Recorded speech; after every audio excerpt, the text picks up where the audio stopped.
Contents. Foreword by Paul Messersmith Glavin 1. Acknowledgements 10. Prologue, Cancun and Catastrophe 13. 1. The Death of Life. 33. 2. Fragmentary Critique 57. 3. On Hope and Reason Today 73. 4. On Adorno's New Categorical Imperative 111. 5. For an Ecological Anarcho-Communism 137. Notes 179. Credits for Anarchist Interventions 217. Foreword. The basic structure of capitalism is at the heart of the climate crisis. Carbon emissions, the primary source of our changing climate, are the byproduct of industrial production. Capitalism is literally changing the weather. Often, industry is blamed for climate change. People frequently talk about burning oil and coal, or fault cars and factories, but this misses the underlying dynamic that ties all these things together. Industry is an expression of a system. Ascending over the last 400 years, capitalism continues to be the dominant organizing force in the world, shaping life as we know it. All attempts at slowing, much less stopping its growth, have failed. The emission of climate-changing gases is intrinsic to the capitalist logic. Every day that this continues, the climate will continue to change. The year 2010 saw the highest emission of greenhouse gases in history. Capitalism is based on a philosophy of grow or die and ruthless competition. Companies need to continually expand and grow, or they will not survive. It is a system that seeks to maximize profit by exploiting labor as well as treating nature as both a resource and garbage dump. Despite all the warning signs such as news of drought, heat waves, and new species being threatened by changing habitat and what scientists say, the system marches on, with absolutely no sign of letting up. That is because it cannot change its fundamental nature. It is a form of economic and social organization at odds with nature and human community that has come to shape nearly everything in life, such that we can hardly imagine the possibility of life outside capitalism. It promotes qualities like greed and selfishness, and creates us in its image. Capitalism is more than an economic system, it is a way of life. Maximizing profit at the expense of all else is its very metabolism. To stop catastrophic climate change, we must stop capitalism. So what is capitalism? At its core, it is based on only paying a worker the worth of a portion of their work. The owner keeps the remaining worth, or value. This surplus value is one of the sources of profit. Thus capitalism is an organized system of theft, wherein those who actually do the work are not paid the full value of their effort. The owners keep as profit the difference between the value that is created by the worker and that which the worker is paid as a wage. Because it is a system designed by and for capitalists, workers are necessarily exploited and mistreated. It is this same focus on profit that sees nature as a place where materials are found and then converted into commodities, with an emphasis on doing this as cheaply as possible. The way in which materials are obtained from nature is guided not by any thought about the integrity of nature itself, or the delicate balance of natural processes. It is guided by making money, pure and simple. The same is true at the other end of the productive process, when toxic chemicals and byproducts are dumped as cheaply as possible. Hence owners fight attempts to regulate their ability to pollute. Not polluting costs money. It costs money to buy filters and scrubbers to limit toxic emissions, or to research and develop alternative sources of energy, and all this cuts into profits.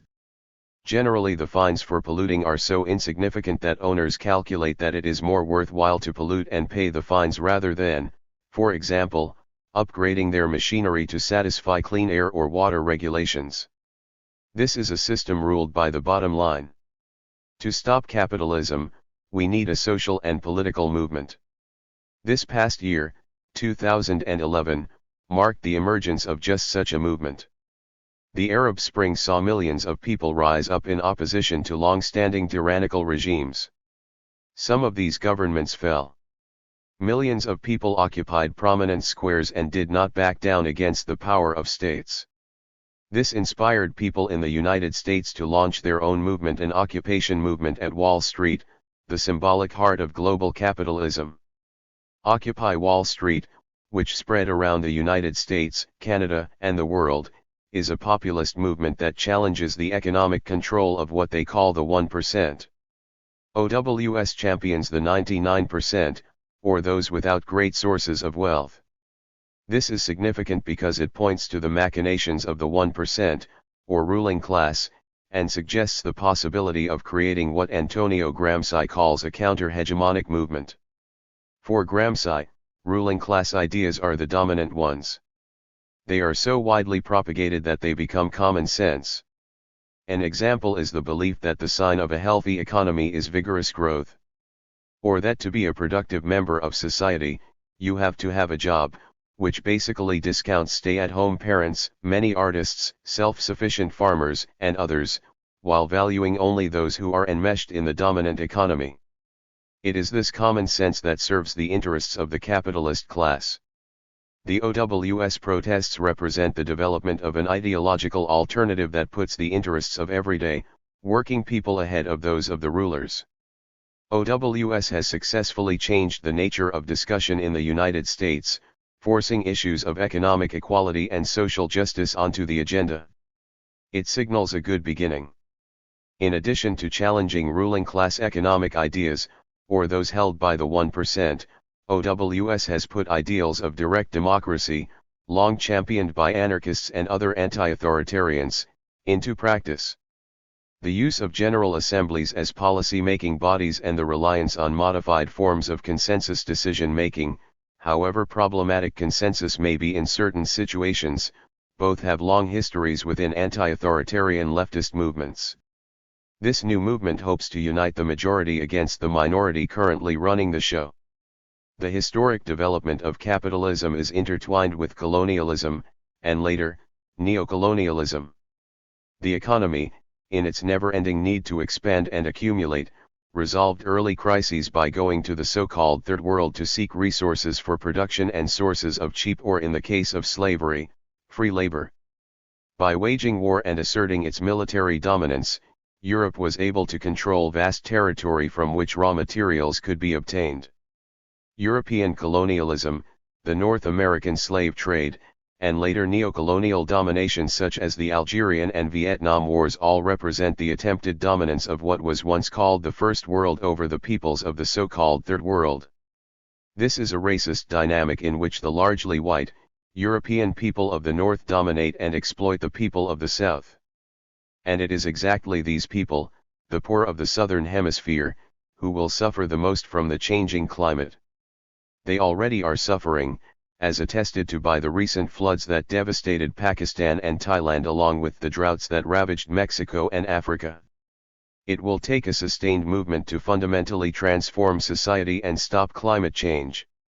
Such revolutionary change will require a democratically controlled economy that puts human needs and ecological integrity ahead of short-term profit.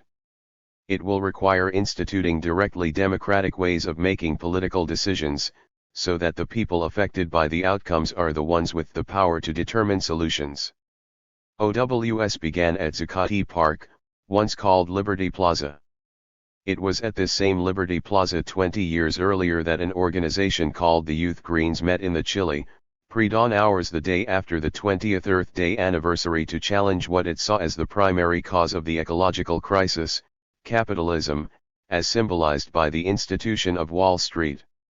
In solidarity with the Wall Street action, which was endorsed by over 50 social and political groups, and turned out 2,000 people organized into affinity groups, with close to 300 arrested, actions were held in San Francisco, Eugene, Minneapolis, and St. Louis.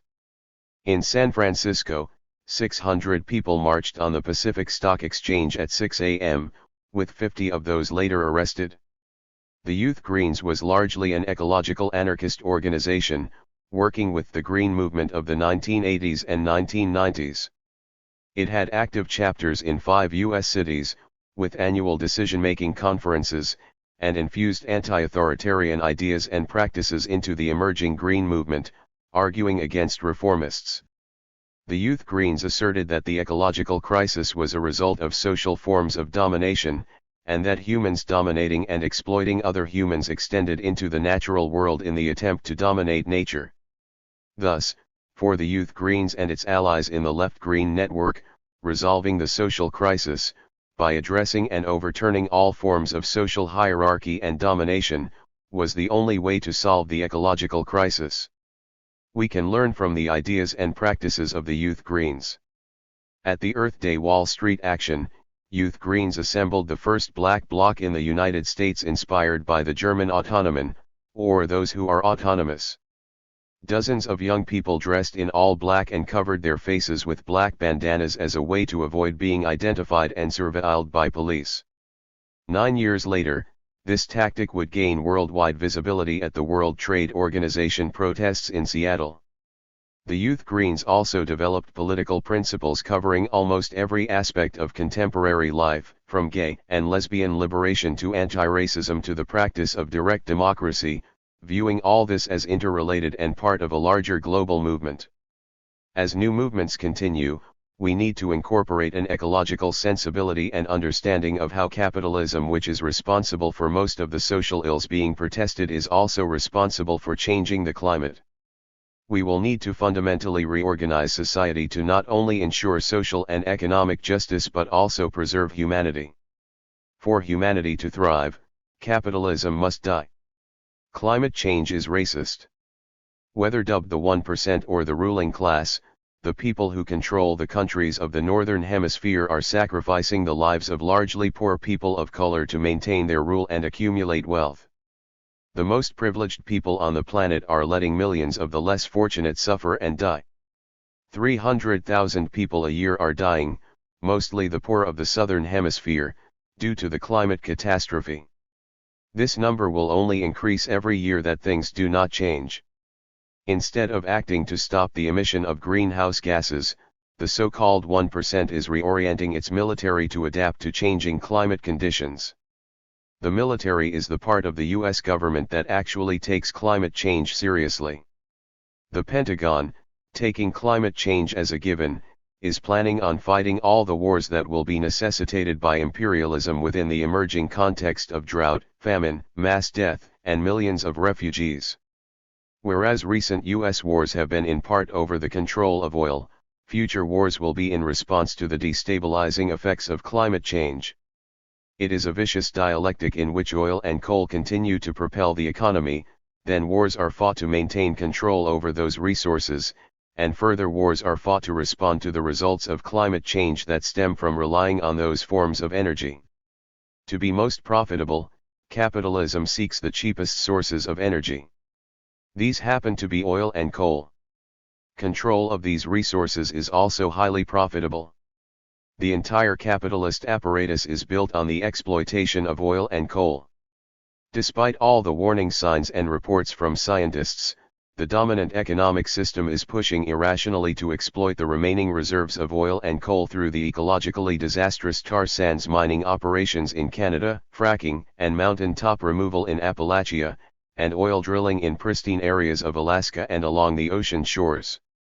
Capitalism has become an obsessive, hungry ghost, wanting more and more, despite its inevitable doom. My child will be born this year. If our society does not change fundamentally in his lifetime, the world will be a very different place by the time he reaches old age. In 2112, life on Earth may be unrecognizable. He and his generation will likely ask us what we did to stop this madness when we still had time. Some scientists say we need to reduce carbon output by 90% by 2020, and others assert we need to drastically cut emissions by 2015. What is inarguable is that the time to act is now. We know what is happening and what we must do. What stops us? If our children and our children's children are to have a life worth living, we must act. This book is an impassioned plea for sanity, reason, and justice. It breaks through the collective denial we indulge in to call attention to the perilous nature of life. The weather is changing, that is clear. Crucially, though, the climate is changing. This is the long-term, underlying reality behind the changes in the weather. Severe weather events are becoming common, such as floods, storms, and extremes of hot and cold. We all know something is not right. Matters will only get worse unless we act. But to act, we need to know what to do. We need to understand what is happening. Imperiled Life is a critical reflection on what is going on, and why. It contains diagnosis, prognosis, and remedies. The diagnosis is clear, the prognosis is not good, and the remedies are extreme and radical. These are the times in which we live. Javier Cethnis Castro, like the critical theorists of the Frankfurt School in whose tradition he writes, invites the reader to come and think with him. This book is an invitation to an honest reflection on our changing climate. It is thoughtful, angry, pessimistic, but ultimately hopeful. It asks us to be bold, remake the world, overthrow capitalism, and create a directly democratic, ecological society, in which we live in harmony with nature and each other. We need a society that does not change the weather or exploit humans, and one that leaves the world a better place for future generations. Enjoy reading and, as importantly, act to change the world. Paul Messersmith-Glavin. Acknowledgements.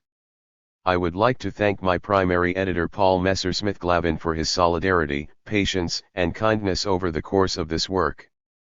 I also am indebted to Cindy Milstein for the copy editing, Josh McPhee for his book design, Zach Blue for the layout and proofreading, and Santiago Armengod for sharing his wondrous art. Moreover, I would like to recognize and thank everyone with the Institute for Anarchist Studies and AK Press for agreeing to include Imperiled Life in the Anarchist Intervention series in the first place. In addition, I am grateful to my mother and father for their support over the years. I would also like to acknowledge my past formal instructors Peter Wright, Michael Mason, David Goldfrank, Robert Bruce Douglas, and Raimundo Sanchez for their enlightenment and aid, along with Binu Matthew and Ian Angus, who kindly served as editors for some of the writings that predate and foreshadow this work. Beyond these individuals, I would like particularly to thank Clark Donnelly, Brian Lynch, and Daniela McBain, who served as informal editors and advisors on the developing manuscript. I greatly appreciate all those who agreed to provide review blurbs for the book as well. Lastly, I would like to thank the following comrades and colleagues for their love and friendship: Liz Lopez, Jacob Rican, Eris Chatzinikoloau, Costas Stradilades, Nancy Moreno, Alan Kim, Marcus Benino, Sierra Lapointe, Andrew Stephan, Philippe Gout, Christian Guerrero, Max Hoyland, Jonathan Carl Vogel, Andrew Enciso, Nate Pitts, and Alexei Hong. As regards this work's title, I am indebted to feminist queer theorist Judith Butler's 2004 work Precarious Life, and the call posited by anti-nuclear thinker and activist Gunther Enders in his 1955 work Hiroshima ist Überall, Imperiled of All Lands, Unite. I dedicate this work to Betty Carino, Juri Jocala, the children of Nablus, Betsy Boyd, Vittorio Aragoni, Javier Torres Cruz, and many others. Javier Cethnis Castro. Prologue, Cancun and Catastrophe. We turn a blind eye to what surrounds us and a deaf ear to humanity's never-ending cry. Alain Resnaeus, Newt et Broil-Lard. The survival of humanity is imperiled. Whereas the prospect of humanity's collective suicide through nuclear war seemed a plausible threat during much of the 20th century, today the specter of catastrophic climate change has eclipsed nuclear annihilation in this horrifying role. The dangerous human interference with Earth's climate systems that has been driven by the historical rise of capitalism stands within the near future to destroy the very material conditions on which much of life, humanity as well as other beings, depends for its reproduction and sustenance. Basic reflection bears this out. Average global temperatures in 2010 were tied with those of 2005, when Earth experienced the hottest temperatures observed since people started keeping records in 1880. The average global temperature of the planet has risen 0.8 degrees Celsius since the beginning of industrialization. Atmospheric concentrations of carbon dioxide have risen from an estimated pre-industrial level of 280 parts per million to 394 ppm, the level found in May 2011. The rate of annual percentage increase in carbon emissions has in fact accelerated in recent years, exceeding the worst-case scenarios considered by the Intergovernmental Panel on Climate Change in its 2007 fourth annual report, the most recent of its periodic assessments of the state of the planet's climate. Carbon emissions in 2010 were the highest ever recorded, despite the ongoing recession. As the International Energy Agency notes, the continued reproduction of such trends in the foreseeable future would entirely jeopardize hopes for limiting climate change to a 2 degrees Celsius rise in average global temperatures, the warming threshold considered safe. Worse, a climatological study released just before the 2010 Copenhagen climate negotiations found the world to be on course for a 6 degrees Celsius rise in average global temperatures by the end of the present century. Change on such a destructive scale would undoubtedly result in mass death among humans as agriculture generally fails, water supplies significantly diminish, and diseases spread. Billions of people would be expected to die under such conditions, as British earth scientist James Lovelock has warned. British climatologist Kevin Anderson estimates that a mere 10% of the present human population, around 500 million people, would survive a 4 degrees C, 6 degrees C increase. Plainly stated, much of humanity, together with future generations, is being sacrificed in the interest of what Marxist U.S. geographer David Harvey terms the two primary systemic agents in our time, capital and the state. This consideration is readily observed in the behavior engaged in by the world states at the November-December 2010 Conference of Parties to the United Nations Framework Convention on Climate Change held in Cancun, Mexico, as in other exercises in absurdist theater that pass for climate negotiations. That Cancun's Moon Palace, the forum for the talks, is located less than 200 miles from the Chicxulub site, the location of the impact crater of the infamous asteroid that, striking Earth 65 million years ago, is believed to have induced the mass extinction event that destroyed the dinosaurs and approximately half of all other existing species, seems fitting, for a similar mass extinction event is currently being enacted by global capitalism, with present extinction rates having been estimated in 2004 to be 100 to 1,000 times the background or average extinction rate observed in Earth's fossil record. Indeed, of the 8.7 million species estimated in August 2011 to exist on Earth, many are expected to go extinct well before being discovered by science. Whether the present extinction crisis will be as near terminal as that experienced during the Great Dying visited on Earth 251 million years ago in the Permian Age, when over 90% of all existing species perished, remains to be seen. It bears noting that the Permian Age, unlike the end Cretaceous extinction event that began at Chicxulub, is thought to have been caused not by asteroid impact but rather by catastrophic climate change induced by intense volcanic activity that was accelerated through positive feedback mechanisms that ultimately synergized in dismantling the planet's protective ozone layer. Unless radically interrupted, the life destruction currently being prosecuted by global capitalism will be similarly catastrophic. Such reflections militate sharply against German idealist Georg Wilhelm Friedrich Hegel's interpretation of human history, the dubious notion that the real is the rational, and the rational is the real, as well as other manners of understanding and relating to the world denounced by anti-authoritarian French psychoanalyst Félix Guattari as being sedative, that is, ones that render invisible the acute suffering perpetrated by the profoundly wrong nature of existing society.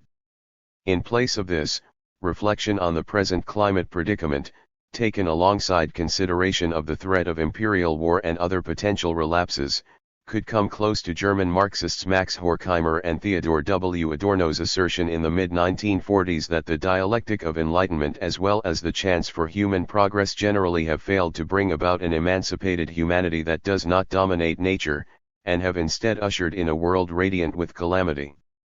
Guattari was in this sense far too optimistic in his 1989 warning that there is at least a risk that there will be no more human history unless humanity undertakes a radical reconsideration of itself. it instead now seems to be the case that the chance for continued progress necessitates the radical subversion of the prevailing direction and organization of progress, as German critical theorist Herbert Marcuse recommends. Together with the institution of the categorical imperative identified by Karl Marx in his early reflections on religion, that humanity overthrow all relations in which man is a debased, enslaved, abandoned, contemptible being. The world has long been calamitous, of course. Before the threat posed by climate change came to be understood, the destructions of Vietnam and Iraq were prosecuted, just decades after the attempted extermination of European Jewry along with the nuclear bombings of Hiroshima and Nagasaki. Before these world historical regressions occurred were the myriad horrors of the First World War. Preceding this mindless conflict were European colonialism and genocides as practiced against southern peoples. The year 1492 CE, when the European powers began destroying the peoples indigenous to what would later be referred to as North and South America, was the same year in which chauvinist Spaniards defeated the Moors, and expelled large swathes of Jews and Muslims from the lands subsequently claimed by the Catholic monarchy. The Crusades as well as the Roman Empire mimicked the ethnocide and slavery engaged in by centralized power since the historical rise of empires in Mesopotamia and later Egypt. The reign of czars, kings, and emperors mirrors the regression that overthrew original non-hierarchical societies. Hannah Arendt, a compelling 20th-century critic of authority and totalitarianism, rightly notes that any long-range view of history or at least recorded human history is not very encouraging. Hegel's history as slaughter bench is too accurate a characterization of a great deal of human history to justify faith in the present and the likely future, as demonstrated most fundamentally in the prospect of catastrophic climate change. Reflection on this question, however, can also bring one to advocate and promote the cause of revolution, as French syndicalist and playwright Albert Camus has it, for the sake of life, to give life a chance. A resolution of the climate crisis might be possible through popular disruption of the operations of presently concentrated power. COP mindlessness in Cancun. The 16 Colombian pesos negotiations held in the Moon Palace continued the same disastrous pattern of the nearly 20 years of unsponsored talks dedicated to addressing the problem of climate change. In an astounding dismissal of recommendations made by the IPCC for avoiding a 2 degrees Celsius increase in average global temperatures beyond those that prevailed in pre-industrial times, the end toward which the Cancun Accord itself ineffectually claims to strive, no binding world carbon reduction trajectory was agreed to at the Cancun COP, nor was any date set for a global peak in carbon emissions. Instead, representatives of powerful states defended existing power and privilege, following the established pattern. The site of Cancun provided an appropriate backdrop for COP's absurdities. The city, the product of the imagination of Mexican planners some 40 years ago, is notable relative to other Mexican cities for the degree to which its life world has been colonized by capital, both national and transnational, installations belonging to Walmart, OXXO, Chedraui, Soriana, and Office Depot blight the built environment in the city center, while a seemingly endless number of hotel monstrosities line the beach of Cancun's Zona Hotelera. Most of these sites have been granted either 4- or 5-star awards, and hence are completely unaffordable to everyone other than the very privileged. The scale of these installations is gigantic. One hotel in particular models itself after the pyramids of Giza. Located on the supposedly public beaches to which their administrators consciously block off access, these stunning testaments to the social inequality created and overseen by global capitalism stand to be destroyed, like Jimi Hendrix's castles made of sand, by the sea level rise induced by the melting of the polar ice caps. This sea level rise is naturally one of the most serious future risks entailed by climate catastrophe. While the destruction of these temples might represent a justified response to the concentration of power and dismissal of human concerns that is practiced by the wealthy and powerful, this sort of resolution could not be had without devastation for large swathes of humanity, 2/3 of which resides in coastal settlements threatened by rising sea levels. The maintenance and operation of Cancun's luxury hotels and massive corporations is the work of Mexican proletarians. The living conditions of many of these workers, like their counterparts the world over, are lamentable, especially given the contrast of the concentration of wealth exhibited in their places of work. The lot of hotel workers in Cancun calls to mind Marx's comments on capital accumulation. Accumulation of wealth at one pole is therefore at the same time the accumulation of misery, agony of toil, slavery, ignorance, brutality, mental degradation at the other pole. Whether or not Cancun's proletarians will rise up in defiance, as famously predicted by Marx, is an open question.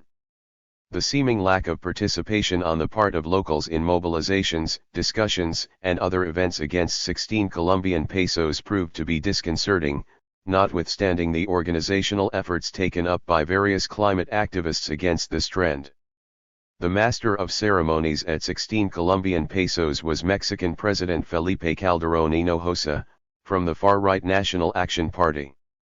At one point during COP's 2 weeks, Calderón was seen literally dressed in green. His major proposal as presented in Cancun was to mandate that the Mexican federal government phase out incandescent bulbs within the country over the next 3 years. This decidedly minimalist move won, it should be said, in keeping with the more general trend among the world states in light of the climate crisis, also was reflected in Calderón's inauguration of a lone wind energy plant near Cancun on the eve of the summit, the Villa Climatica, a space located next to a McDonald's south of the city in which the federal government held exhibits sponsored by Coca-Cola that purportedly examined climate change and hosted a cultural exhibition where Nextel, Symantec, Oracle, and other telecommunications corporations were afforded space. The Villa Climatica was catered by, among others, Domino's and Señor Frogs. It also featured a section dedicated to the commemoration of Mexico's bicentennial of formal independence, bearing the title 200 Years of Being Proudly Mexican. No similar space could be found in memory of the Mexican Revolution, the centennial of which was also celebrated in 2010. 16 Colombian pesos featured a heavy Mexican military and police presence too. One estimate claims there were 6,000 units in total at the beginning of the talks. Military patrols in Hummers with machine guns trained on crowds of Cancunenses and outsiders alike were regular events, as was movement by police trucks carrying masked officers with assault rifles. Local news reports in Cancun suggest that the Mexican government acquired a crowd monitoring drone from the Israeli military. Police and military helicopters originating from the United States could be seen surveilling mobilizations. In spite of the repressive powers projected in Cancun, though, resistance was also practiced. The international organization Via Campesina put together the Global Forum for Environmental and Social Justice in Cancun's San Jacinto Canek Park to coincide with the second week of 16 Colombian pesos. The forum brought 6 caravans of Mexicans from several regions of the country to report on the socio-environmental situations experienced around the Republic, at the end of a year that saw unprecedented rains and attendant flooding in much of southeastern Mexico, a reality for which climate change likely bears responsibility. Via Campesina also invited a number of journalists and other public intellectuals to speak on the climate and socio-environmental crises, and helped organize a march of approximately 3,000 people from central Cancun toward the site of the Moon Palace during COP's second week. The forum was even addressed by Bolivian President Evo Morales, who spoke of the need for a neo-socialism that incorporates a defense of ecology with class struggle and called for the third millennium to be a people's millennium, one in which oligarchy, hierarchy, and monarchy are overcome as historical residues. However, lacking his own leadership has been in these terms for Bolivia itself, particularly in light of the violence exercised by his police in September 2011 against indigenous protesters opposed to the construction of a highway through the highly biodiverse Isabura Secure National Park. Apart from Via Campesina's event, Climaforum 10, the successor to Climaforum 09, which at 15 Colombian pesos in Copenhagen released a rather sensible anti-systemic analysis of the climate predicament, held an alternative summit on the site of a polo club near Puerto Morelos, a town south of Cancun. Polo players on horseback could be seen some distance from the Climaforum campus. The summit's site was mirrored in its mainstream politics, which in contrast to those of Climiforum 09, seemed to revolve around inadequate reforms and approaches stressing lifestyle changes to address the environmental crisis. This current was perhaps best symbolized by the talk given at Climiforum 10 by Polly Higgins, a former corporate lawyer from the United Kingdom who argued that what must be done in light of the climate and environmental crises is to codify the crime of ecocide into international law as though capital respected such law in any sense. Against approaches that defend existing society through reforms were the perspectives and actions of the revolutionary association known as Anti-CAP in Cancun. An explicitly anti-capitalist grouping, Anti-CAP was comprised of autonomous youths hailing largely from Mexico City and connected to Maria Creciente, Mexico. Anti-CAP's vegetable oil-powered bus, which also had appeared at the Encounter for Autonomous Life in Oaxaca de Juarez 8 months previously, was decorated with murals commemorating the life of Lee Kyung-ha, a Korean agriculturalist who committed suicide in protest of neoliberal capitalism during the World Trade Organization meetings in Cancun in 2003. While tied in ways to Via Campesinas Forum against COP, Anti-CAP carried out autonomous actions separate from it. One march organized without a permit by Anti-CAP in the streets of downtown Cancun saw scores of Mexican youths donning Zapatista-style masks and mobilizing with the goal of reaching the local branch of PROFEPA, the Mexican federal government's environmental prosecution agency. Anti-CAP had also planned to disrupt a conference at which Calderón, World Bank President Robert Zoellick, and Walmart CEO Robson Walton were to speak, but it was prevented from doing so due to the police checkpoints erected between the city center and the Zona Hotelera. Indeed, in a spirit of internationalism, during the mobilization called for by Via Campesina during COP's second week, the Anti-CAP bus carried a banner commemorating the 2-year anniversary of the murder in Athens of 15-year-old Alexandros Grigoropoulos by police. At these and other demonstrations, Anti-CAP presented a spirit of passionate rage against the cruelties of constituted power and the system it upholds, outbursts of anger in memory of the suffering of, as Christos Philippides characterizes the December 2008 riots in Greece. Similar in this sense to their Greek comrades, and in marked contrast to the other critical currents to be found in Cancun, those associated with Anti-CAP also expressed a degree of sadness with regard to the state of the world. It is unclear whether this intermixing of passions can be considered an expression of the hopeless sorrow of which Hegel warns, but it was undoubtedly informed by what Arendt finds to be the most powerful and perhaps the most devastating passion motivating revolutionaries, the passion of compassion. Above all else, human-induced climate change constitutes a brutal assault on humanity and life itself, but with regard to the former, its effects are to be borne overwhelmingly by peoples of the global south. The drought, famine, flooding, extreme weather events, increased susceptibility to disease, and sea level rise that follow from climate change will affect human populations residing in southern societies far more severely than those who find themselves in the northern latitudes. While crop yields may well decline some 50% over the next 10 years on much of the African continent and about 25% in Pakistan and Mexico by 2080, parts of Europe and North America stand to enjoy more favorable conditions for agriculture on average under moderate warming scenarios. In the dry language of McGill doctoral candidate Jason Sampson and company, global warming can be expected soon to cause climate conditions currently associated with high population densities to shift towards climate conditions associated with low population densities, in regions determined by Sampson and his colleagues' findings to suffer from high vulnerability to projected climate change, Central South America, Eastern and Southern Africa, the Middle East, and Southeast Asia.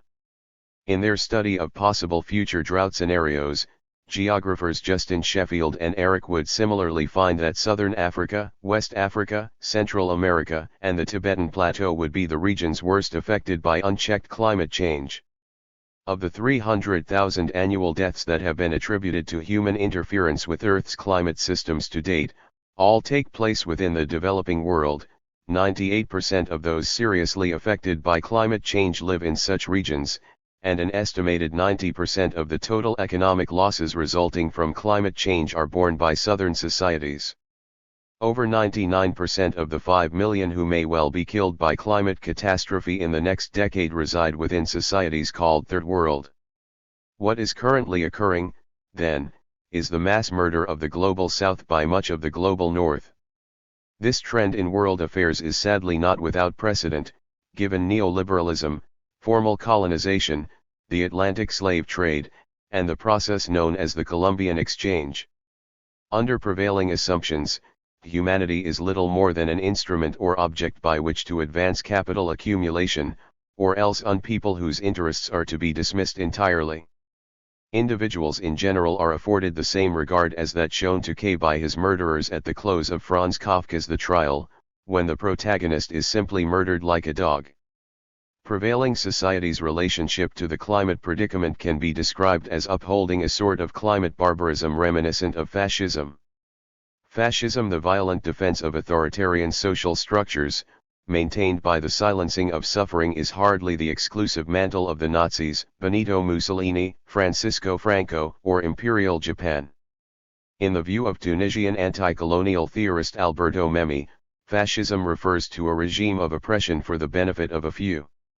On Arendt's account, totalitarianism originated precisely from imperialist liberalism.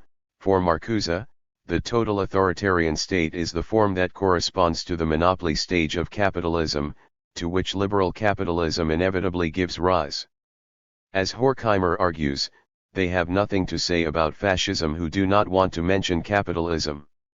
The stubborn refusal by those in power to commit to mitigating future climate change and making resources available for humanity's materially impoverished societies to attempt to adapt to the destruction wrought by climate change amounts to collaboration with the future death of a decidedly overwhelming number of human beings on a scale far greater than any other in human history. In this is seen the irrationality and barbarism of capitalism, its total authoritarianism. Given that present climate change has been observed to be contingent on the rise and perpetuation of the capitalist system, deaths due to climate destabilization would result not from natural causes but rather human-induced ones, and should be considered homicides. Humanity thus waits to be woken one day by the memory of what has been lost, principally, the 300,000 individuals currently killed each year by capital-induced climate change, and a sum that could well rise to 1 million annual deaths within the near future if matters are not radically changed. As Marx insists, shame can be a revolutionary virtue. Shame regarding humanity's marked failures to protect itself along with the other forms of life with which it shares Earth could help contribute to the radical reconstruction of global society, for this society, though ruled over by the repressive order of statist militarism, is after all constituted out of us, Adorno observes, made up of us ourselves. The response of the world's peoples to the massive suffering brought about by climate change dramatically illustrated, for example, in the extreme devastation seen in the 2011 children's famine in the Horn of Africa, which has caused tens of thousands of deaths and imperiled the lives of millions, mainly in Somalia, must not ape that of the old manservant at the close of the Misunderstanding by Camus. In Camus's work, the character Maria, having just learned of her husband's murder at the hands of the servants' managers, desperately asks him to aid her, to be kind and say that you will help me. His response is a rather pointed no. Among many other considerations, the problem of climate change raises serious questions about the place of progress in history. However passionately we may desire the elimination of fascism, asserts German Marxist Franz Neumann, we cannot close our eyes to the possibility that it may not be wiped out. The many horrors promised by climate change, with their potentially fascist implications, may well not be prevented and averted. It is hardly inconceivable that the present course toward a climate-devastated Earth will not be arrested and radically redirected.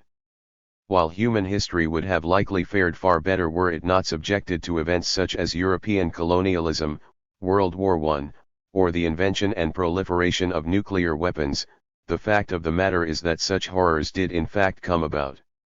The astonishment Walter Benjamin notes in the realization that the things we are experiencing in the 20th century are still possible is tenable only if one subscribes to philosophical orientations that see, like Hegel, the steady march of progress in the passage of historical time. In words written by journalist Ulrike Meinhof before her questionable collaboration with the Red Army faction, recognizing that something is unreasonable does not necessarily mean it will not happen. There has already been a time in Germany when people thought this can't be true, and it was true, and cost millions of them their lives. Adorno writes that there is horror because there is no freedom yet. The Chinese Marxist economist Minkai is correct to note that there is no hope whatsoever to achieve climate stabilization so long as the world is organized as a system that is based on production for profit and structured to pursue endless capital accumulation. Against this radical lack that characterizes the forms in which humanity is at present entrapped nonetheless stands the chance for what French aesthetician Maurice Merleau-Ponty calls the advent of humanity, or what Adorno terms a rational establishment of overall society as humankind, a possibility that in the latter's view opens in the face of extinction.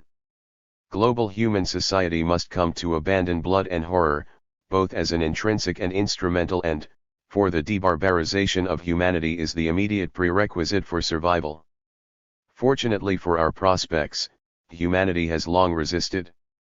The revolt of the Helots against Sparta as well as the slave rebellions led by Spartacus and Toussaint L'Ouverture are in ways continued in modern times by the efforts of the Spanish anarchists, the anti-Nazi resistance, the Ejército Zapatista de Liberación Nacional, the Naxalites of eastern and central India, and the movement for the emancipation of the Niger Delta, among other groups and collectives.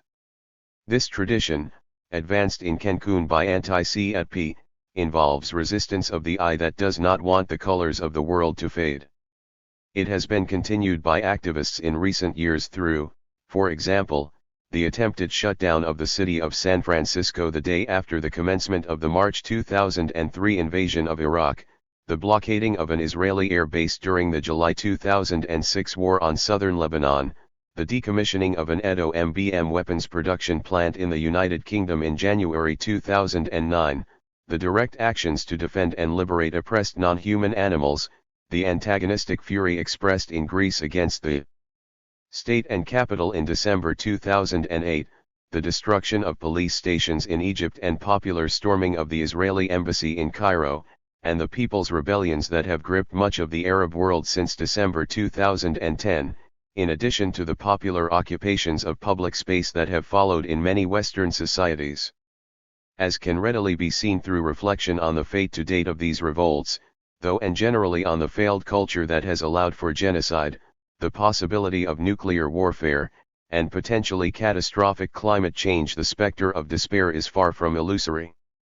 While it is to be hoped, as Egyptian Marxist Samir Emin suggests, that the recent waves of popular revolt against oligarchy and tyranny will amount to the autumn for capitalism and the springtime for the peoples of the South, or that, as world systems theorist Immanuel Wallerstein writes, the global protest movement of 2011 will carry the revolutionary 1968 current into the future. The outcome remains uncertain.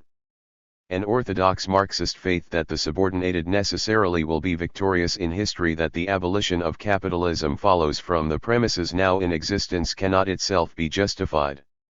On the contrary, the fear Adorno observes in Marx regarding a relapse into barbarism is a rational one, considering that the relapse has already occurred.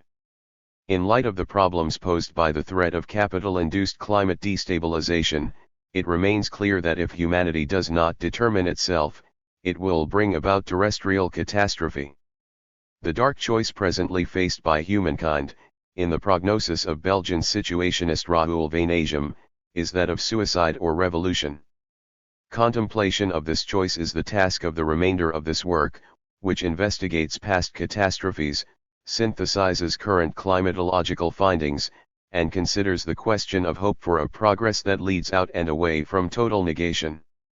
Against the dominion of death, it is to be the position expressed in this book, as Arendt declares beautifully in a repudiation of the philosophy advanced by her mentor Martin Heidegger, that humans, though they must die, are not born in order to die but in order to begin.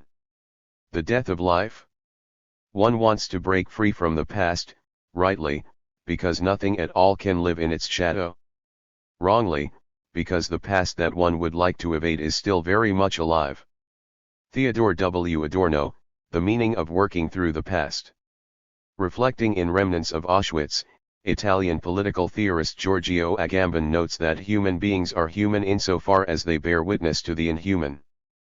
Besides the value of such a perspective as regards the particularity of the Nazi genocide of European Jews as well as other serious historical crimes, such a consideration could be helpful in terms of the current predicament, for an examination of the degree of inhumanity threatened by prevailing society could perhaps aid humanity in protecting itself against a general lapse into barbarism.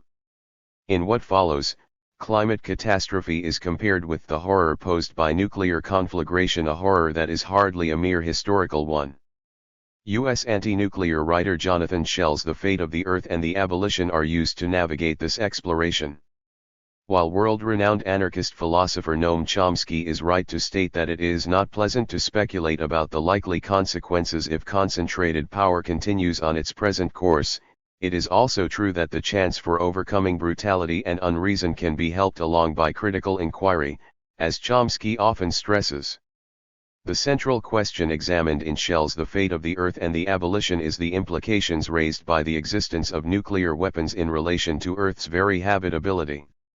The mere existence of such weapons threatens the murder of the future, in Schell's words. In a world imperiled by the factual existence of nuclear arms, the primary responsibility is to reverse the conditions that threaten human survival, because there can self-evidently be no value without human existence, as Schell rightly argues. Just as the right to food is the first right, as utopian socialist Charles Fourier asserts, one that underpins all others, human survival is a precondition for all aspects of human social life, not least of these the very self-reflection Adorno finds to be necessary for the protection of survival itself. Schell's harrowing account of nuclear annihilation places future generations, whose potential existence would quite simply be cancelled by the death of humanity resulting from nuclear holocaust, at the center of concern. Voiceless and disregarded, future generations thus share much with the non-human world and ecosphere, generally understood. Schell movingly expresses the gravity of the situation faced by a nuclear-armed humanity in his reflections on Arendt's notion of natality, the various beginnings made possible by life. He writes that the annihilation risked by nuclear weapons threatens the root of life, the spring from which life arises, birth, or the power of communities composed of mortal beings to regenerate and preserve themselves in history. Clearly, such a predicament is far more serious than that posed by individual death, for extinction, in threatening natality, jeopardizes the continuation of the world in which all our common enterprises occur and have their meaning. The threat of extinction for Schell is a systemic evil. It follows the legacy of terror and genocide as practiced by the Nazis and other fascist forces, including as a matter of course the U.S. government, the first and only force to have directly employed nuclear weapons against human populations. The existence of these weapons jeopardizes, in the first place, the lives of billions of human beings and the very underpinnings of global human society, but their being also threatens a total assault on Earth systems taken as a whole.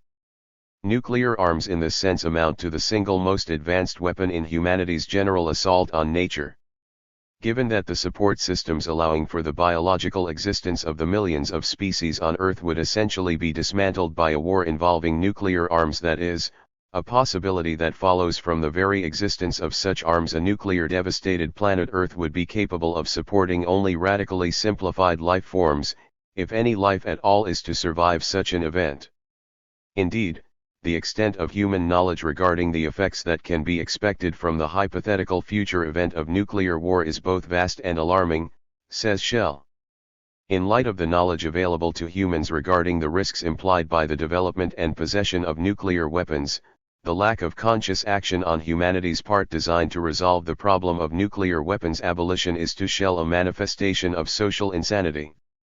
At times mirroring the critiques of social democracy and other reformist political philosophies raised by Benjamin and others, Schell writes with concern on the tendency to repress reflection on the existence of nuclear weapons.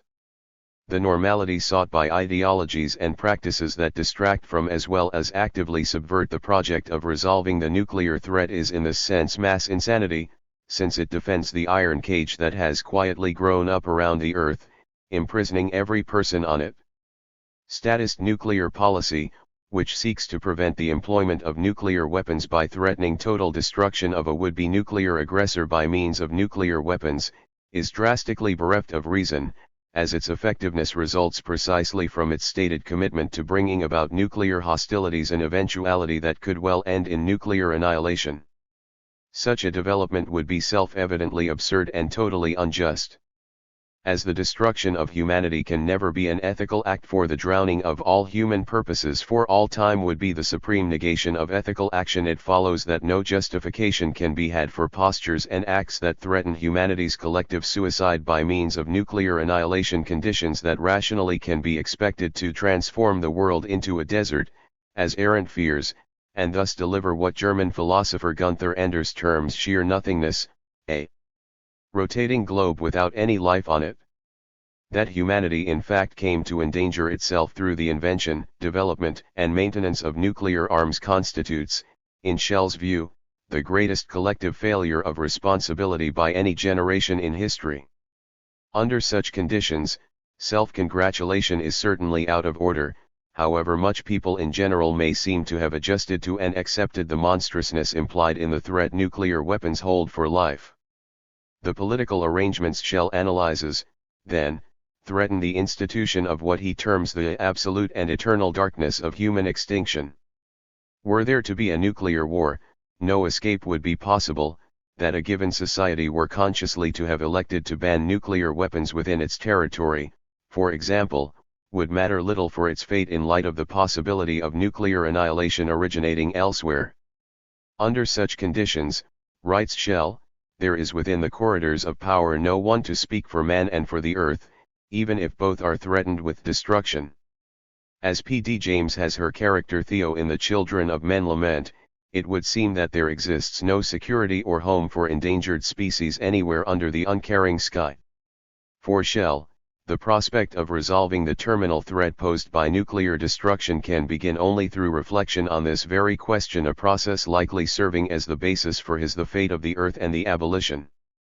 A means to salvation could be made possible if humanity were to permit to recognize clearly the breadth and depth of the peril, to assure once and for all of its boundlessness and durability, for if the profundity of the threat were to be generally acknowledged, consideration of the peril of self-extinction could take the place Schell claims it deserves within our conceptions of being, that is to say, central. Humans may of course choose to ignore the peril, though such a position would be patently absurd and grossly irresponsible, writes Schell, given the danger of imminent self-destruction. Echoing Marcuse, Schell notes that it is necessary for the possibility of nuclear annihilation to repress any contemplation of the magnitude and significance of the peril, since the means that threaten this end can persist only if humanity in general fails to understand the nuclear predicament and act accordingly. The possibility of extinction, then, arises through the dominance of modes of thinking about the problem that at least partly deflect our attention from what it is. Far from subscribing to philosophical idealism, Schell hardly considers the threat of humanity's collective suicide at the hands of nuclear weapons just something to contemplate. He emphasizes that it is instead something to rebel against and ultimately defeat. On his account, recognition of the peril posed by nuclear weapons could in concrete terms lead first to the development of a subject that could carry out the abolition of nuclear weapons, and second to the reorganization of global human society along lines that would minimize the chance that they be constructed again. Humanity in this sense is called to break with the resignation and acceptance with which many persons approach individual death, and come to engage in arousal, rejection, indignation, and action aimed at overthrowing the threat of the death of the species by means of nuclear self-destruction. Despite the enormity of the problem, overthrowing existing social relations is in fact a possibility, claims Schell. It is still possible for humanity to prevail in this sense, on Schell's account, though the abolition of the threat of nuclear annihilation would demand thoroughgoing socio-political change of an unprecedented scale. The chance for such change could begin only through recognizing that the world's prevailing modes of political organization, in failing to resolve the very real threat posed to life by nuclear weapons, are in drastic need of replacement. In place of the exercise of statecraft, people would reinvent politics and reinvent the world. The action of a self-conscious humanity would institute the principle whereby humans have no right to destroy the earthly creation on which everyone depends for survival, and would overturn the despair that prevails under conditions in which hope for survival is itself jeopardized. Against the remarkable lack of action on the part of constituted power to ensure survival, then, humanity in general could counterpose a worldwide program of action for preserving the species. Such an end demands that the politics of the earth be revolutionized, for only a revolution in thought and in action will allow for survival. The choice for shell is quite simply extinction or global political revolution. Our present system and the institutions that make it up are the debris of history. They have become inimical to life, and must be swept away.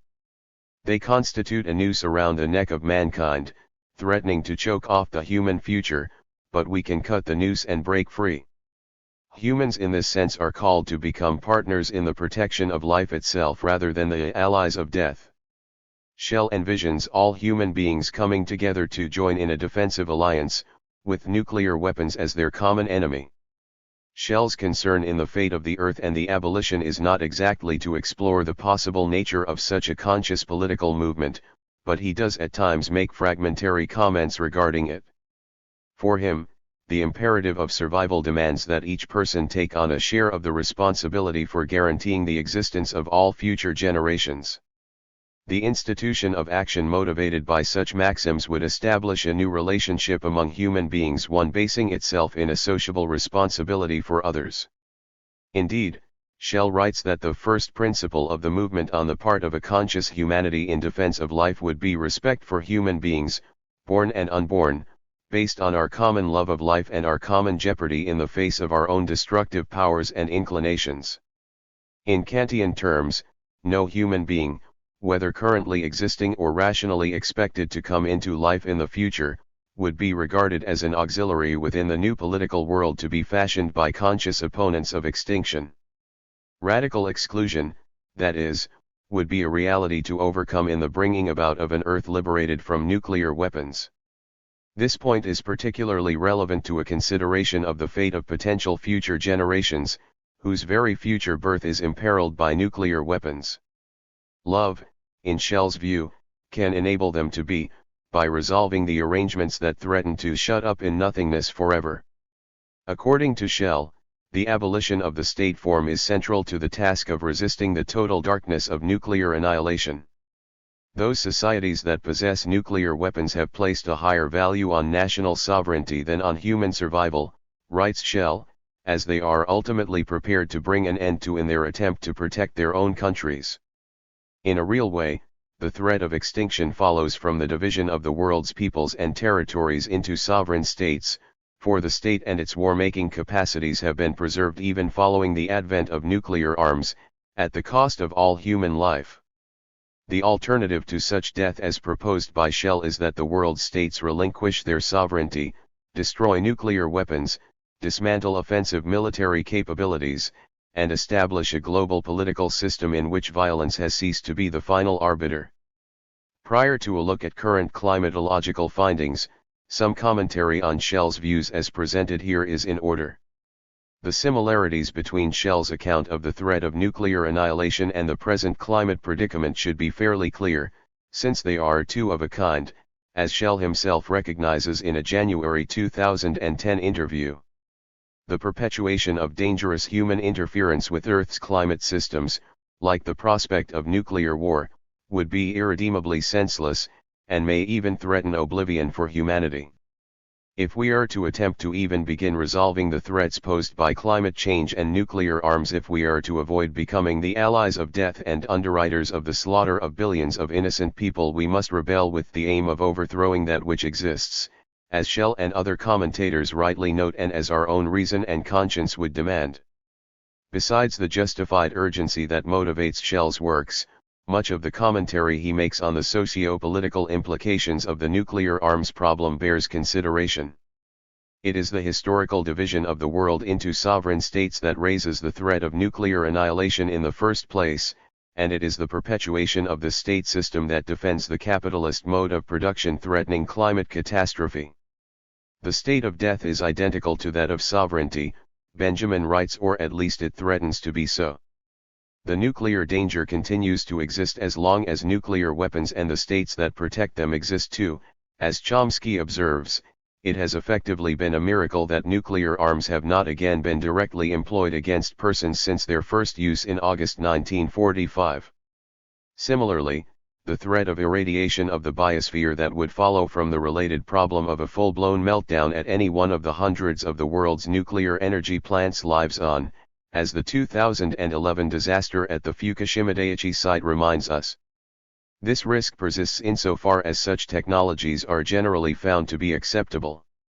Considerations regarding human vulnerability to these various threats have guided popular mobilizations in opposition to technological madness in anti-nuclear movements past and present. This movement from below desde abajo y la izquierda, as the neo-Zapatistas put it, would do well to heed Shell's call for an association to overthrow social exclusion, both for the presently suffering social majorities and the expected future generations, and in so doing, institute a political act of love and respect. Particularly important for this end, as Shell contends, is the task of examining the depth of the peril and the darkness it promises. To contemplate recent climatological findings on the current and possible future state of Earth's climate systems is to confirm Benjamin's diagnosis of the prevailing state of affairs as amounting to an emergency that demands revolutionary resolution. The breadth of climate barbarism. The need to lend suffering a voice is a condition for all truth. Theodore W. Adorno, Negative Dialectics. In the estimation of world-renowned NASA climatologist James Hansen, planet Earth is in imminent peril, is in imminent danger of crashing, precisely because of the dangerous interference since the rise of industrial capitalism by the West and its followers with Earth's climate systems. This interference driven primarily by the use of fossil fuels, which in turn have driven economic expansion and attendant explosions of social inequality since the origins of modernity, has caused the atmospheric carbon dioxide concentration to rise from a pre-industrial level of 280 ppm to the present 394 ppm. Due to the heat-trapping characteristics of atmospheric CO2, average global temperatures have risen an estimated 0.8 degrees Celsius since pre-industrial times. Because a time lapse of some decades exists between the point at which hydrocarbons are released into the environment and the point at which they in fact contribute to global warming, a great deal more warming can be expected based solely on the emissions that have been caused to date, at least 1.4 degrees Celsius over pre-industrial average global temperature levels, according to one estimate. The Nobel Prize winning IPCC estimates in its 2007 fourth annual report that global average temperatures could rise by a total of between 1.1 degrees Celsius and 6.4 degrees Celsius by the end of the century, though as some commentators disconcertingly note, such predictions may constitute significant underestimates, considering that the various feedback mechanisms that might turn climate change into a self-perpetuating phenomenon discussed below are still unquantified and hence excluded from the data on which the IPCC bases its conclusions. Hansen, for one, insists that the global atmospheric carbon concentration must be reduced to no more than 350 ppm, if humanity wishes to preserve a planet similar to that on which civilization is based. Australian environmentalists David Spratt and Philip Sutton recommend an even more radical target of 315 ppm, which they associate with an average increase of only 0.5 degrees Celsius over the temperature that prevailed in pre-industrial human history, a goal similar to that endorsed at the April 2010 World People's Conference on Climate Change and the Rights of Mother Earth held by the Morales government in Cochabamba. The average global temperature increase of 0.8 degrees Celsius observed to date has already profoundly affected many of Earth's peoples and much of the planet itself.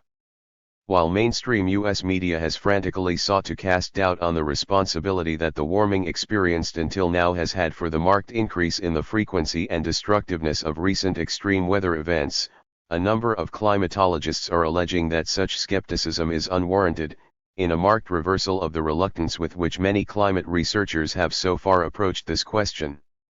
Turning to the devastation for which capital-induced climate catastrophe is responsible, some 20 million residents of Pakistan, for instance, were displaced by the unprecedented flooding in summer 2010 that destroyed some 1.2 million homes, killed 1,600 people, and injured over 2,300 others, leaving between 1/5 and 1/3 of the state's cultivated farmland temporarily submerged.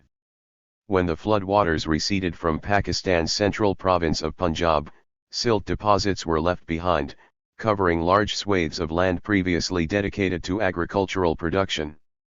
A United Nations Children's Fund report from September 2010 warned that more than 100,000 Pakistani children were at risk of dying of malnutrition over the subsequent 6 months because of the floods.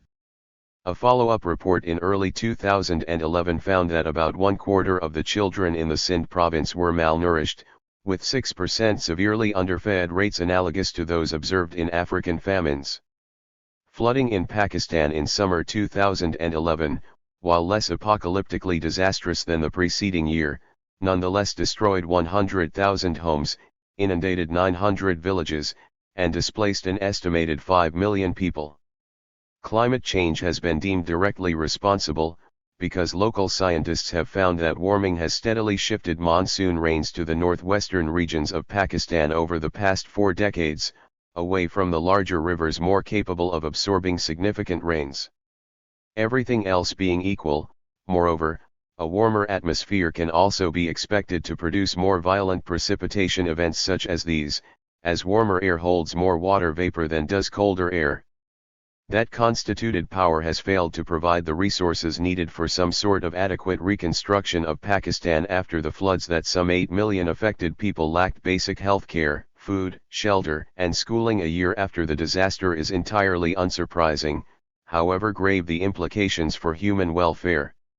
Shifting to the continent of Africa, 2010 also saw the emergence of famine conditions that jeopardized the lives of approximately 10 million residents of Africa's Sahel region, principally the countries of Niger, Chad, Mali, and Mauritania, as rains failed for a second consecutive year, causing the annual lean season between the running down of food stocks and harvest season to come 3 months earlier than usual.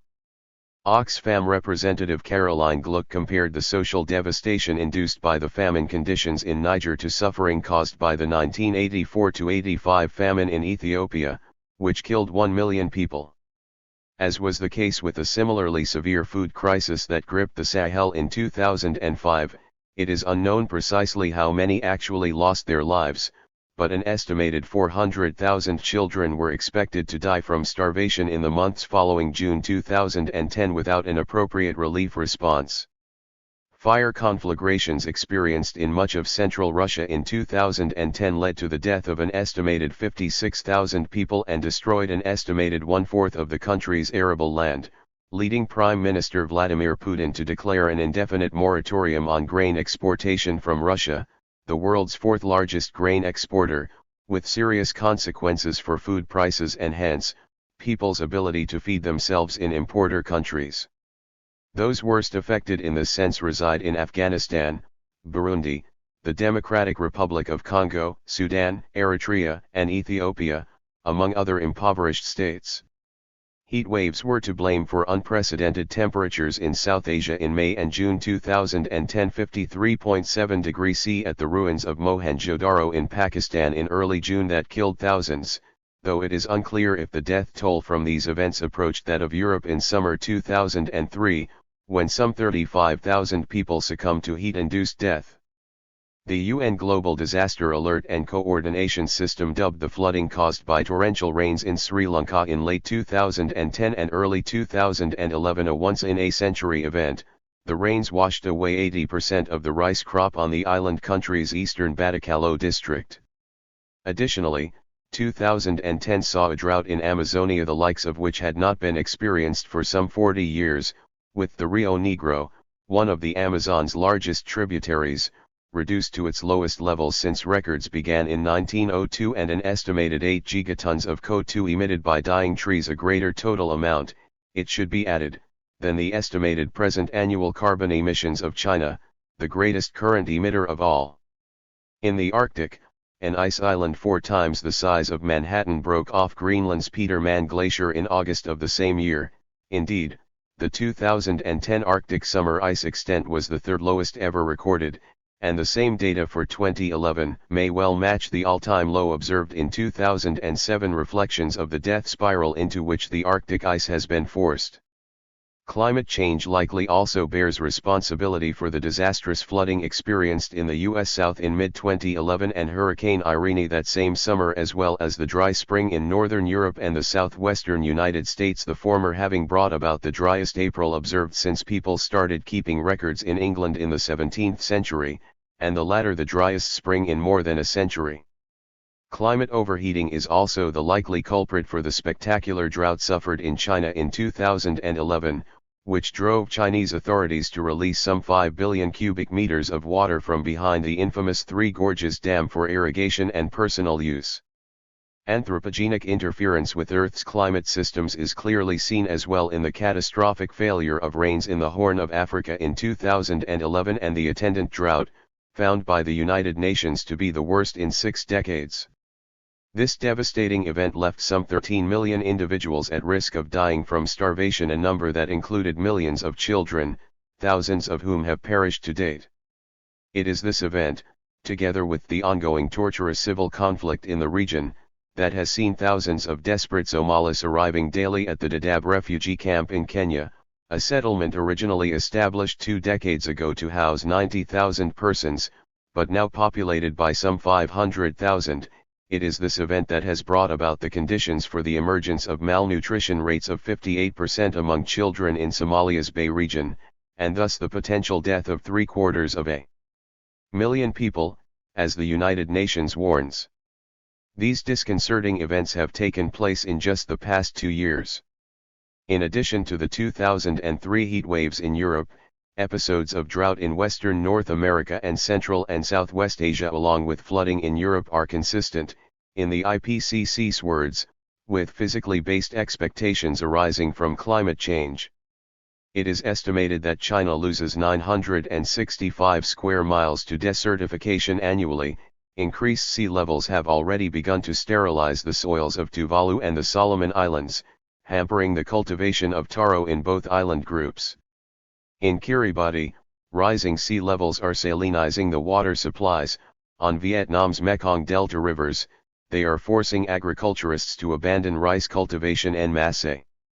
Lake Chad in the Sahel has been reduced to 10% of its size only 40 years ago, and Lake Tanganyika was observed in mid-2010 to have higher temperatures than at any other time in the past 1500 years and is warming at an unprecedented rate. The world's oceans are 30% more acidic now than a century ago. Glaciers across the globe are in steady retreat, with 75% of the Himalayan glaciers now classified this way according to a March 2011 study. Temperatures observed in Tibet in 2010 reached highs not previously seen in the past 5 decades of record keeping. Peru's glaciers have lost 22% of their surface area over the past few decades. Oxfam reports that flooding and extreme storm disaster events have tripled in impoverished southern societies since the 1980s. As Edward S. Herman and David Peterson note, the genocidal conflict in Darfur may have found some of its basis in the climate change that has already occurred. A recent Columbia University study found that historical conflict in southern societies were twice as likely in years with an active El Niño southern oscillation, which in drastically decreasing rainfall patterns over much of the tropics. Africa, the Middle East, India, and Southeast Asia simulate the conditions that further climate destabilization can be expected to bring about. Mike Davis's findings that the historical synergy between late 19th century El Niño events and the onset of capitalist colonialism in India, China, and much of Africa produced the worst famines recorded in human history, ones that killed between 30 and 60 million people, take on new meaning in light of today's climate change. To date, then, climate change has proven disastrous, yet the threats posed by climate destabilization will likely be far more severe in the near future. The following examines some of the climatological findings regarding our downward spiral toward climate catastrophe, an eventuality that is promised without a rational and revolutionary intervention to check it. In its 2007 fourth annual report, The IPCC offers its worst-case scenario of a 6.4 degrees C increase in average temperatures by the end of the 21st century as being based on the lack of any sort of sensible mitigating policies and the reproduction of fossil fuel-intensive capitalist growth. The report states that a 2 degrees C increase in average temperatures is associated with an atmospheric carbon concentration of about 500 ppm, a 3 degrees C rise with 600 ppm, and a 5 degrees C, 6 degrees C increase with 900 to 1000 ppm. As has already been noted, humanity presently finds itself tied to a trajectory that would see the realization of this 6 degrees C increase by the century's end. The UK Met Office maintains that a 4 degrees C increase by the year 2060 is entirely possible. Anderson's predictions for life in a world warmer by 4 degrees C, mentioned above, is relevant here, as is Hansen and his colleagues' determination that the current warming rate is progressing between 10 and 1,000 times more rapidly than the nearly terminal extinction rate at the end of the Permian era. At lower levels of climate change, say climatological reports, much of the world's oceans will be rendered dangerously acidic due to the mass dissolving of CO2 in water. The subtropical arid belt that currently rests where the Sahara lies will likely move into southern Europe. India's wheat-producing northern states will be devastated, the Andes glacial ice could well disappear altogether, and the critical melt threshold for the Greenland ice sheet will have been surpassed. Regions of China face significantly higher vulnerability to parasitic disease given a 2 degrees C global temperature increase, and the general incidence of diarrheal diseases will likely increase significantly under such conditions. Drought and desertification from such warming levels will increase the probability that little food will be available on the international markets. Mass starvation is thus to be expected. With a 3 degrees C increase, the sand seas of the Kalahari Desert are expected to begin expanding, thereby rendering Botswana and much of the rest of southern Africa uninhabitable by humans. Much of Central America and Australia will no longer be able to support agricultural production. Amazonia will likely collapse into a desert of Saharan proportions, and a permanent El Niño would be instituted. Citing his colleague David Archer, German climatologist Hans-Joachim Schellnhuber asserts that a 2 degrees C, 3 degrees C increase in average global temperatures could provoke a sea level rise of 164 feet. With a 4 degrees C, 5 degrees C temperature increase, agriculture would be abandoned throughout much of the world, with devastating increases in mortality. This destruction of agriculture would result not just from overheating, increased evaporation rates, and decreased rainfall rates, but also by the intrusion of salt water into aquifers used for agricultural purposes, as follows from rising sea levels. The terrestrial conflagration seen even in a world 2 degrees C warmer than pre-industrial levels would itself be accelerated and exacerbated by the release of the estimated 1.5 trillion tons of carbon presently trapped in the Arctic permafrost. A mid-2011 study found that the catastrophic, entirely irreversible potential mass release of permafrost could well transpire within 2 decades. Russian authorities have recently announced that their country's permafrost regions could well shrink by 30% before mid-century. Of perhaps all climatological findings, research on the positive feedback loops that are being induced by warming is the most frightening. The increased absorption of solar radiation that results from reduced deflection by disappearing glacial white surfaces, higher frequency and intensity of forest fires, worsening oceanic acidification and permafrost and methane release unleashed by overheating would cause warming trends to generate their own momentum toward even hotter states. A 2009 study on climate change performed at the Massachusetts Institute of Technology less optimistic and thus perhaps more realistic, for example, than the IPCC's reports to date regarding the prospect of achieving significant carbon emission reductions in the near future finds there indeed to be a chance that temperatures will increase 7.4 degrees Celsius over pre-industrial temperatures by the century's end, with a 90% chance that the temperature increase would range between 3.5 degrees Celsius and 7.4 degrees Celsius. The study's authors are quick to clarify that even their decidedly bleak conclusions might be underestimates, as they, like the IPCC, do not fully account for the various feedback mechanisms that could arise given catastrophic climate change. NASA's Dennis Bushnell, for his part, estimates that the average global temperature increase expected during this century, once these feedbacks have been accounted for, would amount to between 6 degrees Celsius and 12 degrees Celsius. Warming of such apocalyptic proportions would be entirely horrific. It should be remembered that it was a 6 C increase that triggered the end Permian mass extinction. Though a matter of controversy among climatologists, there is reason to fear that overheating beyond these levels could induce a runaway greenhouse effect that would give rise to what Hansen terms the Venus syndrome, whereby climatic change abruptly delivers Earth to a state resembling that of Venus, where life simply cannot exist. Fragmentary critique. Nature as possibility. The beauty that is to be found throughout much of the life world points to a beyond, a radically other lived experience. The experience of beauty thus displaces the everyday world, similar in this sense to the experience of interpersonal love. Nature can also be seen as a subject with which to live. As Adorno writes, natural beauty recollects a world without domination. It militates radically against the world that has been reduced to a gigantic gasoline station in favor of a totality that overthrows the evil senselessly visited on all the persecuted, whether animals or human beings. Against forgetting. Reflecting on nature can help people remember their origins, for humanity itself arose from nature.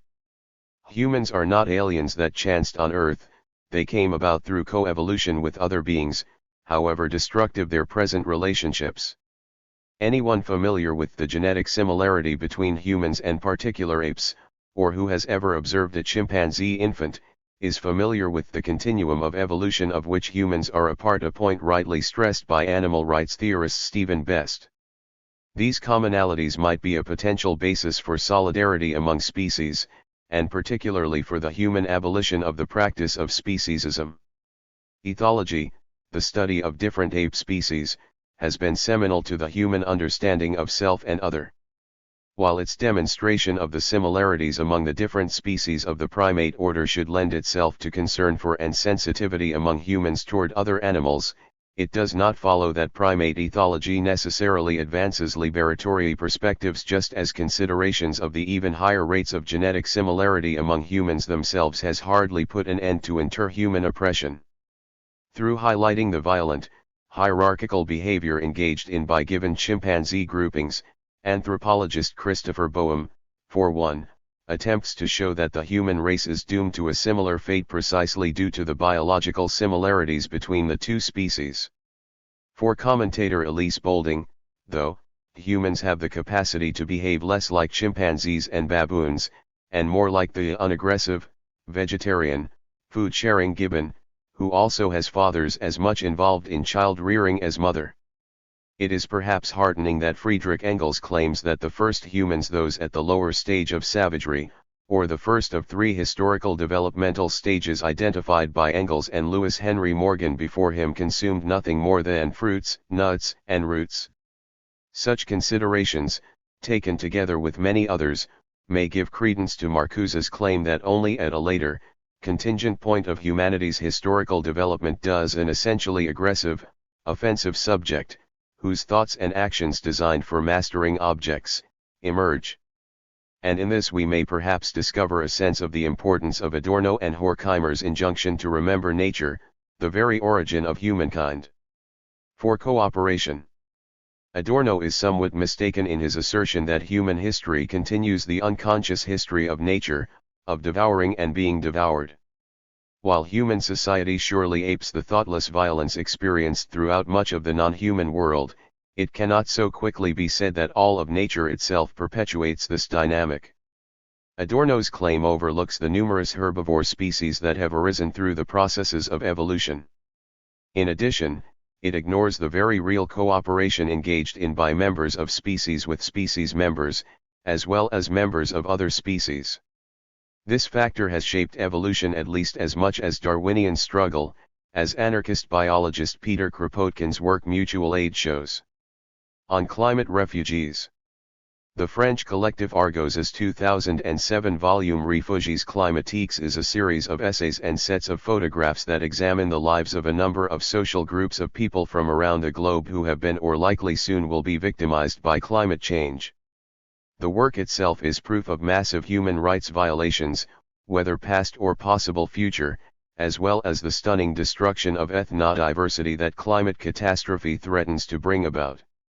Though much of its textual argumentation is allied to reformism, its coverage of a number of regions in which individuals are menaced by climate change, the Arctic, Bangladesh, Chad, the Maldives Islands, the U.S. Gulf Coast, northern Germany, Tuvalu, northern China, and Nepal is crucial. Moreover, many of its photos are certainly worthy of reflection. Yet Réfugiés climatiques' written reflections on the prospect of climate catastrophe are disappointingly tame, perhaps the product of a reliance on the now outdated climatological reports available when the work was written. One of the book's introductory essays, by Jean Jouzel, a high-ranking IPCC official, alleges that while stabilizing our climate is a huge challenge, the world's political leaders deserve credit for making this issue a centerpiece of their discussions at the international level. In Collective Argos's account, global warming constitutes the last straw for the impoverished of the world, and not, as seems to be the case, their death sentence. The work, in addition, rather dramatically underestimates the possible number of climate refugees, that is, those who have survived and been displaced by the effects of climate change, as 200 million by century's end, despite the fact that some 20 million were displaced by unprecedented flooding in Pakistan within a matter of weeks in recent memory. Sadly, the already horrifying numbers pointed to by the authors regarding the recession of the Himalayan glaciers, that 2 billion people could be affected by water shortages within 50 to 100 years, also seem unjustifiably optimistic. Despite such drawbacks, however, much of the material in Réfugiés climatiques is quite good as well as critically important. An Iñupiaq woman residing on an island threatened by warming seas in northern Alaska is quoted as saying that she has trouble imagining a future for. In Bangladesh, Collective Argos demonstrates the undeniable dangers posed by rising sea levels, including the penetration of salt water into bodies of groundwater, a development that quite simply renders agricultural production impossible. Writing honestly, Donatien Garni, the author of the Bangladesh section, states that the prospects for survival seem grim. Réfugiés climatiques examines the life of Chadians who reside by the ever-retreating shores of Lake Chad and depend on it. As has been mentioned, Lake Chad has undergone a 90% reduction in size in the last 4 decades. Aude Roz, the author of the article on Chad, quotes the United Nations Educational, Scientific, and Cultural Organization as asserting that Lake Chad's fate constitutes the most spectacular example of the effects of climate change in tropical Africa. Réfugiés climatiques also explores the phenomenon of the outburst floods of Nepali glacial lakes, formed through the marked retreat in recent years of the Himalayan glaciers. These outburst floods undoubtedly jeopardize the existence of underlying human populations. Roz's article on China at points constitutes a particularly compelling look at migrant labor refugees who, abandoned by capitalists and government, remind one of the masses of humanity dispossessed and proletarianized around the world with the introduction of capitalist social relations. The work's treatment of the expanding Gobi Desert also illustrates the general trap that capitalism has imposed on Chinese society, as on global society as a whole, destroying itself environmentally, in addition to practically enslaving its working class, so as to promote development. This dynamic, naturally, has surely been advanced historically by northern industrial societies before China, as is certainly reflected in the work's sections on New Orleans, devastated in 2005 by extreme weather, and on islands threatened by rising sea levels in Germany's north.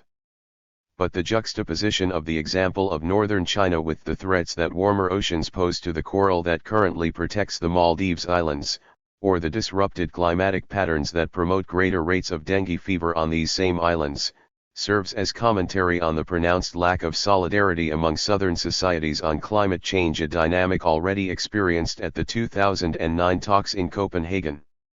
In essence, Refugies Climatiques constitutes a stark warning regarding the endangered paradise. It studies all of them metaphors for the totality of Earth, itself a potential paradise imperiled by climate catastrophe.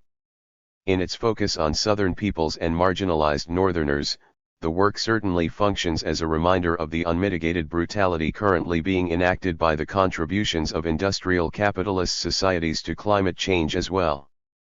Of course, many of the world's regions not discussed in Refugies Climatiques could today be examined similarly, and hopefully in a fruitful fashion.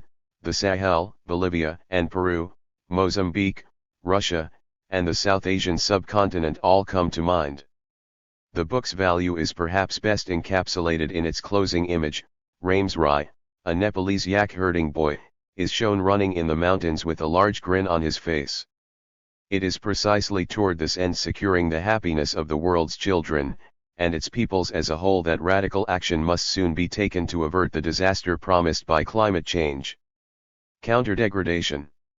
The intentional refusal of food products that demand massacre is naturally to be applauded and carried forward, as is the rejection of commodities produced by those who have been effectively enslaved. The mere adoption of individual lifestyle choices, though, clearly fails to prevent the totality of animal slaughter for consumption by humans and non-human animals. While it is undeniable that non-human animals resist their subjugation by humanity, as is seen in the attacks performed by circus elephants and captive orcas against their trainers, it is obvious that they cannot defend themselves effectively against human violence. Hence, the need for solidarity from among humans themselves. World colors. Turtle beaches and whale migrations are manifestations of life that should be cherished rather than destroyed. Contemplation of the acute failures of human history, the defense of non-human life being one central failure, grants ever more reason to the project of reactivate the revolutionary fight, as James D. Cockcroft notes on the present-day relevance of the Mexican Revolution.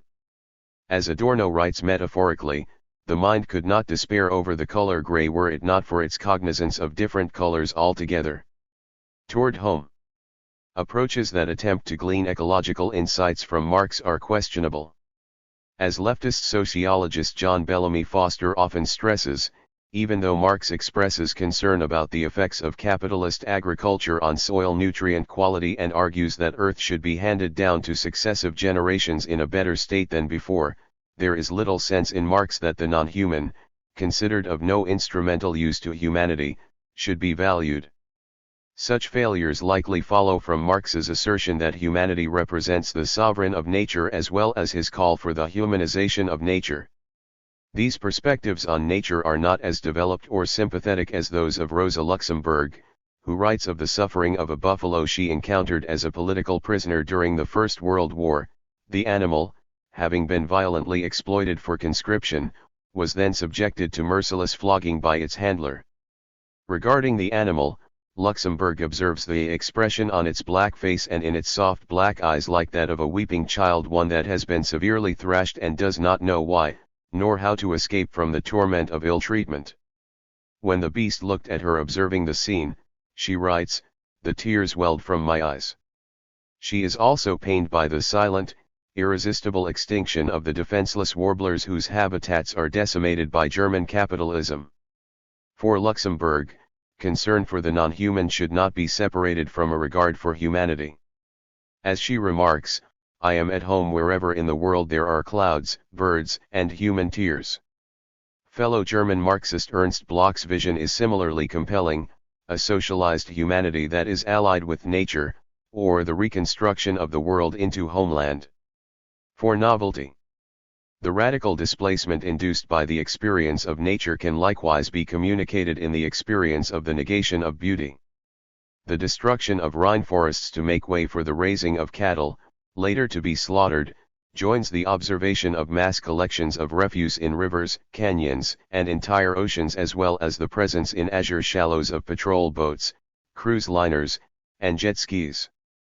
This is also found in urban areas, where automobiles, airplanes, police helicopters, and gas-powered lawn-mowers, among other things, come into conflict with nature and humanity. The reduction of the world to private property and advertising space represses orientations sensitive to the vulnerability and fragility of terrestrial life. The system that exterminated many of the indigenous peoples of what is now known as North and South America and relegated many of the descendants of the survivors to reservations has also radically imperiled the biological diversity of life on Earth, beyond having destroyed millions of lives and entire societies outside the Western Hemisphere.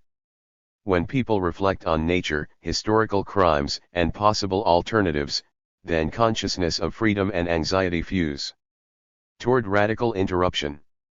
According to North American environmental activist Bill McKibben, planet Earth has died. Earth's replacement, however, does not constitute progress toward a higher or better state. The newborn planet, named Earth by McKibben in his book of the same title, instead develops from the brutality and thoughtlessness engaged in by much of humanity. In McKibben's estimation, the Holocene geological epoch, one that, characterized by a narrow range of fluctuation in average global temperatures, has allowed for humanity's rise and development on Earth over the past 12,000 years, can no longer be said to exist, due to interference with planetary climate systems as well as human-induced environmental destruction overall. As an academic concerned with environmental studies, McKibben is aware of the dire nature of the present state of affairs. On the new Earth, he mentions that the flow of the Euphrates and Nile rivers could well decline significantly in the near future, and that glacier retreat in the Himalayas and Andes could cause the water supplies of billions of people to dwindle within decades. In light of the various horrors that climate catastrophe could visit on history, McKibben suggests that humanity recognize biophysical limits and jettison the consumer lifestyle altogether, instead adopting a Plan B characterized by the sharing of resources between northern and southern societies within the context of a joint effort to thoroughly rearrange global society on rational, ecological grounds. Toward the end of attaining an atmospheric carbon concentration of 350 ppm, McKibben endorses what he labels a clean-tech Apollo mission and ecological New Deal, arguing that such thoroughgoing changes be accompanied by a return to small-scale organic agriculture on humanity's part. Despite the critical perspectives advanced in McKibben's contributions in Earth, much of the book's argument unfortunately serves present power arrangements, in keeping with McKibben's reformist project. For one, the author blames modernity, which he defines as the sudden availability of cheap fossil fuel in the 18th century, for the regression to Earth and the various possible future scenarios, given climate catastrophe. There is no recognition here, or at any point in the work, of the processes sparked by the onset of the capitalist mode of production during this period of human history. Similarly, there is no explicit critique of the highly destructive nature of capitalism in general. It should not be surprising, then, that McKibben's recommendations do not include a call for the abolition of capitalism. McKibben presents these inadequate reflections while engaging in a tendency to attribute responsibility for the current socio-environmental predicament to an amorphous we, as though the impoverished, the young, and other excluded groups have had any sort of choice on climate policy, let alone the course of history. This line of thought contrasts significantly with views advanced by Chomsky, who in June 2009 suggested the following thought experiment, that North Americans 50 years ago had been given the choice of directing resources toward either the development of iPods and the Internet or the creation of a livable and sustainable socio-economic order. A false choice, as Chomsky points out, for no such option has ever been on offer. That McKibben claims at one point in Earth that we don't pay much attention to poor people should need little comment, however much the side note says about U.S. liberalism. Given his recognition of the dire situation today, it is perhaps strange that he does not come to conclusions more substantive than his call for a return to small-scale agriculture coupled with an ominous Green Manhattan Project. Earth, for example, includes little reflection on the terrifyingly repressive actions that capitalists and their defenders may well take to attempt to maintain their privileges within the context of a climate-destabilized world, as examined in Gwynne Dyer's Climate Wars. Remarkably, McKibben fails to systematically explore the alarming possible impacts that climate change could have on future agricultural production, considerations that may well prove important for the viability of his Back to the Land project. McKibben's perspectives are surely far from those advanced by Benjamin.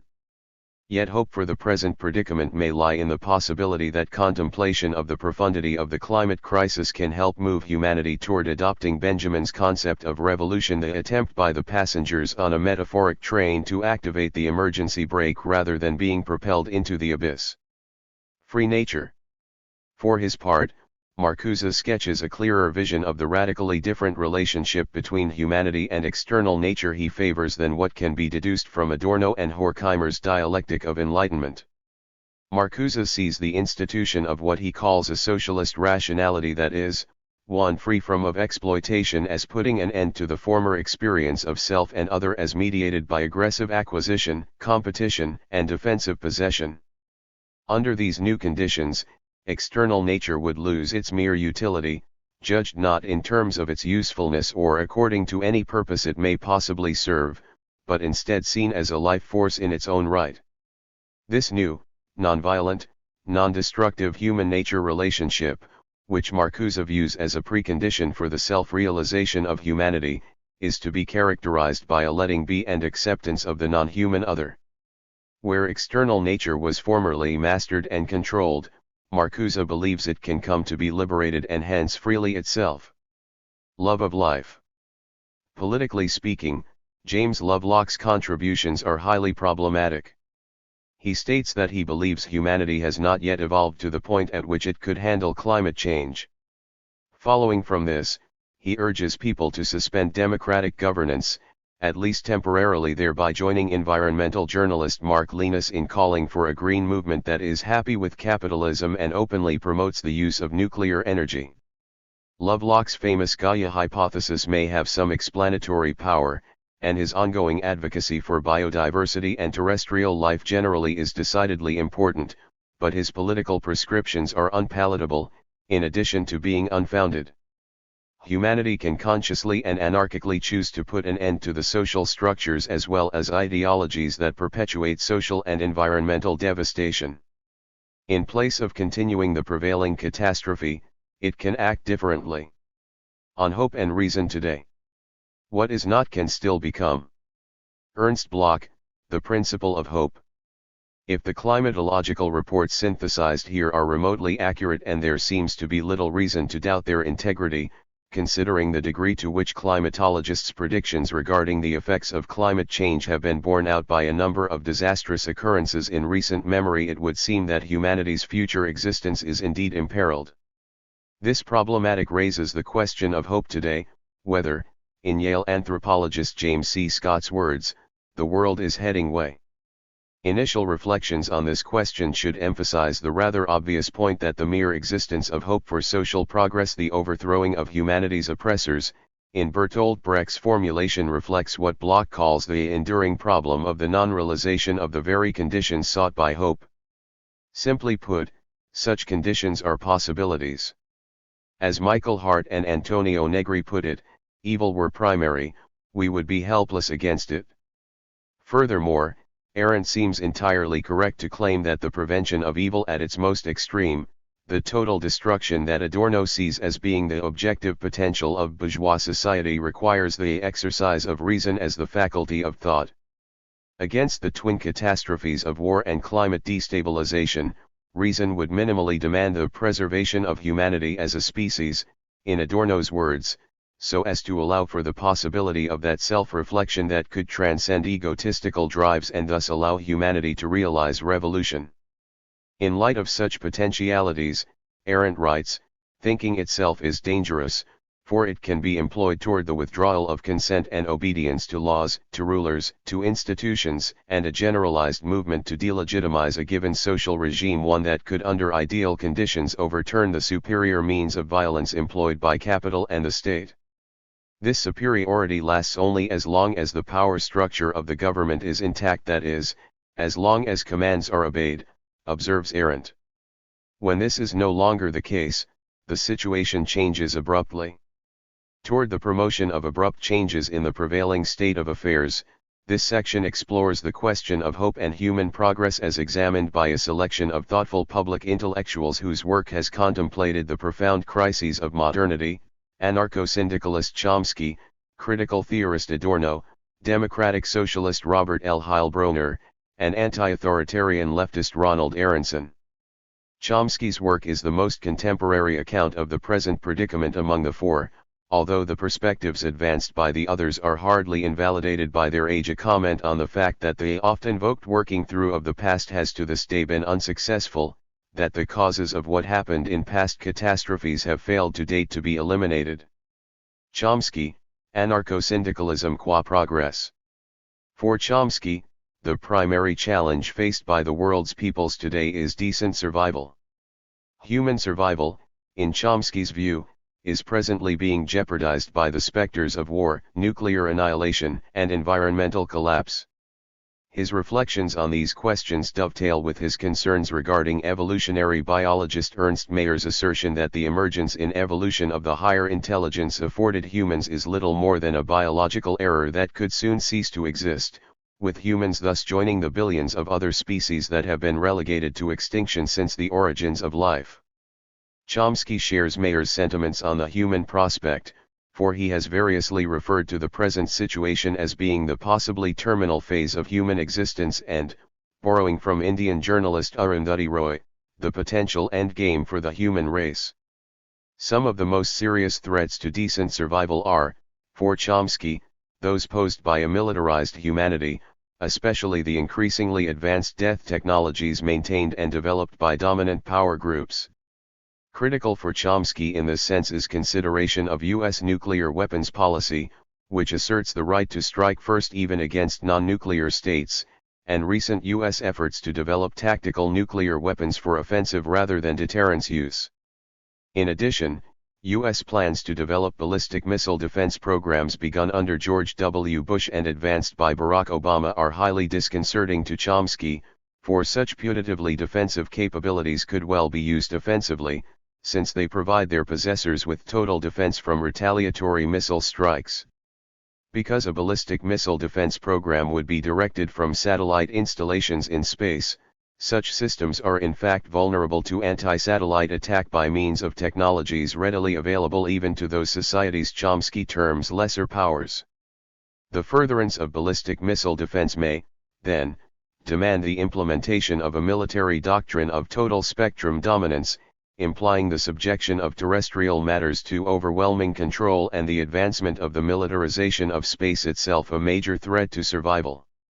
Among other considerations, such policies would likely demand the institution of a prompt global strike capability, which would allow its handler to attack any target on Earth within a matter of hours or even minutes. It bears mentioning that development of the prompt global strike system has been promoted by the Obama administration, particularly with the August 2011 attempted flight of the Falcon HV-2. A remotely controlled military aircraft that could have traveled at speeds of 13,000 miles per hour. Though the test flight of the Falcon HV-2 thankfully failed, Chomsky is right to note that the advent of such projects has no remote historical parallel. They follow from the present organization of the world, threatened with calamity as it is by the policy orientations of the United States, a state with historically unprecedented repressive capacities. Beyond potentially terminal imperial war, Chomsky has also identified the severity of the climate predicament as a threat to survival. Noting the question to be of transcendent importance, he writes that the environmental crisis threatens real catastrophe for everyone. Maybe some humans will survive unchecked climate catastrophe, he remarks, but it will be scattered and nothing like a decent existence. Significant changes to avoid such an eventuality are missing in existing society, and Chomsky sees them as even being inherently at odds with the ruling maxims of the given order. In capitalism, he asserts, short-term profits outweigh long-term considerations, and externalities, the side effects or collateral damage of profit-seeking behavior, must be ignored for normal production to exist, even if, as in the case of climate change, the externalities happen to be the fate of the species. Chomsky also believes that responsibility for the climate crisis lies in the tendency to dismiss the interests of those who, possessing little to no economic resources, are considered in the ill-named democracy of the market to have no interests at all, particularly the materially impoverished as well as future generations. It follows, he writes, that those who accept this institutional assemblage will work to destroy the possibility for decent survival for our grandchildren, if by so doing can maximize own wealth. Within existing arrangements, then, profits for the next quarter are valued more than continued human existence. The dedicated efforts that have been taken to dismantle institutions designed to mitigate the harsh consequences of market fundamentalism are principally to blame in this sense, along with those efforts launched against the culture of sympathy and solidarity. The threats that Chomsky identifies to the prospect of decent human survival are formidable. Despite the grave implications of having existing technologies be largely controlled by capitalists and state managers, agents who respond to little other than profit and power, Chomsky nonetheless stresses that the present predicament should not be considered a historical aberration. The unprecedented present near monopoly of the means of large-scale violence in the hands of one state, the United States, can be said to follow from the conquest of most of the world by Europe and its settler societies, a process greatly accelerated by the events of 1492, and subsequently carried forward by the development trajectory implied by colonial capitalist control of vast foreign territories and labor forces. The Allied victory in World War II left the United States as the reigning superpower, and the collapse of the Soviet Union only strengthened the U.S. position as world ruler. Though it should be uncontroversial to observe that those with power and privilege act to protect and defend such power and privilege, an understanding of this dynamic can greatly help to explain the prevailing situation. In this sense, Chomsky's drawing of parallels between the actions of the United States since its rise to superpower status in the mid-20th century and the efforts of the reactionary Austrian Count Metternich and Russian czars to hold then prevailing power relations is instructive.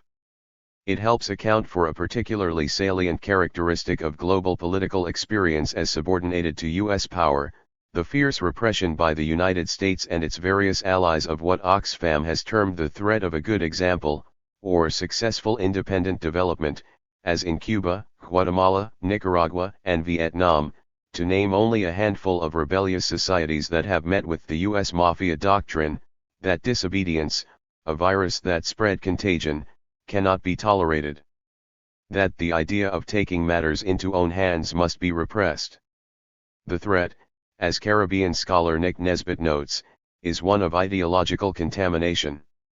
It is reproduced, for one, in the alternative that highland stateless societies represent to the captive subjects of Southeast Asian party states, and in those alternatives posed to centralized power by the Parisian sections of the French Revolution of 1789 and the Soviets after 1917.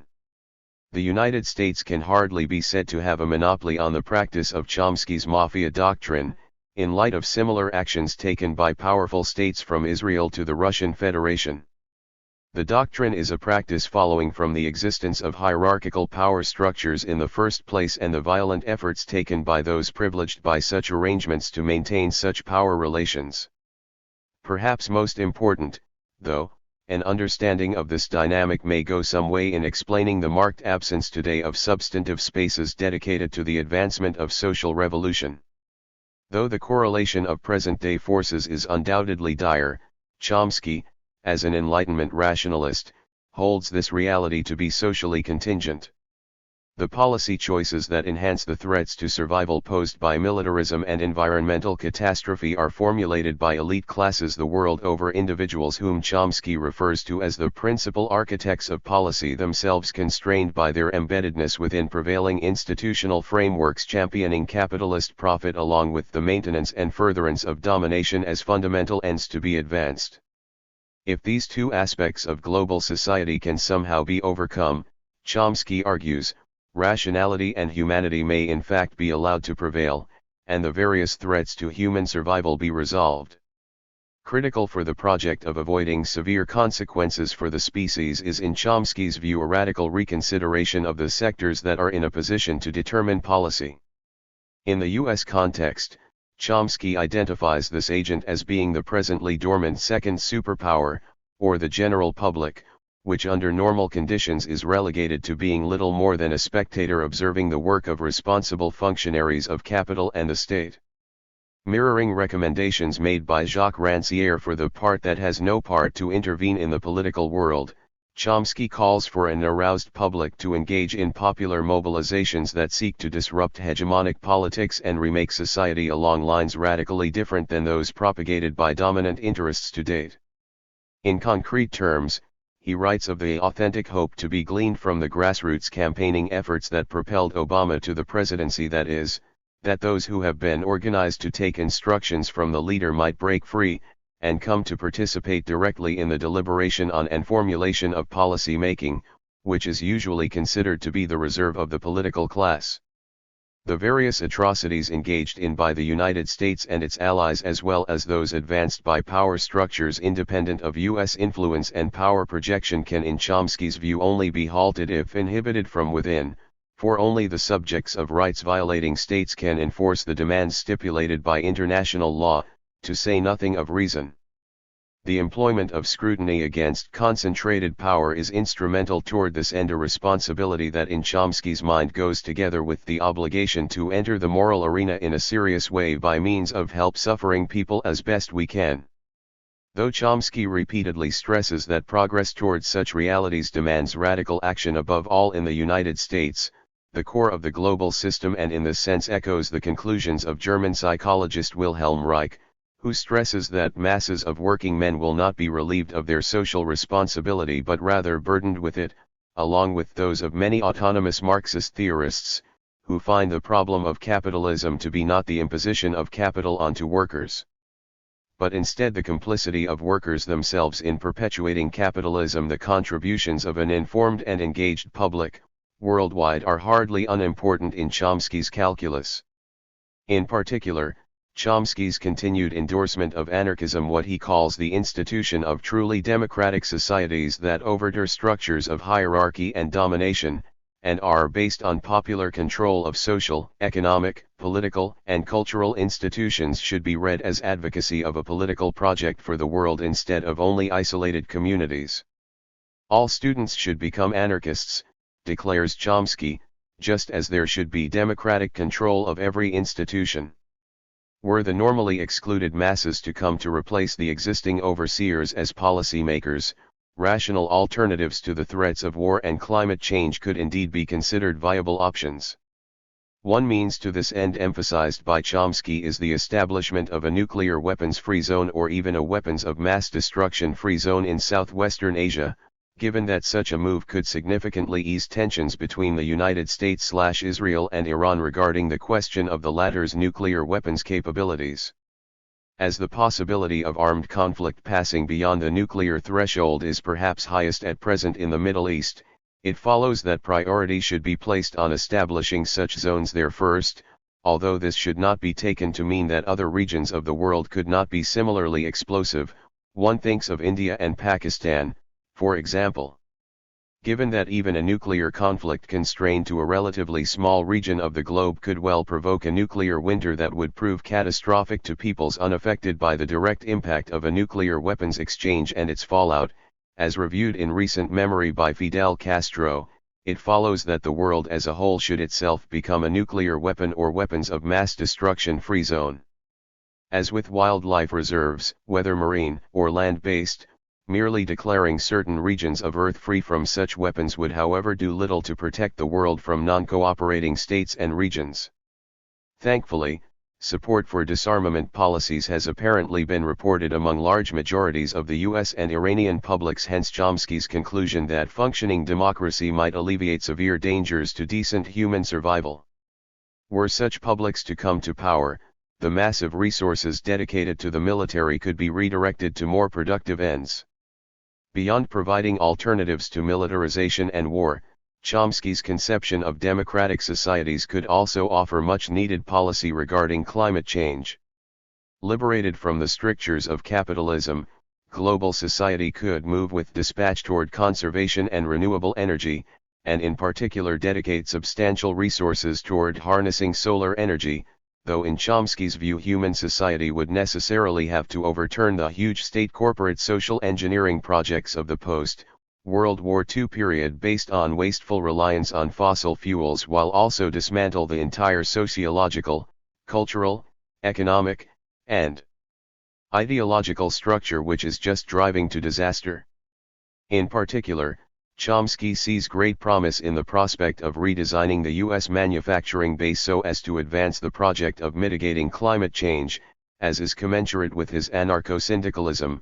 One of the things that could happen is that the workers in plants could simply take over the factories and say, okay, we're going to construct and develop, we're going to reconvert, we're going to develop high-speed rail, which they have the capacity to do. Catastrophe and redemption in Adorno's work. The contemplation of catastrophe and historical regression were primary questions for Adorno. He asked whether culture, and whatever culture has become, permits something like the good life, whether the good life is possible within the bad one, whether the right form of politics lies within the realm of what can be achieved today, and whether humankind is able to prevent catastrophe. For Adorno, speaking after the military defeat of Nazism, any appeal to the idea of progress would seem absurd given the scale of the catastrophe. The totality in which Adorno finds himself is for him odious and abhorrent, as it reduces people to the level of objects, thus radically erode the possibility of the good life. The prevailing Weltlauf, or course of the world, continues to hold a pistol to the heads of human beings, and the dream that humanity would organize the world humanely is one that the actual world of humanity is resolutely eradicating.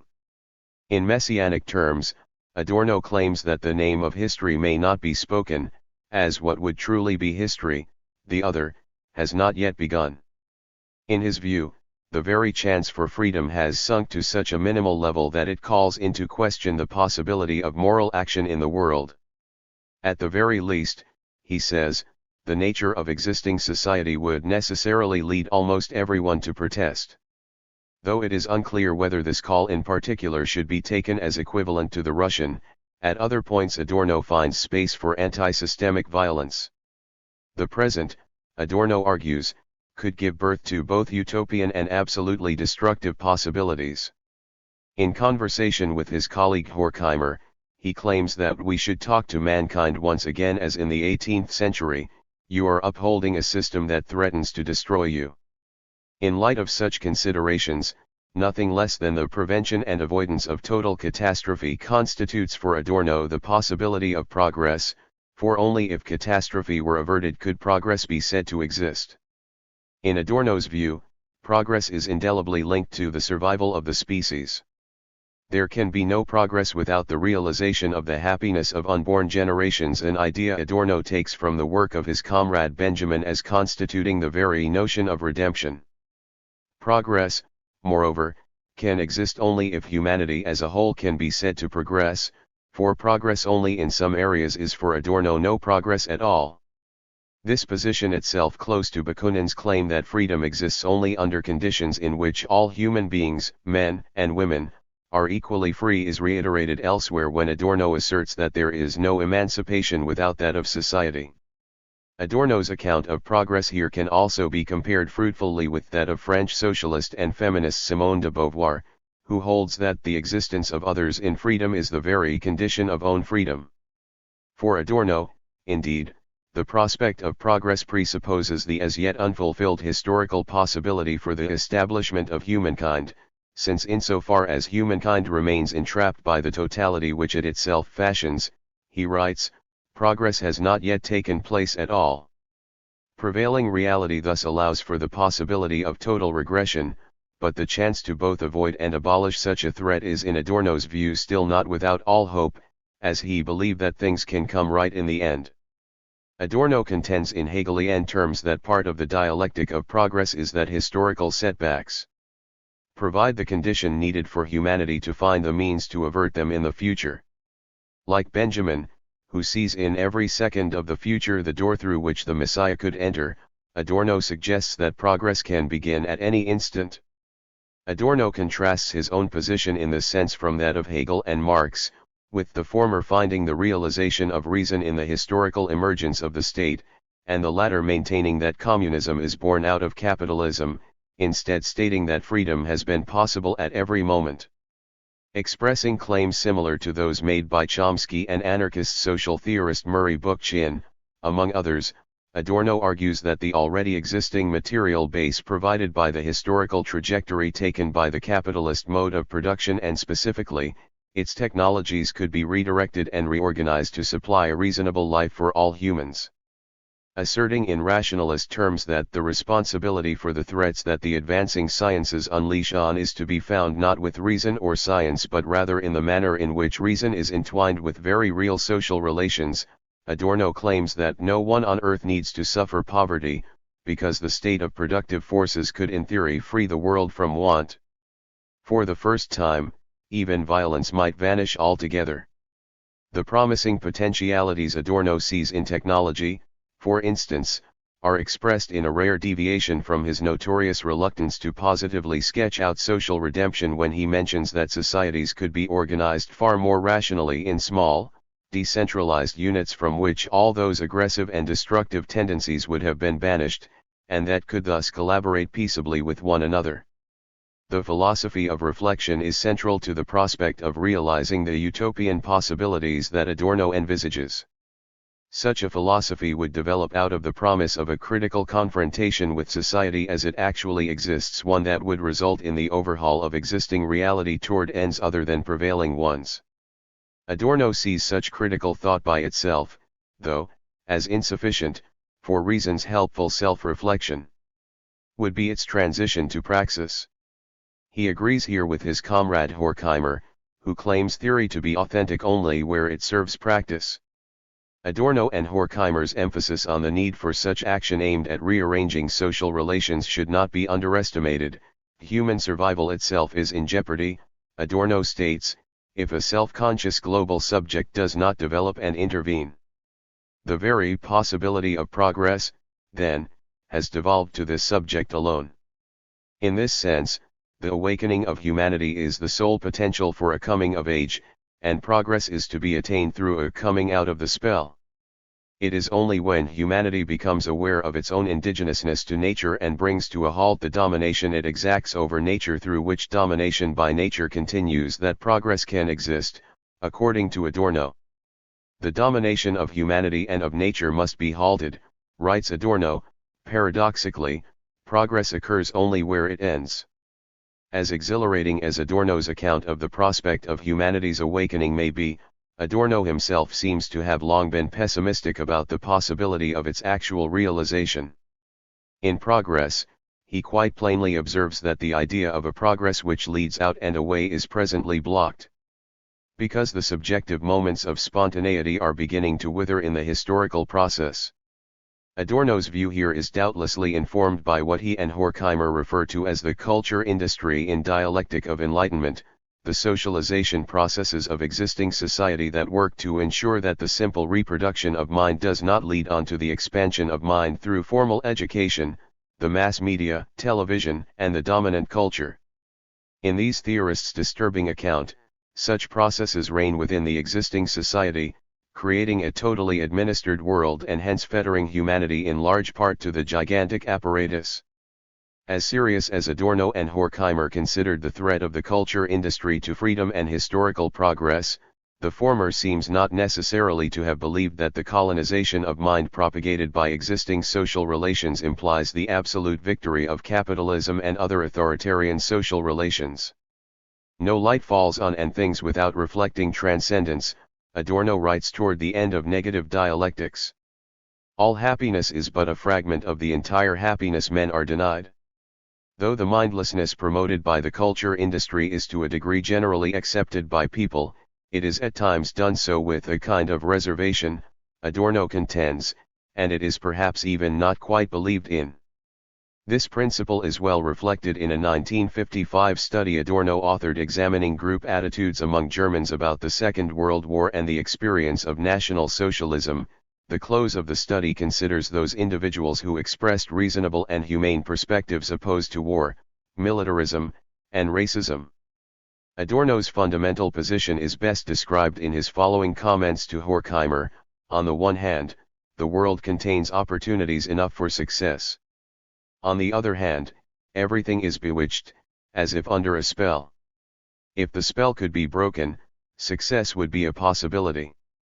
Even Horkheimer, perhaps the more resigned of these two theorists, expresses similar faith in humanity's potential. Mutilated as men are, in the duration of a brief moment they can become aware that in the world which has been thoroughly rationalized they can dispense with the interests of self-preservation which still set them one against the other. Once the uninhibited interest of self-preservation itself is transcended, humans then can transcend destruction, violence, and the megaton bomb. Reason then can be employed, as Horkheimer writes, to recognize and denounce the forms of injustice and thus emancipate itself from them. Hence the importance Adorno reserves for the practice of reason, since in his view only reason alone is capable of abolishing domination, hence and also his hypothetical assertion that finally progress can begin, at any instant. Heilbronner, to be Atlas. Also worthy of consideration for the present crisis are Heilbronner's reflections in an inquiry into the human prospect, a work that attempts to answer the question of whether there is hope for humanity. Heilbronner begins by asking whether the likely future of humanity can be imagined as something other than a perpetuation of the darkness, cruelty, and disorder of the past, and especially whether a catastrophe of fearful proportions is looming. His answer, after considering the problems of human population, warfare, ecological devastation, and technological development, is quite simply that there is no reason for hope. Against the resignation that could follow from such a conclusion, though, he comes to moderate this claim by clarifying that he does not hold the human prospect to be an irrevocable death sentence or that humanity is headed toward an inevitable doomsday, but rather that the risk of enormous catastrophe exists, and that these serious obstacles must be overcome before human survival can be assured. These challenges can be resolved by the intervention of human mindfulness, says Heilbronner, though he stresses that nature, too, could similarly resolve such problems by means of the collapse of the ecological conditions that underpin human society. For Heilbronner, contemplation on the human prospect necessitates an examination of the dangers of the knowable external challenges of the future as well as an evaluation of humanity's ability to meet such challenges. He imagines that the future will bring with it resource wars, whereby impoverished southern societies develop nuclear weapons so as to force northern societies into engaging in mass redistribution schemes. Heilbronner does not expect future violence to consist exclusively of such south-on-north conflict, for continued aggression by rich nations against poor will surely complement it. He mentions the possibility that industrialized societies will embark on wars of preemptive seizure to secure access to critical natural resources, even and especially those located in the global south. Rather strangely, however, and in sharp contrast to many contemporary commentators, Heilbronner exerts little energy pondering the threat of nuclear war and concomitant human annihilation. Yet he does suggest that a voluntary redistribution of wealth from north to south could help avoid the large-scale human suffering he sees as likely, in light of population growth patterns and impending ecological decline, although only if such redistribution schemes are promoted on a large enough scale. Reviewing the number of interstate conflicts in the decades since the 1940s, Heilbronner somewhat helpfully concludes that such wars can be expected to continue as long as states exist, though he foresees no exit from this situation. Another critical challenge Heilbronner sees for the human prospect is the environmental consequences following from the adoption of industrial technology. Even if nuclear attacks are somehow avoided, Heilbronner asserts that human society is rapidly approaching the endpoint of Earth systems to support industrial activity, thus allying himself with the Club of Rome and other contemporary socio-environmental observers. Anticipating that which eco-Marxist James O'Connor terms the second contradiction of capitalism, Heilbronner maintains that a grave decline in material living conditions might result from modernity's massive assault against the biosphere. In particular, he identifies the threat of serious climatic problems due to the ever-increasing surplus heat emission produced by industrial processes and argues that this may be the most formidable challenge faced by humanity. He asserts, rather optimistically, that the climate threat is a distant one, hence his claim that the climatic limits to industrial activity will become evident within 3 or 4 generations, after which industrial growth will have to be completely halted, for its continuation beyond this point in time would, on Heilbronner's account, ensure extinction. He nonetheless prefers that growth be put to an end sometime before this point is reached, advocating the widespread adoption of solar energy and other renewable energy sources. For Heilbronner, the environmental crisis as a whole, the prospect of climate catastrophe, but also the various other ecological problems induced by modernity, demands that industrial activity be drastically curtailed or even dismantled. The problem of science and technology is, in Heilbronner's view, connected to the environmental crisis. The development of science has overemphasized disequilibrating or perilous aspects without giving rise to enough benign technologies or compensating control measures. Claiming that science and technology are the principal forces of the age, Heilbronner bases the contemporary predicament in the advent of a command over natural processes and forces that far exceeds the reach of our present mechanisms of social control reification, in the terminology of Western Marxists. It follows from this that the horrors toward which modernity is propelling humanity do not come out of nowhere, for they are caused by humans, and thus can be changed by humans. In this sense, Heilbronner argues that the prevailing frameworks in which much of this human behavior takes place, industrial civilization, as he calls it, are the main problem. The socialism practiced in the Soviet Union is insufficiently different from capitalism to merit endorsement from Heilbronner as an alternative, in light of its endorsement of efficiency, productivism, increased material consumption, and the domination of nature. Heilbronner does hold out the possibility that under different conditions, matters could be made radically different too. He offers the example of a polity characterized by extensive decentralization, workers' control, and an atmosphere of political and social freedom, but does not dwell on this alternative, instead embarking on a discussion of whether capitalism could bring about a stationary state, as advocated by John Stuart Mill and Herman Daly, among others. Heilbronner naturally observes that no capitalist society has yet to seriously consider the scale of change needed to achieve something approximating a viable steady state. Nonetheless, he acknowledges that many of the thoroughgoing changes in social relations that would need to be realized if global society were to stave off catastrophe, the control over the direction of science, over its rate of incorporation in technology, and over the pace of industrial production as a whole, would more easily be effected under conditions from which considerations of capitalist profit have been eradicated. Though Heilbronner devotes relatively little of his inquiry to reconstructive political projects, he lays out some of the basic features of the path he feels would lead away from the prevailing state of affairs. For one, impoverished Southern societies could come to redefine the term development through stressing the education and vitality of their citizens over the quest for capital accumulation. Major efforts in Northern societies to minimize the enormous wastefulness of industrial production as it is used today could contribute to the success of this project. Heilbronner also holds out the prospect of a reduction in scale from immense nation-states to human communities emulating the polis of the ancient Greeks, and suggests that simplicity and frugality must come to replace prevailing consumerism. For Heilbronner, the chance that these alternative institutions could emerge and sustain themselves remains possible, though rather improbable, as he sees an undeniable need for a centralization of political power to carry through the myriad social transformations that are in his view required to uphold the human prospect, especially given his pessimism regarding the question of whether people will consent to proposed socio-economic overhauls. Heilbronner emphatically proclaims that no substantial voluntary diminution of growth, much less a planned reorganization of society, is today even remotely imaginable.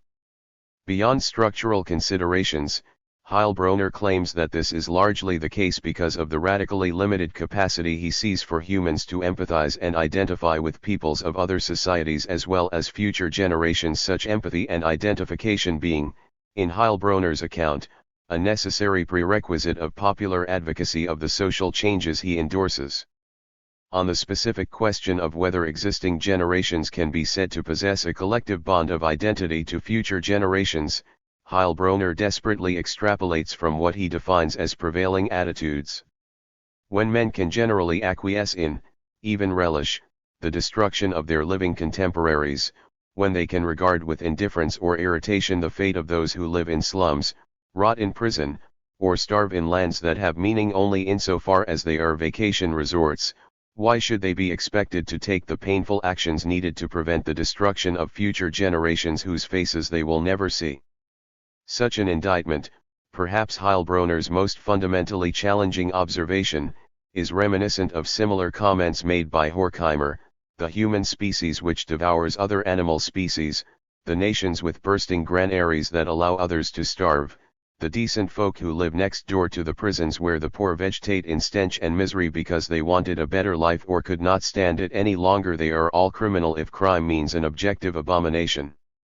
In the end, suggests Heilbronner, little more is left than disjointed attempts to preserve the very will to live. Heilbronner allows for the possibility that a survivalist ethic may somehow emerge among specific groups of human communities. The stark alternative is for global human polities to be reduced to the executioners of Aronson's collective action against madness. Writing over 25 years ago, Aronson considers much the same question in his Dialectics of Disaster, a preface to Hope, as that driving Heilbronner's inquiry: is there reason for hope? Aronson begins his exploration by citing Gil Elliot in his claim that the scale of man-made death is the central moral as well as material fact of our time. This, in the closing years of the 20th century, a time period that has constituted a charnel house in which revolutionary expectations have been so thwarted. Examining some of the various lapses of that century: the Nazi genocide of European Jewry, the Soviet Holocaust prosecuted by Leninism and Stalinism after 1917, the bourgeois democratic Holocaust of the Vietnam War, the dispossession and oppression visited on the Palestinian people by Zionism, and the possibility of a universal Holocaust by means of nuclear annihilation. Aronson reaches several conclusions about the reasons for the emergence of such social disasters. One fundamental commonality is the complicity of social majorities with prevailing reality, the often remarkable lack of popular resistance to inhuman socio-political projects. Echoing some of Arendt's commentary on the experience of Nazi and Soviet totalitarianisms at points, Aronson stresses the importance that repressive ideologies, nationalism, racism, and corrupted senses of Hegelianism have had in legitimizing decidedly illegitimate practices. Distancing himself from accounts of genocide that find static national cultures responsible for such crimes, Aronson argues that no form of society is exempt from becoming genocidal, noting that any contemporary ruling class or national group is capable of using the modern state's weapons for catastrophic purposes. Citing U.S. psychologist Stanley Milgram's investigations into authority, Aronson contends that the tendency to obey within hierarchical apparatus helps explain the Nazi experience, but he also stresses the active complicity of many and the silent acquiescence of others as important considerations. Stalinism, Aronson finds, developed directly out of the October 1917 Bolshevik takeover, and the genocide perpetrated during the Vietnam War was prosecuted by a smoothly functioning society at the peak of its wealth and power. Writing of the contemporary world, Aronson notes the limited resistance to increasingly mad mainstreams, lamenting madness as being ascendant over the oppositional forces of sanity and humanity it continues to generate. With nuclear weapons in mind, Aronson writes that human life itself has been put in question by the people and technology who ostensibly serve it, making the following crucial point: to jeopardize life on any scale without compelling reason, and to do this while denying that one is doing it, is mad. Against this, Aronson holds out the promise of an anti-authoritarian classless society in which ordinary people really do exercise collective control over their lives. He claims humanity's inability to institute such a set of social relations as being at the very root of the threat of nuclear annihilation. Similar to Arendt and Adorno, Aronson concludes that the social catastrophes he explores need not occur again, if enough people thoughtfully reflect on historical terror and engage in action that seeks to prevent its reoccurrence. Claiming evil to always a human project, he declares that its practice therefore is not necessarily a given. He believes that people will struggle for reason and justice as long as the human species exists. Aronson thus finds hope in the prospect of collective human action aimed at bring about survival, peace, and well-being, at instituting a better world that will respect both its source and its ultimate term, and will abolish the conditions that led to Auschwitz, the Gulag, Vietnam. Political action is for Aronson the only possible means of resolving societal madness, since the commitment to sanity, to truth, to humanity, to survival, means doing battle. Considering in particular the universal Holocaust threatened by nuclear weapons, Aronson hopes that humanity will awaken from delusions, as the Nazis never did, to attack the social structures responsible for the impending disaster. Toward a critical appraisal. What, then, can be made of this? A fair bit, in fact. Much in the perspectives advanced by these four authors, as that of other serious theorists, is critical in light of the present predicament. The desperate urgency of the accounts presented should not be taken as exaggerated or unfounded, for the fact of the matter is that the very survival of humanity is imperiled, as these authors claim. It is rather unclear how one should act in the face of what Castro terms this terribly sad reality. For the victims of climate change, past and present, there is no hope, only despair. Any account of the issue of global warming that does not make this concern central is radically false. The disorientation accompanying the recognition that the current situation jeopardizes the future reproduction of human society is certainly alarming. Reflection on the problem could promote wild confusion, as Heilbronner notes, for it challenges the very standing of legitimate action in the world.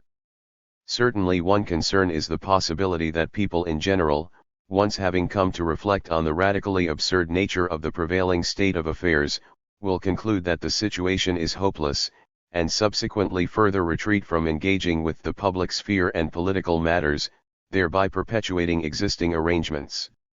Heilbronner raises this worry, which in turn McKibben has also recently done. Yet Heilbronner himself has little patience for such a position. Echoing Camus, he writes that avoidable evil remains, as it always will, an enemy that can be defeated, and the fact that the collective destiny of man portends unavoidable travail is no reason, and cannot be tolerated as an excuse, for doing nothing. One of the most important contributions made by these authors is the stress they place on the fact that however catastrophic the designs of constituted power, humanity's global societal constitution is contingent, it can be changed, as it is the result of given political and cultural institutions, social and economic structures, and ideologies. Such a critical position is the very foundation for hope today. Revolutionary humanist commitment and action are not traits that are foreign to humanity, as Chomsky rightly notes. Where they are present, they can be carried forward, and where they are missing, they can be revitalized. All the authors examined in this section, except for the ambiguous Heilbronner, hold such faith in humanity's potentialities. The confidence that Chomsky, Adorno, and Aronson hold for the chance to overcome catastrophe and establish something approximating reason seems far more convincing than Heilbronner's pessimism. Another significant aspect of these authors' accounts, itself inseparable from claims about the contingency of prevailing society, is their anti-capitalist perspective. Heilbronner, for one, is certainly justified in questioning economic growth on environmental grounds, as such environmental commentators as George Monbiot, James Gustav Speth, and John Bellamy Foster, among others, have also done. For his part, Chomsky holds the capitalist mode of production directly responsible for looming environmental catastrophe, while Aronson sees it as a key component of the general societal madness that threatens the human prospect. Capitalism, in Adorno's view, is part and parcel of the monstrous apparatus that perpetuates radical human alienation. In his call for humanity's debarbarization, Adorno would likely agree with Cornelius Castoriadis's claim that the present crisis of humanity will be able to be resolved only through a socialist revolution. Nonetheless, Heilbronner's critique of industrial activity, a position that seems not terribly far from that of primitivism, seems fairly mistaken. His concerns regarding the environmental destructiveness of economic expansion as practiced under both Western capitalism and Soviet-style state capitalism are justified, for both systems have been thoroughly discredited on these grounds, as on many others. His mistake nonetheless begins in seeing these two regimes as the only alternatives open to humanity. If a society used industrial production to produce essential medicines or energy from solar or wind power, for example, it would not necessarily be unsustainable. The more relevant consideration here regards the nature of social relations, particularly economic ones. As the three other theorists argue, a reorganization of existing technologies on a basis different than that dictated by growth economies, whether capitalist or Soviet, together with efforts dedicated to further technological innovation aimed at drastically reducing human suffering as well as minimizing or even reversing human destruction of the non-human world, would be instrumental in improving humanity's prospects. Rationality and humanity demand that humans dedicate themselves, as Horkheimer asserts, to assisting people, caring for the sick, and aiding the poor, in place of valorizing capital and perpetuating the prevailing modes of domination, including especially those that maintain alienated labor and warfare. In light of the climate predicament, moreover, these demands should definitively include calling for a radical reduction in greenhouse gas emissions within the near future. This, in turn, necessitates what Adorno calls a global self-conscious subject, or Chomsky dubs a second superpower, armed with the recognition of Newman's claim that the primary fact of modern civilization is this very antagonism between an economy that can produce in abundance for welfare but that does so only for destruction. Autonomous action exercised by the subordinated could model itself after the historical experience of the 1871 Paris Commune, the workers' councils that arose in the general strike wave that gripped Russia in 1905, the Soviet-based democracy that briefly flourished in Russia in the wake of Tsardom's collapse, anarchist upheaval in Catalonia in the 1930s, worker and student mobilizations in May 1968, and indeed the various oppositional developments that emerged in 2011 in addition to the speculative reflections of Ursula K. Le Guin's The Dispossessed, Ernest Kallenbach's Ecotopia, and Kim Stanley Robinson's Mars trilogy. To assess the chance of a revolutionary interruption of society's prevailing direction, it is crucial to first take account of the various threats to decent survival. The gravity of the climate crisis has already been discussed here, but it's worth restating the urgency of the situation to declare, with Horkheimer, that humanity is destroying itself. Beyond the barbarism promised by climate destabilization, militarism, and the specter of military conflict in the foreseeable future threaten humanity. The much celebrated election of Obama as U.S. President has seen the marked continuation of previously existing barbarism. His administration has requested defense budgets larger than those overseen by Bush at the end of his time in power and has advanced the development of a number of alarming weapons system programs, the principal ones in this sense being 13-ton massive ordnance penetrators designed to be dropped on deeply buried bunkers from B-52 bombers, arms found by Chomsky to be the most lethal weapons in the arsenal short of nuclear weapons, the Prompt Global Strike System and Falcon HV-2, and the X-37B and X-47B, unstaffed machines to be launched into space for surveillance purposes and, it is to be imagined, possible space-to-Earth strikes. Current near-term plans to utilize agro-fuel sources as part of U.S. military operations are similarly worrying, given the well-known conflict between agro-fuel and food cultivation, and this under conditions in which some 1 billion individuals are undernourished, with billions more expected to starve because of climate change. The $60 billion sale of U.S. arms to Saudi Arabia in 2010, war preparations against Iran, and Obama's drone war over Pakistan, which has killed hundreds of Pakistani non-combatants, all offer glimpses of what can be expected from continuing to employ such disconcerting technologies, illustrations of the wrongly developed nature of a false society, on Horkheimer's account.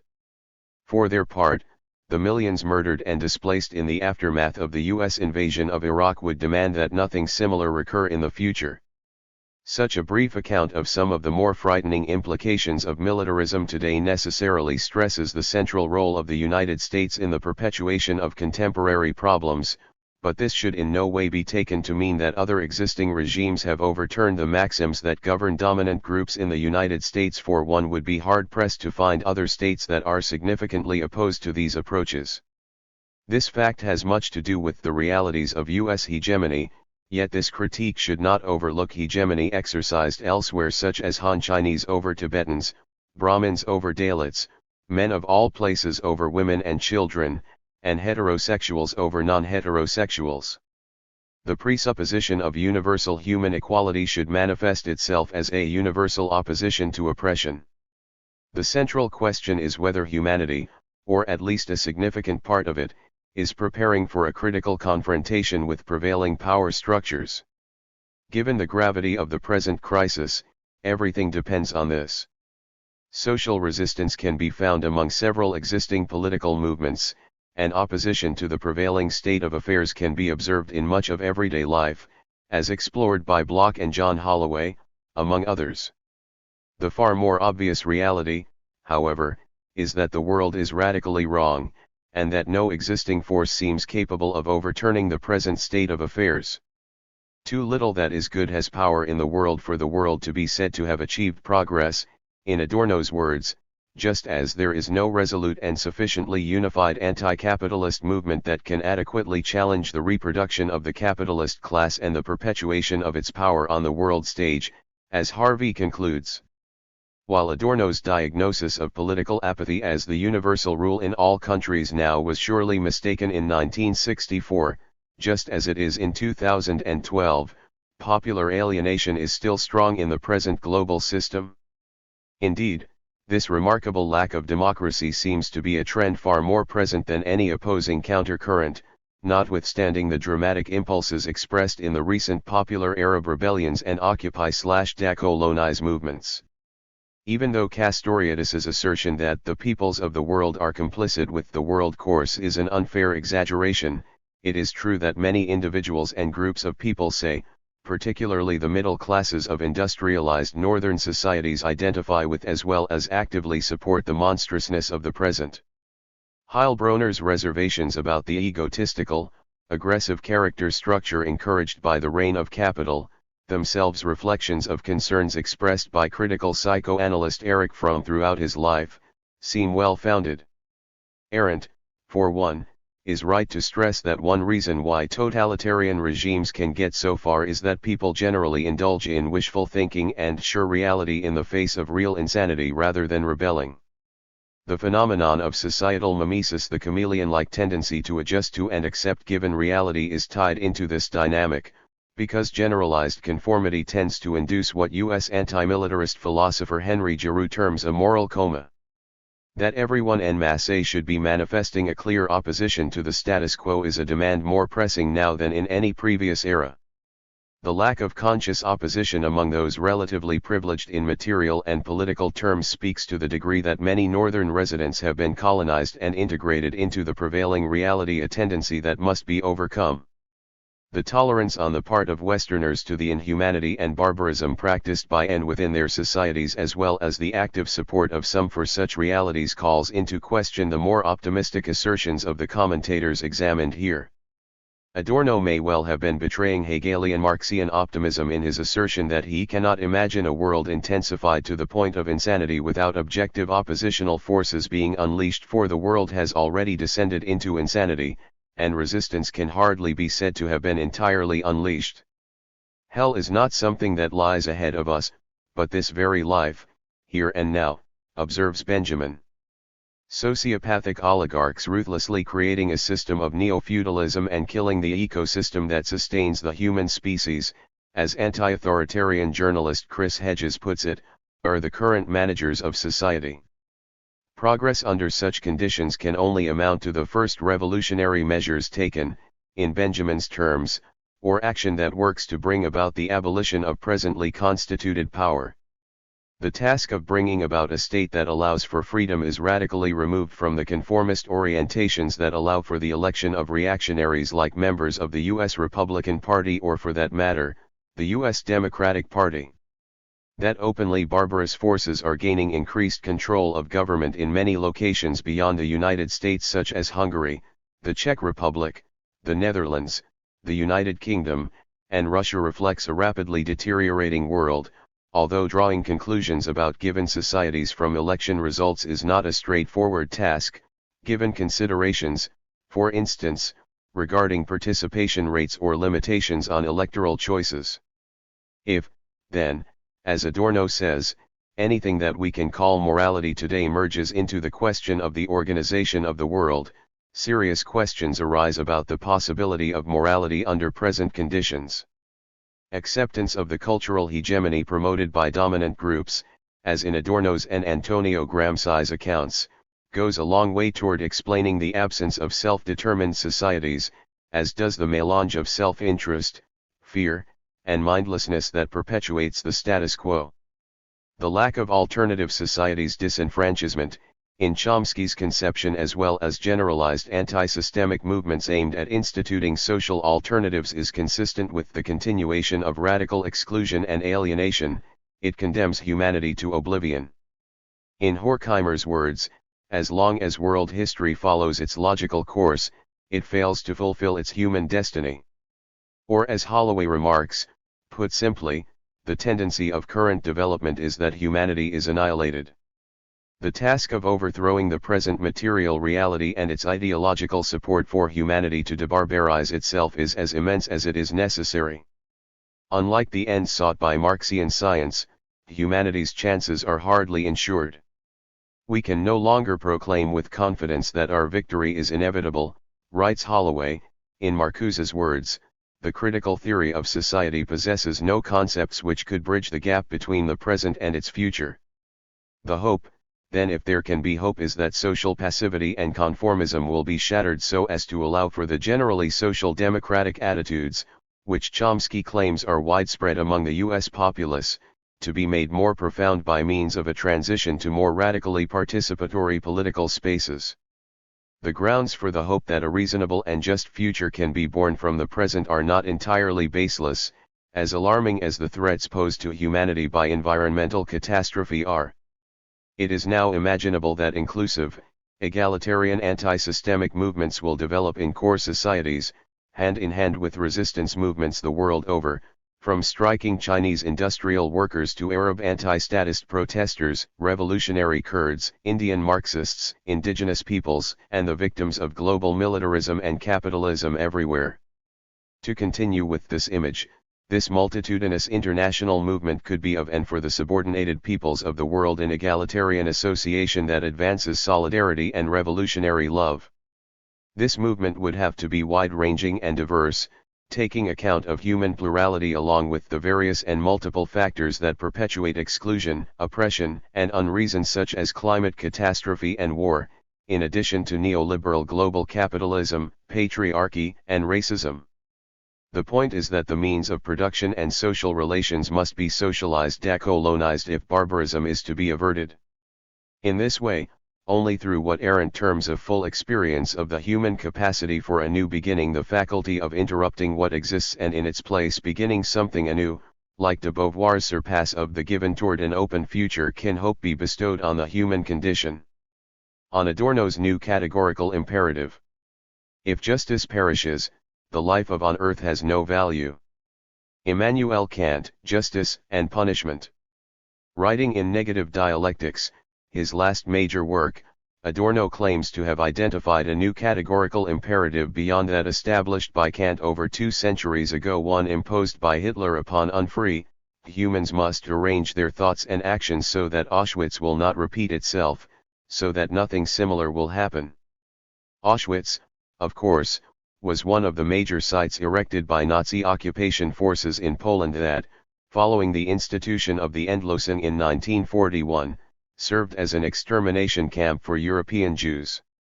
It is estimated that approximately 1 million people were murdered there by means of mass industrial killing, the infamous gas chambers and crematoriums. Its genesis apparently found its basis in the relative inefficiency of massacres carried out by the Einsatzgruppen and related groups within the Eastern European territories taken over by the Nazi war machine.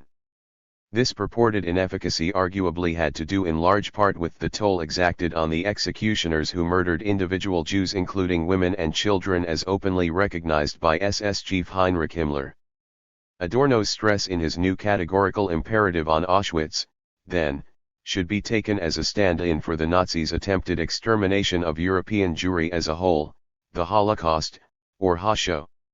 In Adorno's own words, his postulated new imperative has priority before any other requirement.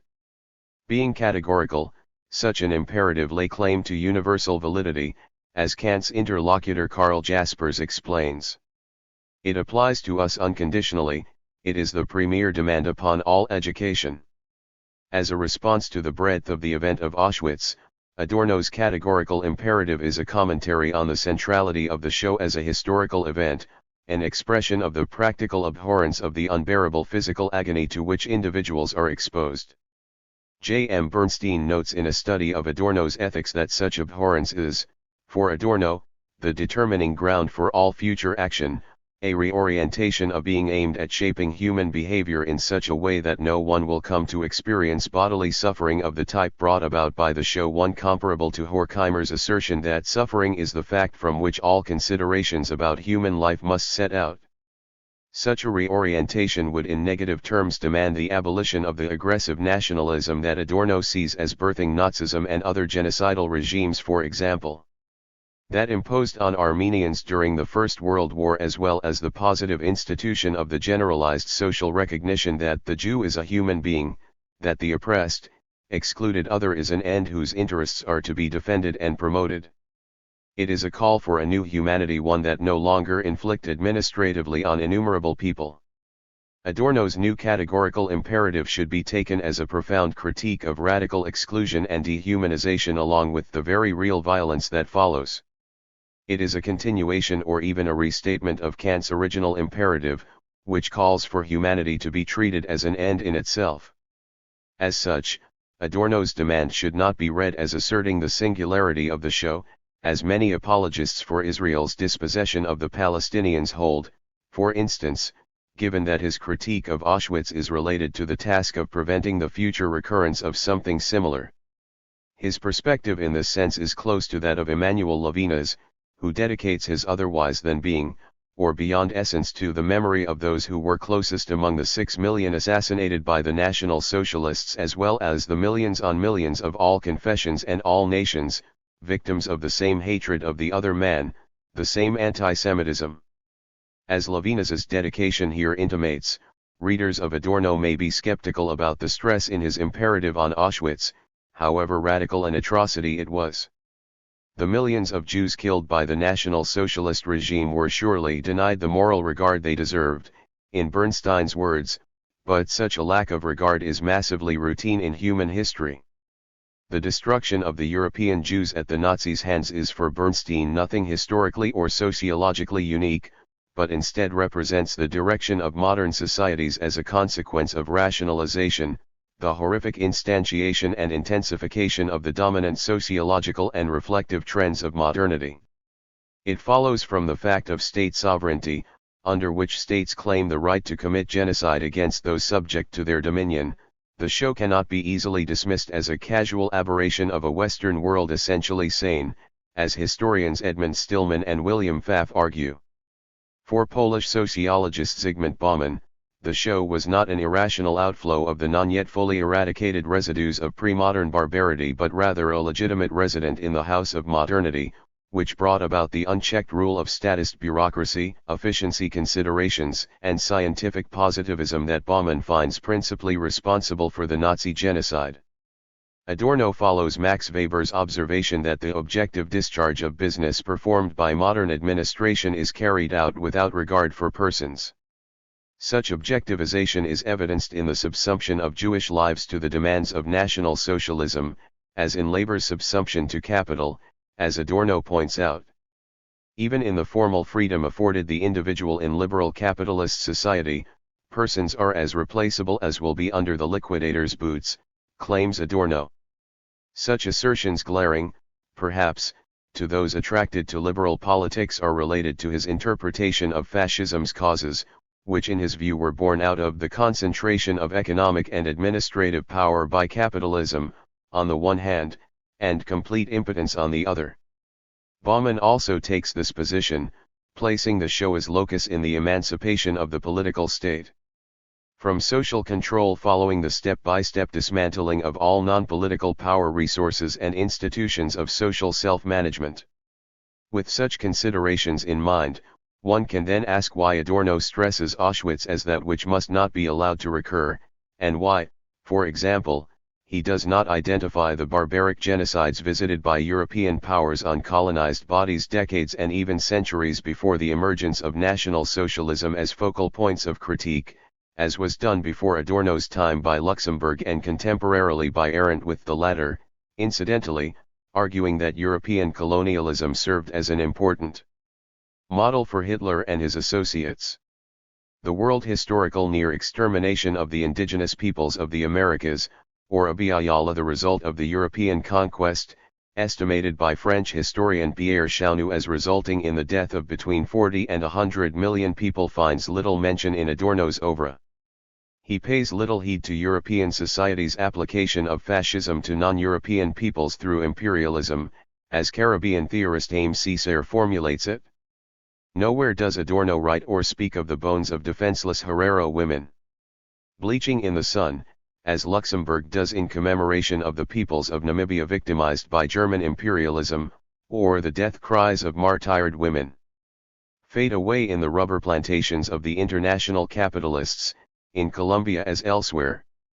As is noted by U.S. Marxist literary critic Frederick Jameson, Adorno showed little enthusiasm for contemporary decolonization and anti-imperialist efforts in Southern societies, in contrast, say, to his colleague Marcuse.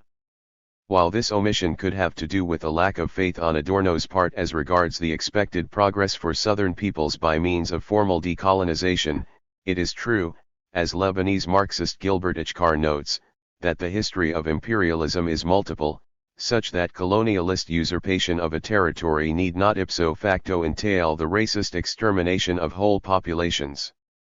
Foreign domination as practiced by the Ottomans, for example, was rather different than occupation overseen by the Nazis.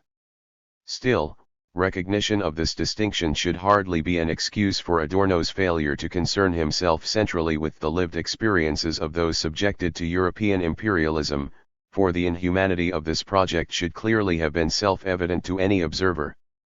This tendency to overlook Frantz Fanon's Wretched of the Earth can indeed be observed as having been shared by many other contemporary Western intellectuals, even radical ones, Bookchin and Arendt not the least of these. While it may be that Adorno's rendering invisible of the colonialism problem amounts to an omission indicative of racism, Adorno generally does not seem to have been a racist, in keeping with his concerns regarding social exclusion and authoritarianism. In his view, the atomic bombing of Hiroshima was an act reminiscent of Auschwitz, and the invention of nuclear weapons belongs in the same historical context as genocide. His further opposition to racist imperial politics is seen in his denunciation of the horror of the napalm bombs used by the U.S. military in Vietnam and the sympathy that biographer Stefan Mullerdum sees him as having for those protesting the war. Indeed, in his 1965 lectures on metaphysics, Adorno states that his use of the term Auschwitz should be taken to mean not only Auschwitz but the world of torture which has continued to exist after Auschwitz, particularly as reflected in the most horrifying reports from Vietnam. While Adorno's concrete efforts to resist the Vietnam War were rather minimal in comparison with those of his more activist colleague Marcuse, and though his new categorical imperative is not, as in Anders's demand, that there be no more Hiroshima, the formulation of his imperative should be read as one demanding the total rejection of social systems responsible for the perpetuation of human suffering, as follows from Kant's original imperative. Serious efforts directed toward preventing the recurrence of Auschwitz or anything similar should likely take account of the barbarism that did in fact allow for Auschwitz and the show. Explanations for the rise of Nazism and institution of the Endlösung are varied, as well as highly contentious. Newman, for one, finds Nazism to have been the product of collaboration among Germany's industrial capitalists, governmental bureaucracy, military leadership, and the National Socialist Party. The Nazi regime in this sense was in Newman's view a reality imposed by dominant power groups as opposed to any expression of the will of Germany's subordinated classes, which merely follow that leadership or even resist it.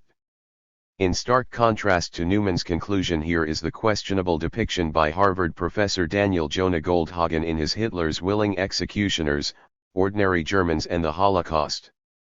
Goldhagen contends that National Socialism and the show reflected widespread, almost primordial anti-Jewish sentiments on the part of the German people as a whole and eliminationist anti-Semitism found among amorphous groups of Christian Europeans in general and particularly Germans, who are described by Goldhagen as being fundamentally anti-Semitic. Goldhagen claims that such sentiments took hold of German society before Nazism, and even and especially gripped the German industrial proletariat, a rather unconvincing theory on all counts. Reviewing relevant scholarship on these questions, dissident ex-professor and activist Norman Finkelstein notes that economic considerations among Germans served as grounds for support for the National Socialist Party, and that most Germans did not support Nazi atrocities against Jews before the war years and even expressed outrage at such. Baumann similarly finds that Germans in general did not accept the Nazis' racist propaganda, observing rightly that the historical legacy of anti-Jewish sentiments was much less extreme in Germany as compared with other European societies. Even toward the end of the war, following the hardening of many Germans to the suffering of others, it was German commoners who provided aid to Jews forced by the Nazis to engage in death marches, as Goldhagen himself recognizes. Continuing this line of thought, anti-fascist researcher Ruth Burns sees Goldhagen's voluntarist interpretations of the perpetration of the show at the hands of ordinary Germans as highly problematic, agreeing instead with historical scholarship that stresses the mixture of peer pressure, careerism, and obedience that Goldhagen dismisses entirely. Another way to understand the rise of Nazism is Nicholas Hollemann's claim in Principia Dialectica that the emergence of racist Nazi sociological theories, brutal imperialist expansionism, and the Endlosen would likely have not entered history had the popular revolution attempted in Germany at the close of World War I been successful rather than suppressed as it was by the Social Democrats. Indeed, Germany's Social Democratic Party and the attendant lack of an autonomous labor movement must assume a great deal of the responsibility for the Nazi catastrophe. The party's hierarchical form of organizing, together with the generalized internalization of the Hegelian sense of progress propagated by the Social Democrats, may well have alienated the general populace from considering a direct confrontation with the emerging Nazi movement, as was, for instance, practiced contemporarily in Spain among radical workers. The social programs and economic stimulation provided by the National Socialist Party in response to the crippling depression also helps explain popular consent to the regime. More fundamentally, Richard Koenigsberg's critique of the state and its ideology of nationalism is another aid in understanding complicity with fascism and mass industrial murder. In a discursive move reminiscent of Adorno and Horkheimer's assertion that the domination of nature reproduces itself through domination among humans, Koenigsberg claims that the sacrifice of millions of people in World War I served as an example reproduced by Hitler in the case of his own soldiers, on the one hand, and Jews, on the other. Adorno himself similarly argues that horror is potentially already posited wherever the state's right is enshrined over the rights of its members or whenever perpetrators of barbarism pass off their crimes as mere acts of state. Wilhelm Reich is similarly correct to find a social institution in the bourgeois nuclear family that generally prepares new generations for adjustment to reactionary social relations and hence perpetuates their dominance. The fascist stress on traditional gender, sexual, and familial roles is well known. Another important factor in attempting to make sense of the Nazi experience is Adorno's critique of what he terms bourgeois coldness, or a deficient libidinal relationship to other persons that can be observed among people who cannot love. He claims that, if coldness were not a fundamental trait of anthropology, that is, the constitution of people as they in fact exist, if people in general were something other than profoundly indifferent toward whatever happens to everyone else except for a few to whom they are closely bound, the show would not have been possible, as people would not have accepted it. This coldness, this indifference to the fate of others, in turn finds its basis in antagonistic, egotistical forms of social organization. Adorno views the inability to identify with others this capitalist, anti-humanist trait to be unquestionably the most important psychological condition for the fact that something like Auschwitz could have occurred in the midst of more or less civilized and innocent people. The grip that such coldness seems to have held on the German social imaginary helps explain, according to Arendt, the remarkable absence of resistance on Germans' part to the Nazi regime, this in marked contradistinction to the responses of several peoples residing in spaces occupied by the Nazis, from Yugoslav and Greek guerrillas to Jewish communist female partisans. One must not forget, though, the courageous and desperate efforts of the youthful members of the White Rose to denounce fascism, as well as those Germans who gave Jews refuge in their homes, however much bourgeois coldness likely synergized with popular anti-Jewish sentiments among the general German population to allow for the show. This brief review of analyses of the Nazi catastrophe, while partial and incomplete, leads to the following conclusions regarding Nazi totalitarianism. It was imposed by dominant groups and met with moderate opposition, which proved inadequate. Its dominance was supported by pre-existing reactionary social institutions, and its world historical crimes were allowed to continue in part because of a marked absence of solidarity with those victimized. While history cannot simply be said to repeat itself, social structures of domination, subjugation, and exclusion surely do reproduce themselves, as attested to by a basic understanding of recorded human history. Hegel's slaughter bench. Many observers have criticized attempts to draw parallels between happenings since the defeat of National Socialism in 1945 and what occurred during Nazism's 12-year reign over Germany and much of Europe. For example, the Bush presidency and particularly his 2003 invasion of Iraq, or Israel's treatment of the Palestinians and other Arabs. Many of these same commentators would likely find Bernstein's and Bauman's explorations of the positional similarity between the show and other dominative practices highly problematic.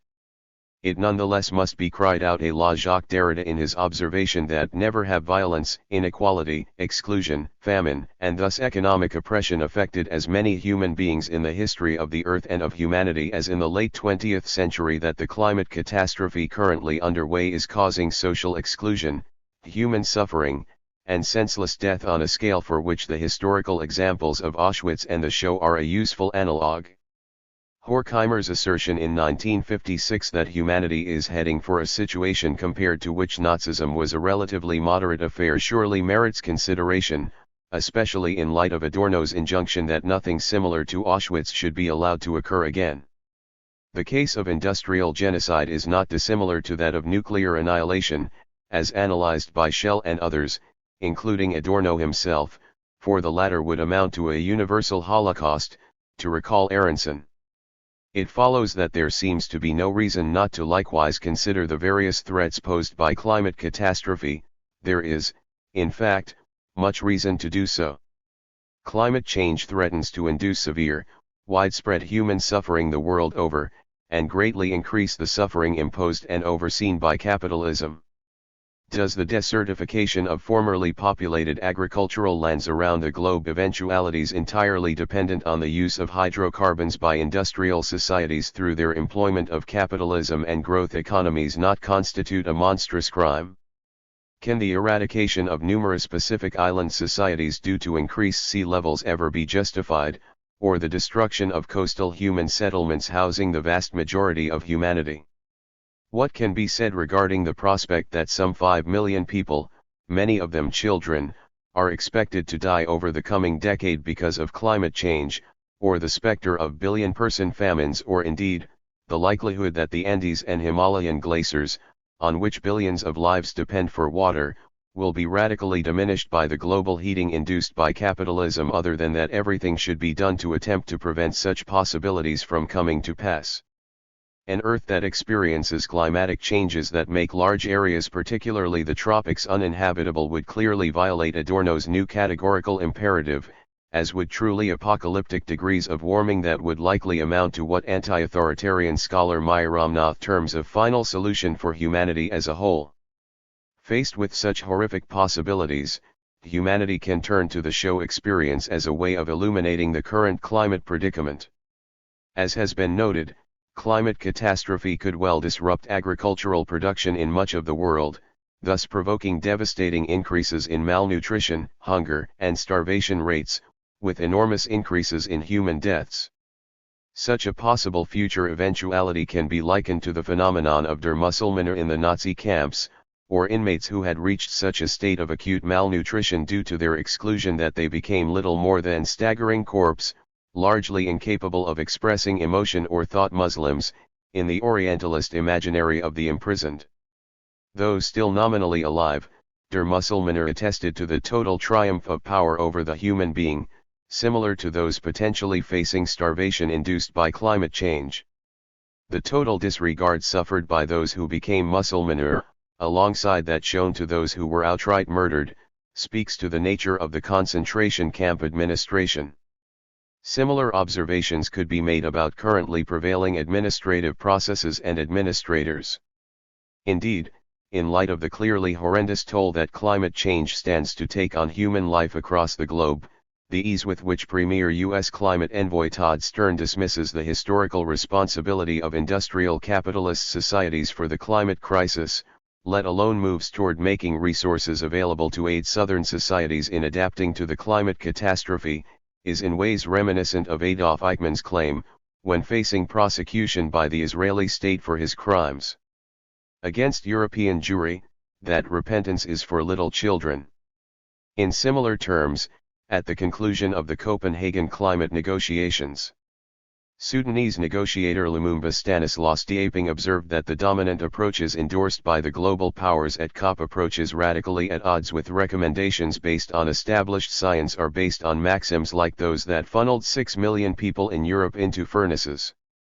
In naming the accord for what it is, an agreement devoid of any sense of responsibility or morality, Diaping points to the anti-reason of totalitarian capitalism, which, as Horkheimer and Adorno melancholically state, makes the satisfaction of needs impossible and tends toward the extermination of humanity. Clearly, such trends have been affirmed rather than overthrown by the subsequent negotiations since Copenhagen, from Tianjin to Bonn and Cancun to Durban, and can be expected to be reproduced by policymakers at the 18 Colombian pesos talks to be hosted by the Qatar dictatorship in 2012 and beyond. The most recent agreement drawn up at Durban, for example, which envisions a postponement until 2020 of the institution of a new global accord to regulate carbon emissions, is nothing if not entirely authoritarian in its implications. The radical evil represented by climate change, principally, the 300,000 people who die each year due to the dangerous human interference with the world's atmosphere that has already taken place, as well as the various horrifying realities that global warming stands to visit on the peoples of Earth in the future, has, it seems, become banal, in the sense that constituted power finds little reason in the prospect of the mass suffering and death that results from climate change to recognize the present as an emergency necessitating radical action. This follows, of course, from the dominant imperatives to maintain and expand existing power structures and privileges. It represents perhaps the most extreme expression of the dominant trend within capitalist societies that valorizes capitalist profit over the interests of people, a continuation, again, of the decidedly extreme oppression historically visited on Southern peoples by imperialist powers. Within the framework of a system such as this, it is largely assumed that the normal operation of capitalist society need not be interrupted by concerns about the continued existence of much of humanity. It is expected, indeed, that humankind and even life itself should be subordinated to the demands of capital. Such an arrangement is undoubtedly totalitarian, for it sacrifices human freedom to historical development. While the nameless, foreign others sacrificed by climate change are not usually referred to as a plague bacillus or an epidemic against which one must defend the interests of the fatherland or state. Indeed, the victims of global warming are conspicuous for their absence in the northern imagination. The end result, which amounts to massive disregard for the welfare of the other and mass death, is not terribly different. Dominant relations can hence be characterized as governed by what Chomsky calls a depraved indifference to human life. Australian scientist Gideon Polya has termed the current situation climate genocide, while Bangladeshi climatologist Atiq Rahman similarly labels it climatic genocide. These phrases are accurate if the word genocide is to be understood as murder of persons belonging to particular classes and social groups, as originally formulated by Raphael Lemkin, the concept's inventor. If the definition is extended to membership or residence in particular geographic regions, a collective belonging of sorts, the term fits better, even if the question of intent for such eventualities is left unresolved. Under the internationally accepted definition, acts of genocide occur only if governed by conscious intent. Against this view, Chomsky is right to suggest that those concerned with such problems focus on predictable outcome as evidence for intent. Not to work to undermine global capitalism is effectively to be complicit with the genocide of Southern peoples. Jean-Paul Sartre put it well in a statement that he issued as president of the International War Crimes Tribunal on Vietnam: the genocidal intent is implicit in the facts. It is not necessarily premeditated. The enormity of suffering threatened by climate catastrophe returns us to the most important remaining question. It is certainly the case that climate policy to date has been shaped almost entirely by power interests acting in defense of capitalism and sovereign states. It therefore could not immediately be claimed that the policies that have been practiced necessarily reflect the popular will on such matters, or to paraphrase Spanish philosopher Miguel de Unamuno, it may be that the dominant have so far been victorious, but that this victory has failed to convince those subjected to this domination.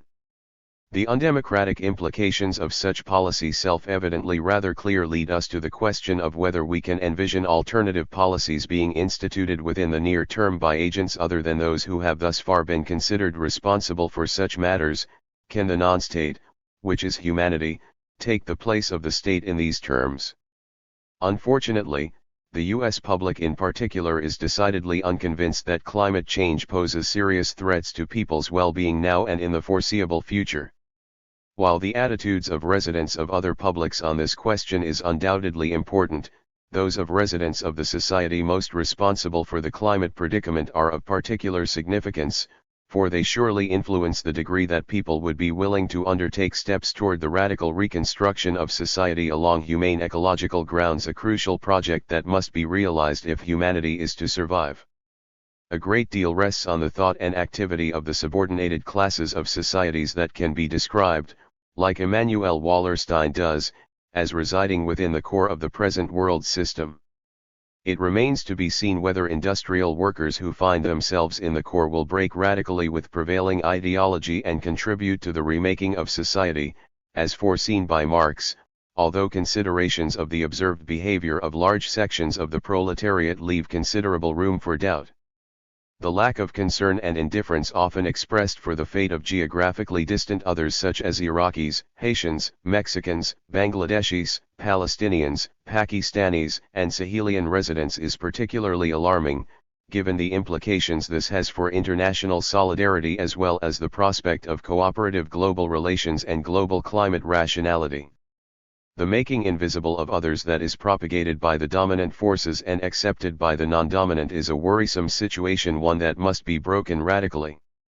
While Hedges may be exaggerating when he claims U.S. society to have lost the capacity for empathy, it hardly seems to be the case that Western publics will quite literally take up arms to defend those imperiled elsewhere, as Catalonian anarchists and others did when faced with the prospect of a fascist takeover of Spain in July 1936.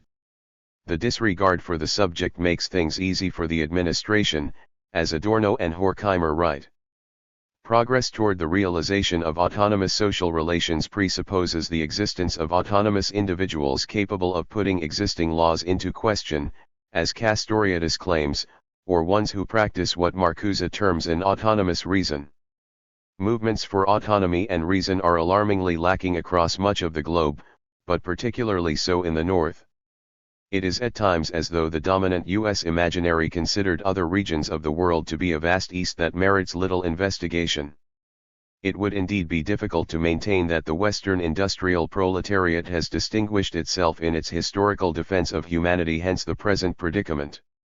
The complicity of core publics with the destruction visited on Iraq in particular during the past quarter century has been monstrous, as has their resignation in the face of an economic system responsible for the death of millions of children annually through starvation and material deprivation. A recognition of and struggle over the moral character of action is missing among many who have the privilege of not personally confronting today's acute horrors, many of which are impelled by the socio-economic system to which these people have seemingly adjusted. Presumably, such individuals would act differently than they do, were they concerned about such questions. Still, such a trend is not destiny, as environmental commentator David Orr puts it. The fate of the future, though potentially catastrophic, is not yet a fait accompli.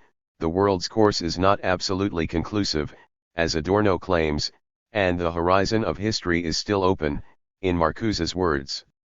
As Hart and Negri observe, and as has been dramatically demonstrated in, say, the recent wave of popular revolts in Arab-majority societies, a metropolis can ignite overnight as can a countryside or an entire region. There may be value in recalling Horkheimer's explosive assessment of Kant's original imperative as regards the relevance of Adorno's new categorical imperative to the present. In this society of isolated individuals, the categorical imperative runs up against the impossibility of its own meaningful realization. Consequently, it necessarily implies the transformation of this society. Similar conclusions follow from reflecting on Adorno's posited imperative on Auschwitz. Just as the reign of capital and the state renders impossible the generalized treatment of humans as ends, the forms of prevailing society threaten fundamentally to violate Adorno's formulated imperative. That which exists must be negated and overcome to give way to a liberated society, one that would neither engage in genocide, whether climatic or otherwise, nor take actions that would effectively destroy Earth's ability to support life. This new society would reverse the traditional reality that affords capital and the state unchecked power. Instead of merely being spectators subjected to the prevailing power, participants in the construction of this new world would seek to abolish these authoritarian forms. To paraphrase Camus, we must rebel so that we will continue to exist. All rests on the development of an exit from the monstrous present. As Newman declares, the system can only be overthrown by the conscious political action of the oppressed masses. This conscious political action is seen, among other geographic historical spaces, in the efforts of slaves in the French colony of Saint-Domingue, thereafter Haiti, to liberate themselves from domination. In Hart and Negri's view, neither moral arguments at home nor calculations of profitability abroad could move European capital to dismantle the slave regimes. Only the revolt and revolution of slaves themselves could provide an adequate lever. The rights of human beings must be held sacred, however great a sacrifice this may cost the ruling power, writes Kant.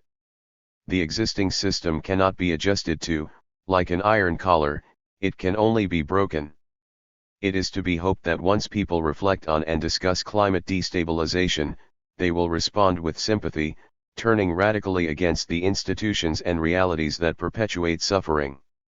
Such resistance is perhaps prefigured in the often generous reactions of ordinary people to the misfortunes experienced by strangers following storms, earthquakes, landslides, and mine disasters.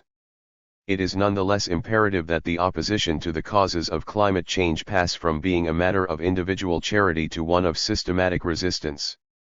Without this, the prospect for what Arendt calls a world fit for human habitation is difficult to conceive. Compassion, consideration of the other as a subject with interests worth valuing, defending, and promoting, then can be seen as constituting a potential exit point from the present. As Bernstein notes, compassion is a prefiguring of political justice and anticipates the generality that justice would be. Another important consideration regarding Adorno's new categorical imperative in relation to the climate predicament is the question of responsibility and precisely who bears it. Dyer's assertion that nobody is to blame is absurd. Such apologism has no place here. Perhaps one of the most radical takes on responsibility for the Nazi catastrophe is the one advanced by Reich in his The Mass Psychology of Fascism, in which he quite bluntly states that the working masses of men and women, they and they alone, are responsible for everything that takes place, the good things and the bad things. Under the influence of politicians, Reich maintains, people in general are led to blame particular interests for the outbreak of given wars. World War I, for example, is generally held to be the result of the actions of munitions industrialists, while psychopathic generals are in this sense blamed for World War II within much of popular consciousness. Reich dismisses such explanations, equating them to a passing the buck. He instead finds the responsibility for wars to fall solely on the masses of people, precisely because they have all the necessary means to avert war in their own hands. His analysis is similar for the problem of imperialism, which he finds to be both tolerated and actively supported by the masses. Due to this dynamic, however, these same forces can overthrow such phenomena dialectically. In sum, at the bottom of the failure to achieve a genuine social revolution, asserts Reich, lies the failure of the masses of people. The crucial point is to activate the passive majority of the population, which always helps political reaction to achieve victory and eliminate those inhibitions that run counter to the development of the will to freedom. Arendt, in contrast to Reich, claims that the cry "we are all guilty" in fact serves to exculpate to a considerable degree those who actually were guilty, given, in her view, that where all are guilty, nobody is. As she writes, there clearly were wrongdoers within the context of the experience of Nazism, but these people should not be seen as equivalent with the German masses as a whole. In her 1963 book Eichmann in Jerusalem, in particular a work dedicated to examining Israel's prosecution of the mass-murdering Nazi bureaucrat, Arendt emphasizes thoughtlessness and conformity to hierarchy as conditions that enabled as well as facilitated the prosecution of the Nazi genocide of European Jewry. In her words, great evil is not necessarily brought about by the machinations of a wicked heart, which she contends is a relatively rare phenomenon. Instead, most evil is done by people who never made up their mind to be either bad or good. The point for Arendt is to stress the importance of obedience in any social regime. As she remarks near the close of her volume on Eichmann, politics is not like the nursery. In politics obedience and support are the same. The show, like any other collective political effort, was a project that arose and was sustained only out of the cooperative action of many people, together with the failures of other people consciously and practically to put an end to such barbarous forms of cooperation. Instead of colluding with negating ends, humans can in Arendt's view impede totalitarian processes by act and interact in freedom by creating new and different realities that put an end to what was there before. Arendt thus calls for the prospect of the wind of thought to be manifest and mindlessness overthrown, for as she says only this can prevent catastrophes. According to Adorno, the sole force capable of resisting the principle of Auschwitz is autonomy, in Kantian terms, the power of reflection, of self-determination, of not cooperating. The very willingness to connive with power and to submit outwardly to what is stronger should not arise again, he writes.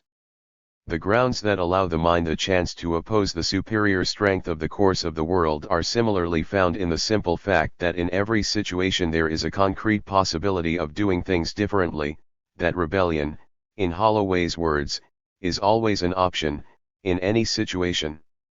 Naturally, the mere adoption of postures that oppose the course of the existent idealism, in philosophical terms will hardly suffice in light of the profundity of the current predicament, for that which exists necessarily must be displaced in actuality. As Horkheimer puts it, the revolution is no good insofar as it is not victorious. In Merleau-Ponty's words, victory is defeat wherever it is not the success of a new humanity. For an ecological anarcho-communism, the bourgeoisie may blast and ruin the world they live in before exiting the stage of history, but we carry another world here in our hearts.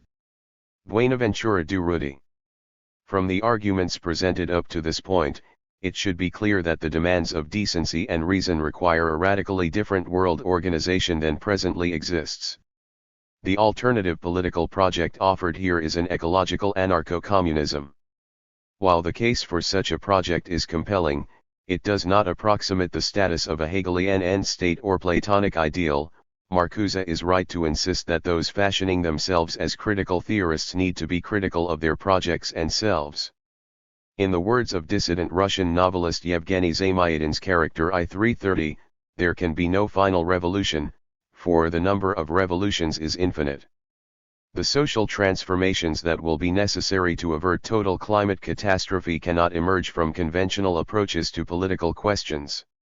This should be evident to the peoples of the world after having suffered 4 years of the Obama administration's management of imperialist policies in the United States, for this charlatan brought to power by means of a disconcerting degree of popular delusion about prospects for hope and change has more than anything else simply continued the villainy of his predecessor.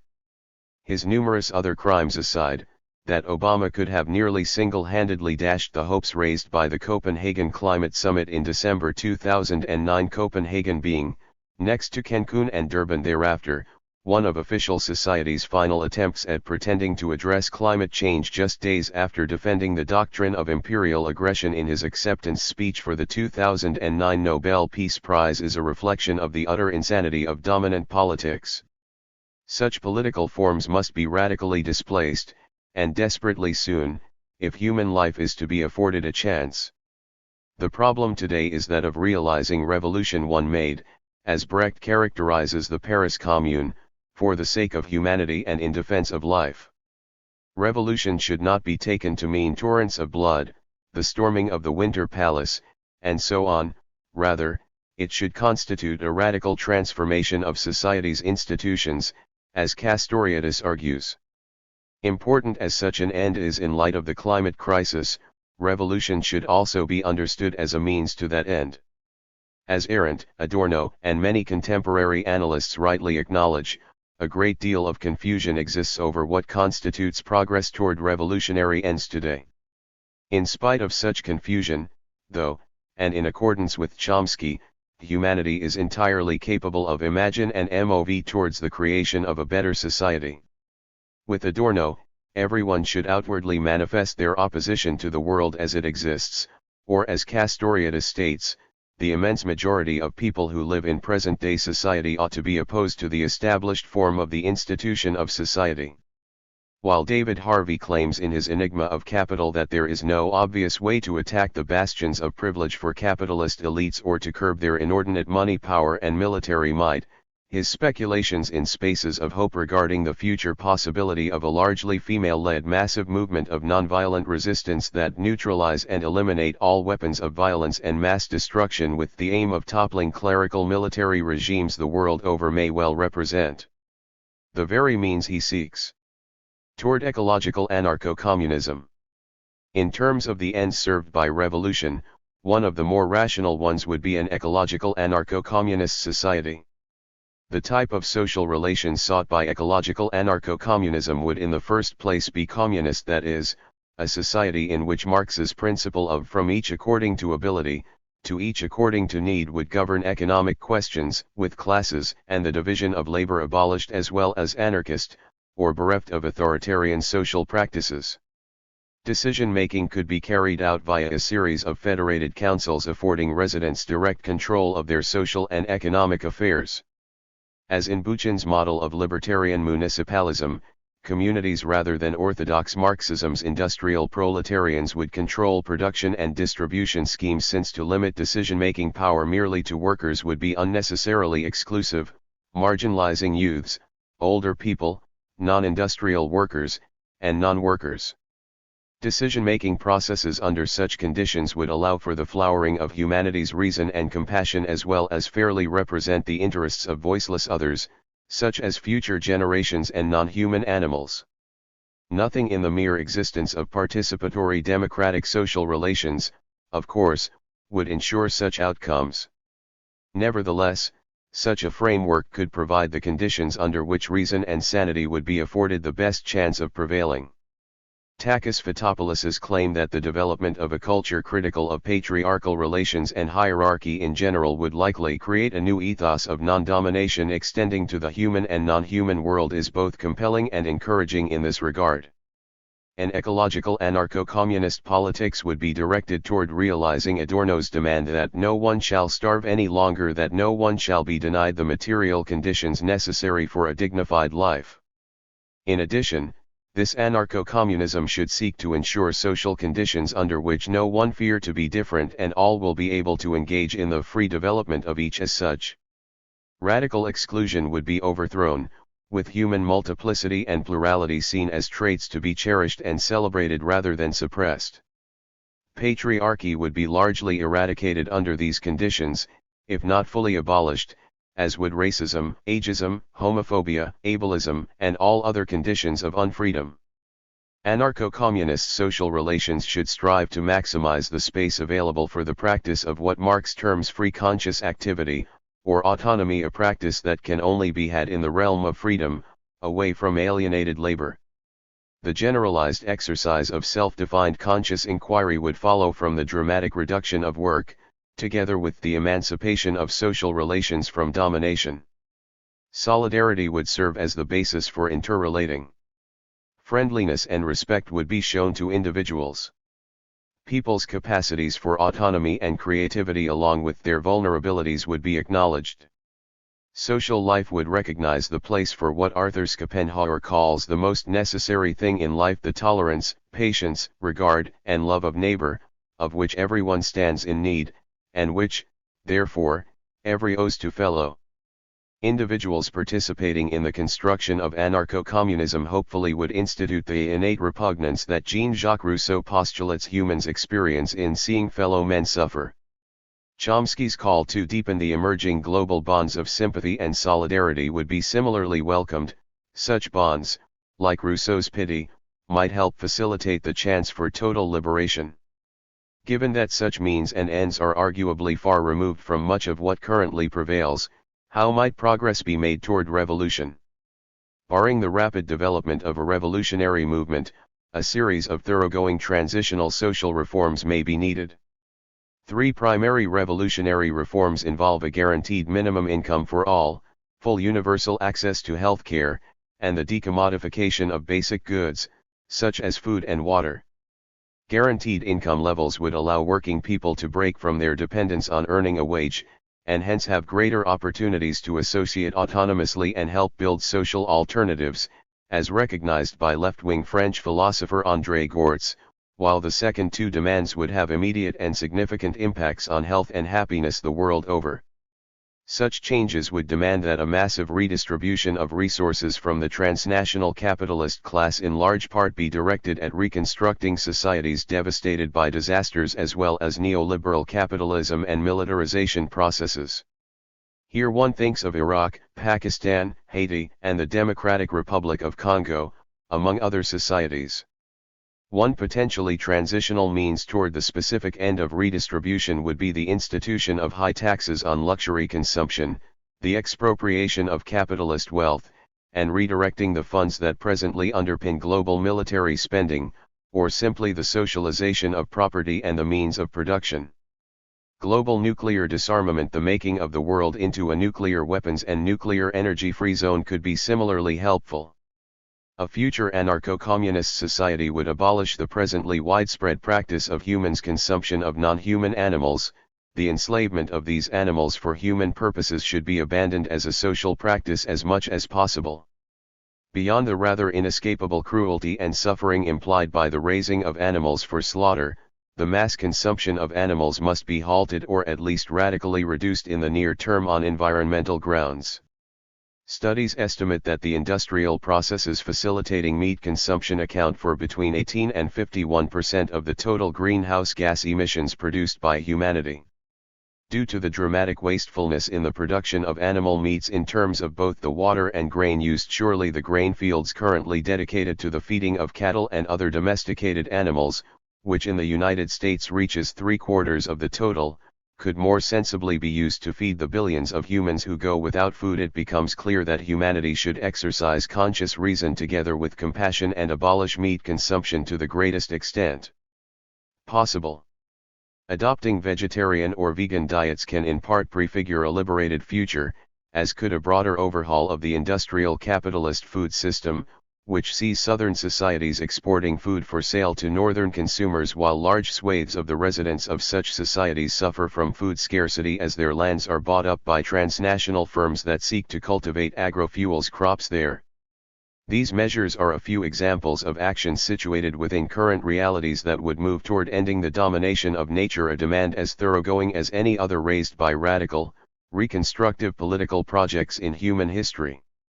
Like the abolition of patriarchy sought by feminists, the ecological society or ecological civilization presupposed here militates radically against the forces that have controlled much of human history.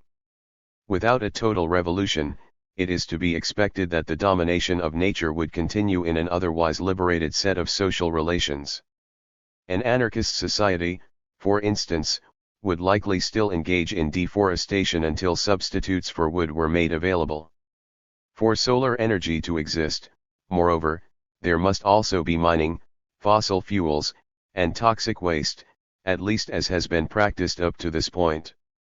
Though the domination of nature can be greatly minimized through the exercise of reason along with the overturning of dominant social relations, it could live on for some time regardless of the abolition of capital and the state. These considerations aside, much is to be gained by insisting on the critique of the domination of nature. There would be real improvements for non-human nature following the practices that flow from this critique. This struggle is encapsulated well in the slogan Animal Liberation/Human Liberation advanced by animal rights proponents. As it suggests, the project of human liberation should not exclude that of animal liberation. Humans should not forget that they are animals, and that other animals have interests to be respected. As Marcuse declares, nature, too, awaits the revolution. The call for an end to the domination of nature need not presuppose a lurking primitivism, whether anarcho or otherwise. That the anarcho-communism advanced here is called ecological is a reference to the socio-technological basis for the social relations to which such a project could give birth.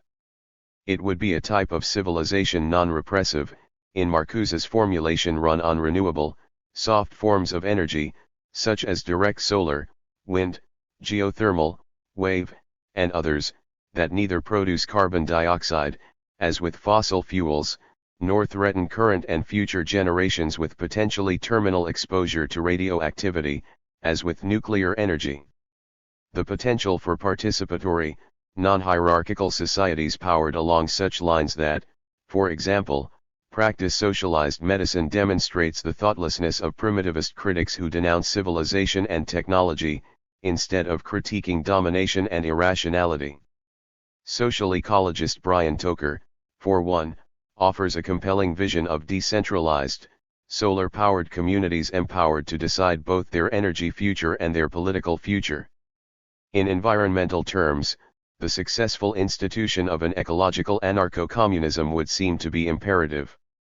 As Hansen argues, coal emissions must be ended by 2030 if catastrophe is to be averted, with 2020 being the absolute deadline for northern societies to stop using coal altogether. Lee calculates that global economic growth, that is, the totality of production of capitalist value, would have to be suppressed indefinitely in the year 2015 to avoid a 2 degrees Celsius increase in average global temperatures. Such calculations accord with German climatologist Hans-Joachim Schellnhuber's call for the present United States per capita release of 20 tons of carbon to be reduced to 0 tons within a decade, and with Ted Trainor's advocacy of a 95% reduction in consumption rates in the industrialized North. In practical terms, Hansen advises that hydrocarbons be used consciously in the near term for the construction of an alternative energy production system. Hansen's suggestion is in accordance with academics Peter Schwartzman and David Schwartzman's March 2011 findings, which suggest that the employment of a mere 1 to 5% of the global total of petroleum consumed annually toward the construction of a wind and solar-based alternative renewable energy capacity could entirely replace existing hydrocarbon-based capacity within a matter of a couple decades, or even more rapidly with the redirection of greater proportions of existing capacity. Toward this end, as well as the institution of significant energy conservation measures, particularly in overdeveloped northern societies. Traditional U.S. environmentalist Lester Brown's plan to reduce carbon emissions by 80% by 2020 bases itself principally on wind energy production as well as rooftop photovoltaic energy, solar plants, geothermal stations, and hydroelectric dams to a lesser degree. His plan excludes nuclear energy altogether.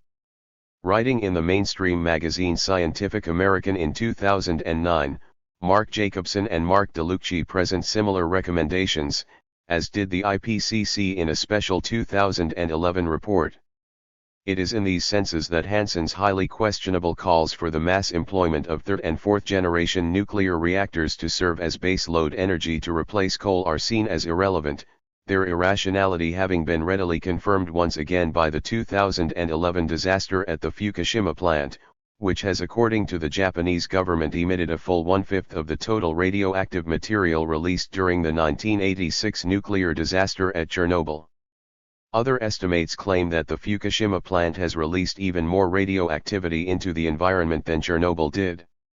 Against the absurdities of nuclear energy and hydrocarbon combustion, the technological basis for averting climate catastrophe is readily at hand, and it is one that should be taken up by an ecological anarcho-communist project that would work toward the solarization of global society, that is, the replacement of energy resources originating in geologic solar power, or fossil fuels, with energy presently provided by the sun, whether directly or indirectly, in mimicry of the light reactions performed in photosynthesis. This movement towards solarization would be situated within the context of a more general advocacy of transition toward a steady state characterized by a closed production-consumption cycle that centrally features recycling and waste-free technologies, in accordance with David Schwartzman's vision of solar communism. A solarized global society, helped along by the institution of anarcho-communism, would then be able to observe the heretofore violated precautionary principle, which advises against action that would harm future generations. Assuming humanity's billions live in materially simple fashion rather than capitalistically, concentrated solar thermal plants erected in the world's deserts could readily provide for a large proportion of energy needs, as Traynor notes.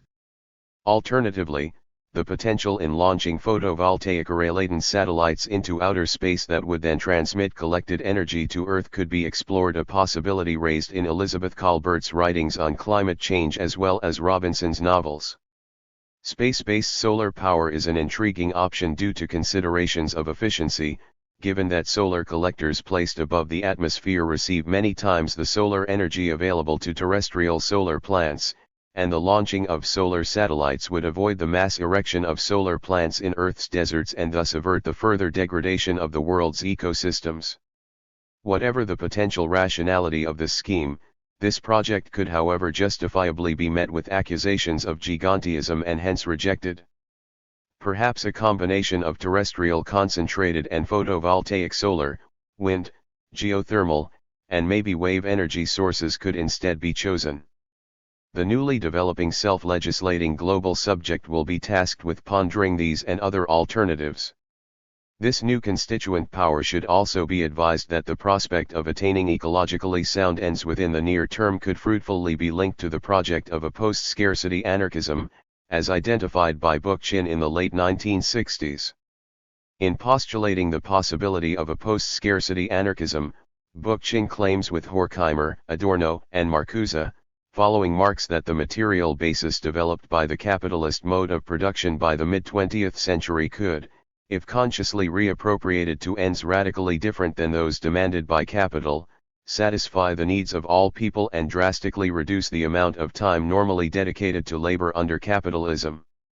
According to Bookchin, human society has for some time now been faced with the revolutionary prospect of transcending material scarcity and thus overcoming what he sees as the rationale for patriarchy, private property, class society, the state, and even hierarchy itself.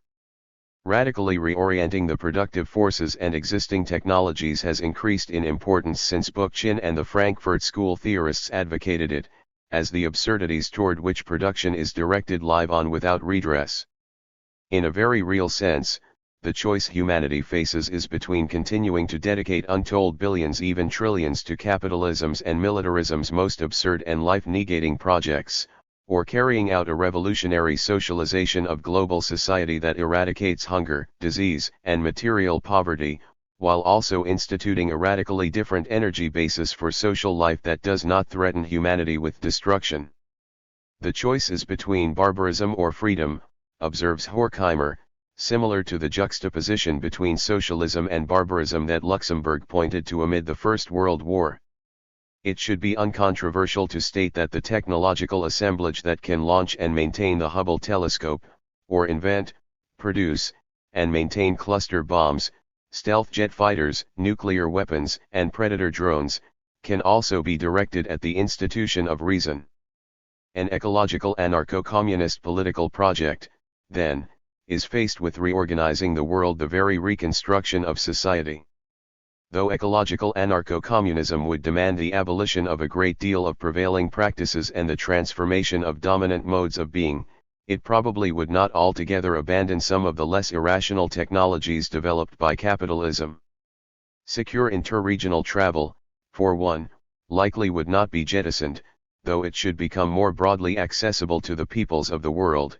Communization of resources can promote this end. In place of jet airplanes, which in terms of contributions to climate change, have proven to be among the most disastrous inventions to date, a more rational society could perhaps employ air transport systems using blimps, zeppelins, and other dirigibles powered by solar energy.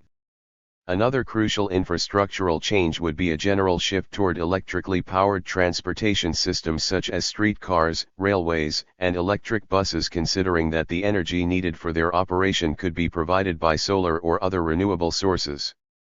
Generalized short-distance transportation by bicycle could be advanced by the conscious redesign of cities.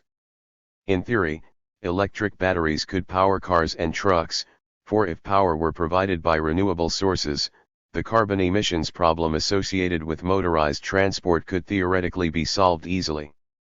Such a resolution, of course, would not by itself do away with the considerable dangers posed by private automobiles to human life, as attested to by the multitudes killed annually in traffic accidents. Serious reflection on this problem may indeed demand the outright abolition of the car. As regards water-based transportation, a prototype solar-powered vessel analogous to solar zeppelins and planes is presently under development. Beyond this, water transport in a potentially liberated future could see a partial return to the employment of wind and muscle-powered decolonial caravels, for example in accordance with the reappropriation of the less destructive practices and sensibilities instituted by many humans as both individuals and groups before the historical onset of industrial capitalism and since then. A compelling image in this sense is Japanese director Akira Kurosawa's depiction in his Dreams of Life in a riverine village marked by social cooperation and vast diversity that is run simply on water mills. A new international. An important means of helping along the social transformation delineated above would be through the dedicated efforts of an anarcho-communist international. Such an international, which would obviously be open to all, unlike the Marxist First International, which was largely made up of male members of the proletariat, could take as a model similar institutions, such as those established by European anarchists during the first half of the 20th century, in particular, the Iberian Anarchist Federation or National Confederation of Labor of Spain and Catalonia, Koreans residing in Manchuria via the Korean Anarchist Communist Federation in the late 1920s, and Uruguayans struggling against the capitalist military dictatorship in the latter half of the past century through the Uruguayan Anarchist Federation. This critical political force could become what Chomsky calls the first authentic international, realizing an era of true globalization that serves people's interests rather than those of investors and other concentrations of power. It could take the form of Hart and Negri's multitude, consisting of an association of the various multiplicities of subordinated humans united against capital and domination, or in Negri's romantic image, all of being and nature, the animals, sister moon, brother sun, the birds of the field, the poor and exploited humans, together against the will of power and corruption. The beginnings of such a movement can be seen, for example, in contemporary Palestine solidarity efforts, whether expressed through public protests, direct participation with the International Solidarity Movement brigades and other organizations in Palestine, or support for boycott, divestment, and sanctions campaigns against the Israeli state. It also can be found in the alter globalization movement, along with struggles against sweatshop regimes, white supremacy, sexism, police brutality, whale hunting, the prison industrial complex, the criminalization of migration, and imperial wars. It can be discovered furthermore in campaigns in support of organic and fair trade production, among many other manifestations of ordinary people's anarchistic impulses, which are reflected as soon as one identifies, challenges, and overcomes illegitimate power, as Chomsky notes. Being anarchist, this international would have little to do with the practices of the official internationals observed to date. The fate of the First International, which might have proven politically consequential had the rift between Marxists and anarchists not been so disastrous, arguably has much to do with Engels's redirection of its course following Marx's death. That development, in turn, was itself highly influential for the Second International, which was largely overtaken by reformist interpretations of Marx, notwithstanding the efforts of revolutionaries like Luxemburg and Karl Liebknecht, along with other members of the Spartakusbund. The Second International logically collapsed when its various national parliamentary representatives betrayed internationalism and voted in favor of the prosecution of the First World War, a social catastrophe that gave rise to fascism, both of the brown and red varieties. The repetition of all such experiences is naturally to be avoided, as are the practices of the International overseen by Vladimir Lenin and then Joseph Stalin, as well as in the Trotskyist Fourth International. Doubtless, Leninism has little place as a political project both today and in the future. It cannot be said that the Bolsheviks' historical institution of the Cheka secret police, imposition of famine-inducing grain requisition regimes, repression of anarchists, destruction of the popular Soviet-based government, and suppression of the Kronstadt Commune and the libertarian Makhnovshchina were defensible practices that should be resurrected. This international would oppose the international of death and eternal war of neoliberal capitalism, as the EZLN formulates it. It would serve as the inverse to the transnational alliances made among tyrannical orders, opposing the relationship seen in the U.S. support and financing of the Third World fascism explored by Chomsky and Herman, as evidenced in, say, Ngo Dinh Diem's Vietnam, Augusto Pinochet in Chile, Mobutu Sese Seko in Zaire, Pakistan's Muhammad Zia-ul-Haq, or the Duvalier family in Haiti. The new international's practices would be far removed from the collaboration observed between Pakistani and Bahraini regimes to suppress protests in the latter country, and that practiced between the Turkish and Iranian states against Kurdish rebels. It would likely have little to do with the mutual aid generally expressed among highly authoritarian rulers taken in some circles to serve anti-imperialist ends: Robert Mugabe, Muammar al-Gaddafi, Mahmoud Ahmadinejad, and the Chinese Communist Party, to name just a few examples. Contra Leon Trotsky, this international would never conclude that humanity is only right with and by the party, as followed from his fanatic belief that history has provided no other way of being in the right, an authoritarian self-assuredness that Arendt rightly asserts to have contributed to the totalitarian development of Bolshevik rule. Instituting Roy's suggestion for a globalization of descent, this international would refuse the installation of rulers and sovereignty, demanding that presently constituted power fall and thereafter no person again unjustly exercise power over another. In Derrida's words, this new international could resemble a link of affinity, suffering, and hope, a still discreet, almost secret link, as it was around 1848, but more and more visible. It is an untimely link, without status, without title, and without name, barely public even if it is not clandestine, without contract, out of joint, without coordination, without party, without country, without national community, without co-citizenship, without common belonging to a class. Such an institution probably could not function effectively without some sort of coordination, and this association surely should not be dominated by persons hailing from privileged backgrounds, as has been the case in many past oppositional movements, but it should certainly not be subordinated to a central party or particular national leadership, as is revealed through the troubling history of authoritarian socialism. Yet Derrida's vision here is helpful in many ways, particularly in terms of basing a movement on affinity, suffering, and hope, a link that is becoming more visible. In place of nationalist identities propagated by the statist world system, the international could base its association on a universal solidarity among humans. Beyond a concern for human freedom, this international likely also should extend its solidarity to non-human life. In bringing together currents opposing domination exerted among humans as well as humanity's domination of nature, it could take after Shell's vision of a general defensive alliance working to protect life from the threats to survival impelled by capitalist barbarism.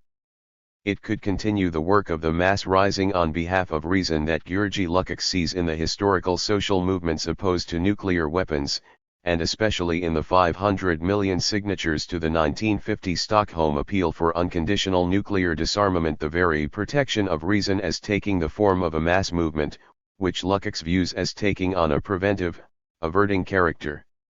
The 2011 popular uprisings, both preventive and reactive at once, aimed at reason and sanity, must be carried forward. Inspiration comes from the millions of Egyptians who mobilized in Cairo's Tahrir Square and elsewhere in the country to overthrow the Mubarak regime in early 2011, as from the hundreds of thousands of Spaniards who assembled publicly to denounce the prevailing system, including, for instance, playing the Ode to Joy at the close of Ludwig van Beethoven's Ninth Symphony during one such gathering, and the many people who mobilized in a coordinated action worldwide on October 15, 2011, to express their support for the presently developing global anti-systemic political movement.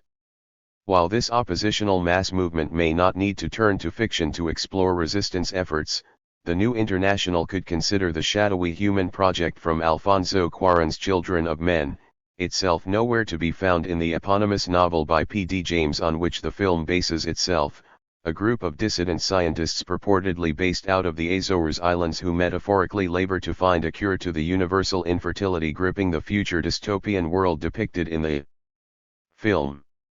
As in this speculative example, territorial autonomy should be an important goal for an actual movement to attain, that is, independence from the global capitalist market and state control as well as from subjection to militarism. Such an end could greatly help efforts to develop alternative rebel technologies, remake society, and launch actions against constituted power, along with demonstrating the value of such an alternative.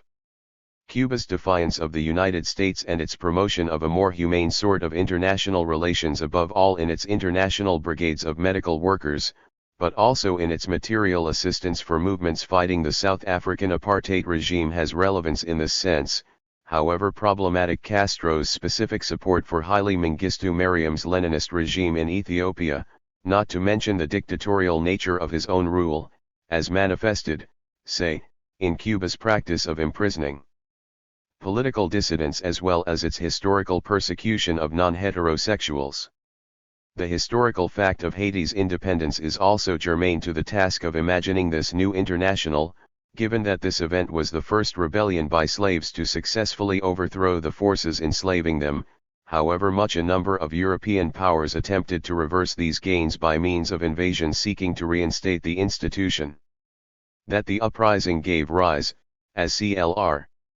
James reviews, to humanist notions of launching military campaigns against the slave processing infrastructure then found in West Africa carries meaning for the present, constituting as it does a manifestation of the normally repressed revolutionary dreams of the subordinated.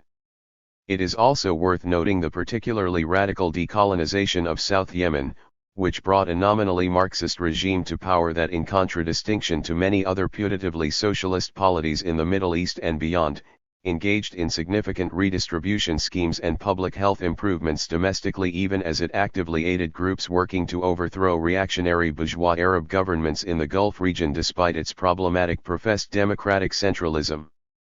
In recent years, WikiLeaks has done significant work to expose the madness and brutality of dominant power, and thus is justifiably a beacon for the disenfranchised everywhere.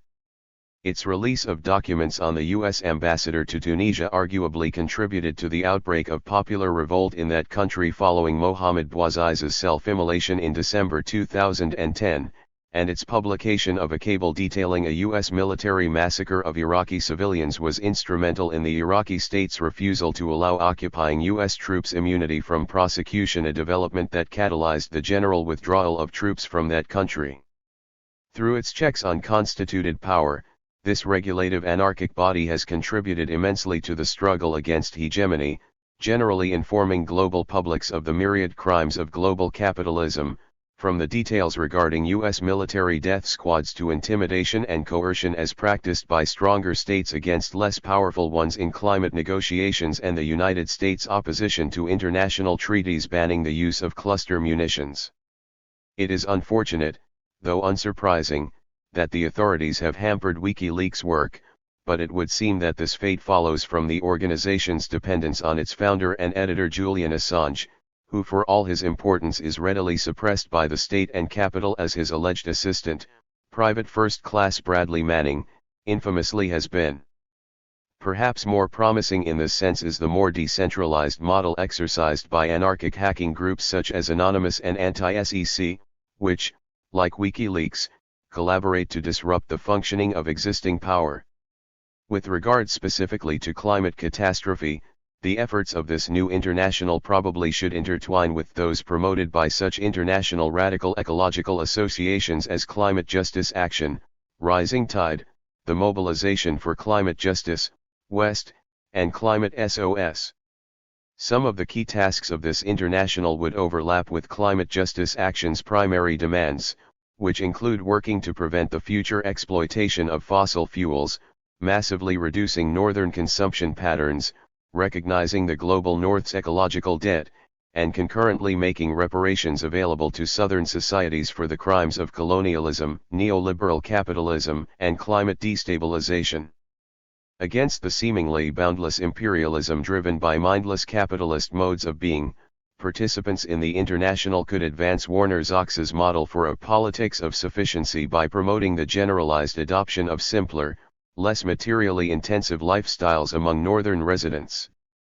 Beyond this, and more concretely, it could work toward the appropriation of a federated series of territorial commons in which social and physical autonomy is to be developed, renewable energy infrastructures constructed, and mass reforestation and afforestation campaigns advanced, with this last perhaps following Wangari Maathai's model.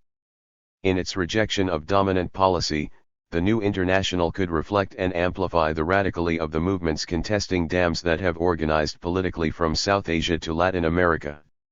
In philosophical terms at least, this new association should avoid the racist assumptions that have informed a great deal of Western environmentalism to date. This includes, especially, the Malthusianism that faults Southern high population growth rates rather than capitalism for human suffering and environmental destruction, as well as the continued advocacy of nuclear energy, which unavoidably disregards the oppressed peoples who disproportionately suffer the effects of nuclear waste, whether Native Americans or Somalis, to say nothing of those directly exposed to radioactivity emitted by malfunctioning reactors. Exercising reason and compassion, the builders of this international would promote the dissemination of anti-systemic perspectives on prevailing society, and generally work to implement the vision of a global society freed from the reproduction of capitalist value and social domination. The new international also would strive to activate the potenza potential of the constituent power represented by the subordinated human multitudes of the world, working for the counter-power or dual power model of humanity against the concentrated power of capital and the state. This social antagonist model, advocated by a number of anarchist thinkers, has been observed historically in forms of directly democratic government as temporarily and partially realized, for instance, in the events of 1871, 1905, 1936, 1956, and 1968, as prefigured in the U.S.-based movement for a new society during the last quarter of the 20th century, and arguably as practiced in the Russian agrarian mir system and perhaps the village councils of traditional India. Continuing the examples set in recent memory by the popular rebellions that have erupted across the world, the International's constituent parts would work to simultaneously construct popular participation in socio-political matters and seek to interfere with the institutions and processes that imperil life. The former end is seen in the task of devolving power to the global demos, as Arendt, Chomsky, and Bookchin advocate, and in the project of constructing and appropriating the commons as well as through broadly communal and sympathetic ways of interrelating. The work of disrupting prevailing power relations can be envisioned in direct action against spaces that are especially destructive in environmental terms, the efforts of international brigade groups medical and otherwise that seek to provide solidarity with and care for those abandoned as well as destroyed by capitalism, and a generalized advocacy of and political organizing toward the realization of a general strike along with popular social revolution to overthrow capitalism and the state. The direct action that members of the International could both promote and engage in would continue the work of Plain Stupid, the King's North Six, and other UK-based radical environmental groupings that have consciously intervened against air travel and coal-based energy production in recent years, as well as the sustained mass protests seen in 2011 in India's West Bengal, Maharashtra, and Tamil Nadu states against the planned construction of nuclear plants. To turn to fiction again, the International could look toward the example of the Central American rebels found in John Brunner's The Sheep Look Up, who actively disable the operations of polluting factories. It could gain insight from the factual shuttering of the Dalian petrochemical complex in northeastern China, propelled as it was by popular mobilizations on the part of hundreds of thousands opposed to its continued operation, and the concessions made by the German state in its recent pledge to close all nuclear plants within a decade following mass street protests in that country in the wake of the Fukushima disaster. Toward the end of presenting a serious challenge to prevailing power relations, this new International critically should seek to avoid the depressingly unproductive squabbling that has long plagued many interactions among libertarian socialist theorists and actors. Buchan's rather baseless invective directed at the Frankfurt School theorists comes to mind here. He bizarrely claims these thinkers in no sense to be resolutely critical of hierarchy and domination, as does his irrational denunciations of Takis Fotopoulos and the inclusive democracy project for their subjectivism. Hardly innocent themselves, proponents of the inclusive democracy project have in fact perpetuated such infighting, as is seen in the hostility at times evinced by these to the thought of Castoriadis and Chomsky, directed toward the latter for the purported statism seen in his open support for Medicare, Medicaid, and other basic social welfare programs provided by the U.S. government. This problem, indeed, seems to extend from anarchist theorists to anarchist actors. One observer of the present Greek anarchist movement notes that the various differences among distinctly self-identified Greek libertarians has to an extent discouraged common revolutionary efforts. Naturally, dissent is important, and it is arguably more crucial now than at any other point in human history. Human survival is intimately linked with the prospect of rebellion, as Camus notes.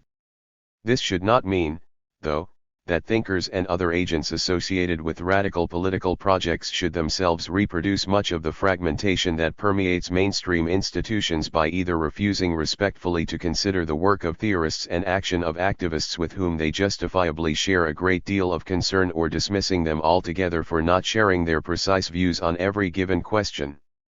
This is not to say that social anarchists should suspend their opposition to Leninist politics or desist from critiquing primitivist and individualist currents that refuse to engage with collective efforts in search of liberation. Forward the global revolution. Revolutionary transformation has a tradition that must continue. Max Horkheimer, The End of Reason. The miracle that saved the world. From its normal, natural ruin is ultimately the fact of not alighting. Hannah Arendt, The Human Condition. In general terms, reflection on human history and global society necessarily reveals a seemingly limitless diversity of socio-political practices among different groups and individuals across both space and time. This understanding, one of the central points advanced by Karl Polanyi in his The Great Transformation, is a significant one, echoed by Arendt's emphasis on human plurality, embodied as it is in the absolute difference of all from one another. Contemplation of such plurality, as of art or natural beauty, can serve as a source of inspiration for revolutionary action in the world, especially when one considers that this plurality, like art, beauty, or the world entire, is imperiled as it is by the specter of the perpetuation of capitalism and domination. Briefly, then, this final section takes account of a few noteworthy anti-systemic projects and developments, both contemporary and historical. This examination is necessarily partial and limited. Following the collapse of the Soviet Union along with the attendant marginalization of leftist thought and action in official circles, the Ejercito Zapatista de Liberación Nacional represented one of the most inspiring political developments at the time. Based in the highly impoverished state of Chiapas, Mexico, the EZLN began as a guerrilla group among excluded, largely landless indigenous peoples residing in the jungles of the eastern part of the state.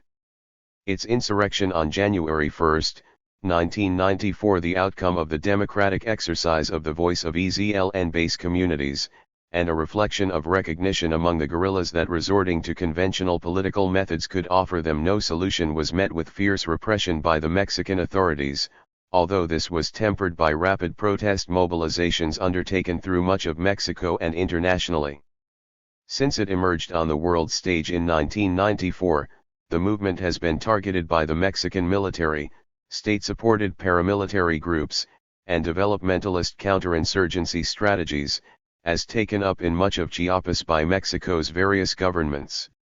Despite these challenges, the Neo-Zapatista movement because it extends the tradition of the largely indigenous Ejército Libertador del Sur led by Emiliano Zapata during the Mexican Revolution has doubtlessly distinguished itself in its defense of humanity. This is evident in its efforts since 1994 and before to create spaces promoting autonomy and dignity, by means of the establishment of educational systems and health clinics, the stress on women's liberation campaigns under traditional indigenous patriarchal settings, physical resistance to global capitalism in affirmation of humanity and its will to live, advocacy of a communal effort by all those from below and to the left to remake Mexican and global society outside electoral politics. Thoughtful intervention and critique regarding political matters in Mexico, and opposition to Israel's murderous assaults on Gazans, among many other advances. The international meetings held in Neo-Zapatista communities in the 1990s are considered legendary, given such titles as the Intercontinental Meeting for Humanity and Against Neoliberalism, considering the righteous declarations and communiques that resulted from them. That few such meetings have been held in recent years is unfortunate, itself perhaps an expression of the movement's decline, as arguably was reflected in the EZLN's 2-year period of silence from 2009 to 2011, as well as the reported abandonment of the movement by many former members faced with impoverishment, on the one hand, and statist repression, on the other. If it is true that the Neo-Zapatista movement is in decline, this would amount to a significant loss for humanity, for the Zapatista emphasis on direct confrontation with power, opposition to inhumanity, participatory democracy, social inclusion, and international solidarity certainly all remain highly relevant for the present and likely future. Dissident writer Ray Marion, echoing his comrade Niels Barmeyer's criticism of the movement, is correct to note that many Zapatista adherents are disappointingly authoritarian, patriarchal, and conservative in the flesh. Whatever the fate of the EZLN and its supporters, its politics clearly have roused the revolutionary passions of countless persons, from autonomous youths and proletarians in Mexico, to privileged Europeans who accompany the movement as international observers. As with other revolutionary insurgencies, the Neo-Zapatista demand for dignity will not soon be forgotten. Perhaps it can be synthesized to a more generalized movement, in accordance with the EZLN's call to be a Zapatista wherever you are. On Mexico's national stage, there have been mass protests in opposition to the violence of Calderón's drug war, including an April 2011 mobilization in Mexico City titled Estamos hasta la Madre. The movement for peace with justice and dignity, born within this moment of upheaval, has rather significantly given a voice to the countless thousands whose lives have been shattered by the conflict, via its series of caravans to different regions of the country affected by the violence. The movement's proposal for a citizens' pact among subordinated Mexicans is an encouraging development, notwithstanding the reformist vision of the movement's official leadership and the highly questionable decision to open negotiations with Calderón in an effort to raise his awareness of the human implications of his war strategy. This sort of tactic has shown itself to be absurd on countless occasions, whether during the petitioning by St. Petersburg's urban poor of Tsar Nicholas II in January 1905 or in McKibben's 2010 solar road trip to present Carter-era solar panels to the Obama White House. The Kurdish Workers' Party, which arose in the last quarter of the 20th century among the Kurds of the Near East, the largest grouping of stateless people in the world, embodies a quite different approach from the Gandhian attempts to humanize oppressive power structures. This Leninist organization, founded by Abdullah Öcalan, emerged in response to the plight of dispossessed Kurds and the widespread recognition that even nominally leftist currents in Turkey, the state of residence for the majority of the Kurds, would not prioritize a just solution to their exclusion, a position confirmed by the worldwide silence about the genocidal Al-Anfal campaign prosecuted by Saddam Hussein against Kurdish populations at the end of his war with Iran in 1988. Abandoned, the PKK initiated armed struggle against the Turkish state and, in turn, met with fierce repression by the Turkish government, which in the 1990s destroyed countless villages and forcibly displaced some million Kurds as part of its counterinsurgency strategy. The struggle continues, 13 years after Öcalan's capture and imprisonment, with little progress toward the independent state sought by the PKK.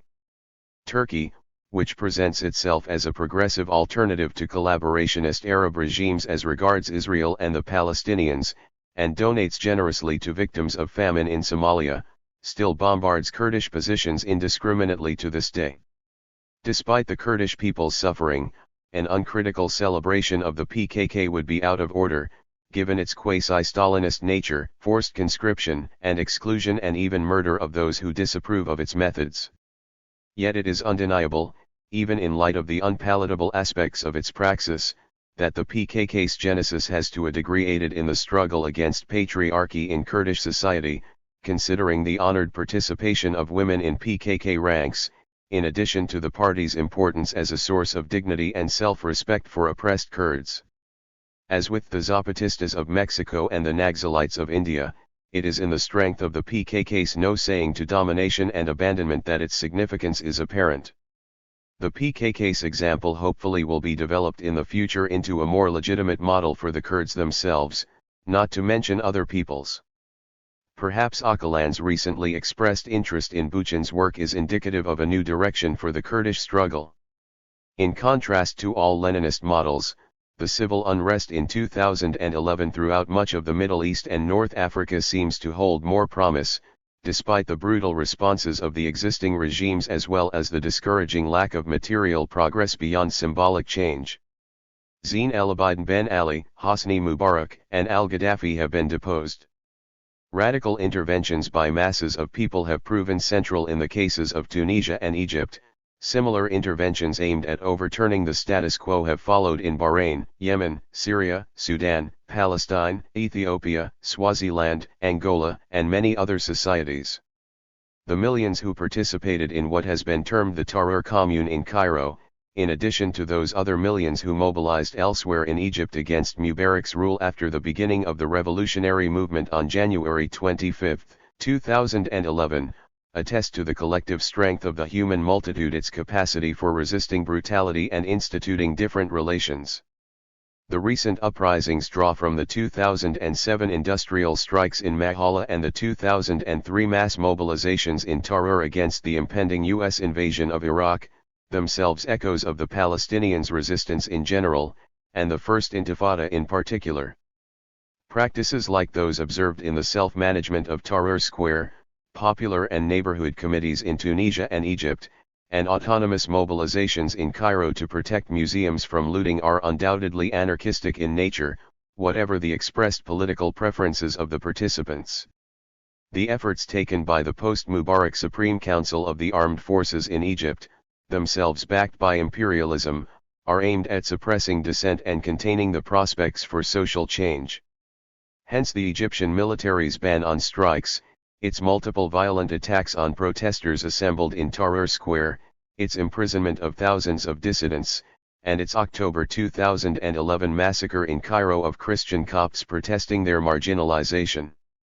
The movement's reactivation after January 25 is seen in the ongoing mobilizations calling for a second revolution against the Supreme Council of the Armed Forces and Field Marshal Mohammed al-Tantawi, reminiscent in a way of the Third Revolution sought by proletarians and peasants in the early years of the Bolshevik dictatorship. It bears reflection that Mubarak fell just as Egypt's industrial workers initiated a general strike. The generals, like the transnational capitalist class, similarly fear these potentialities. They do not want to see the Egyptian people's resolutely anti-imperialist views manifested in reality through any sort of autonomous policy determination, and they do not favor the prospect of a democratic opening that would most likely develop in anti-capitalist directions, given neoliberal capitalism's responsibility for the mass privation generally suffered by the Egyptian people and the substantial increases in food prices that have only added to the grievances. Such considerations help explain the junta's effective alliance with the Wahhabite Muslim Brotherhood, before and after the 2011 elections, better close ties with known reactionary forces than the promises of critical democratic praxis realized by the radical youth movement that has been seminal throughout this revolt. As Samir Emin notes, Egyptian Wahhabism is likely the influence of 20th-century Saudi Arabian oil wealth and the propagation of reactionary views throughout the countryside by the land-owning classes. Amin opposes the practice of Egyptian Wahhabism indisputably violent and oppressive, as can be seen in Wahhabite attacks on Copts in the weeks predating January 25, as in the Islamist collaboration with the military during its October 2011 attacks on Copts to the historical tradition of Egyptian Sufism, a less hierarchical interpretation of the religion. This relationship to Sufism also seems to exist in Pakistan, another society that has met with undue Saudi Wahhabite interference in recent decades, thereby following the pernicious tendency toward fundamentalist Islamization, which is itself a response to the decline of nationalist and socialist movements throughout southwestern and South Asia. In India, the world's largest country by population, a multitude of resistance projects have held sway for some time, from the 1857 Sepoy Mutiny to the decolonization movement and the post-colonial Naxalite insurrection. The communist revolt in the Telangana region of the state of Hyderabad shortly after formal independence sought to bring about a Red India by mobilizing the country's impoverished mass of peasants. The land redistribution schemes engaged in by the Telangana rebels in favor of the peasantry were seminal for the later development of the Naxalite movement, as were B.R. Ambedkar's efforts to organize in favor of India's Dalits, not to mention that of the Dalit Panthers themselves. The Communist Party's rule in the states of West Bengal and Kerala is perceived as having provided a more egalitarian, less environmentally destructive approach to development after independence. Women's rights in particular appear to be more respected specifically in Kerala than elsewhere in the country, as are the rights of the poor. This situation contrasts markedly with that of the country's center and east, home to the indigenous Adivasi peoples whose very lands and lives are threatened by unprecedented planned mining projects that seek to remove the trillions of dollars worth of bauxite from the mountains in which they reside.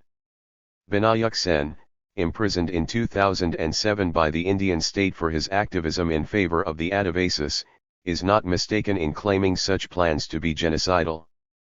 Qualified support thus should be given to the Naxalite movement, a Maoist grouping comprised of Adivasis and middle-class Hindus alike that has taken up arms against the Indian state in defense of the impoverished and marginalized. However problematic the politics of the movement's founder, Charu Mazumdar, who advocated terroristic annihilation campaigns directed against India's privileged, its historical ties to Chinese communism, which resulted in silence on its part regarding China's dispossession of Tibet and the ravaging of Bangladesh by China's ally Pakistan, and its undeniable violent excesses, it has established a counter-society within the Dandakaranya forest in which the landless are afforded land and women are granted more respect. Beyond this, it is a symbol of dignity and self-respect for the oppressed of India, quite similar in this sense to the EZLN or PKK. As Roy writes, the Naxalites have kept the dream of revolution real and present in India.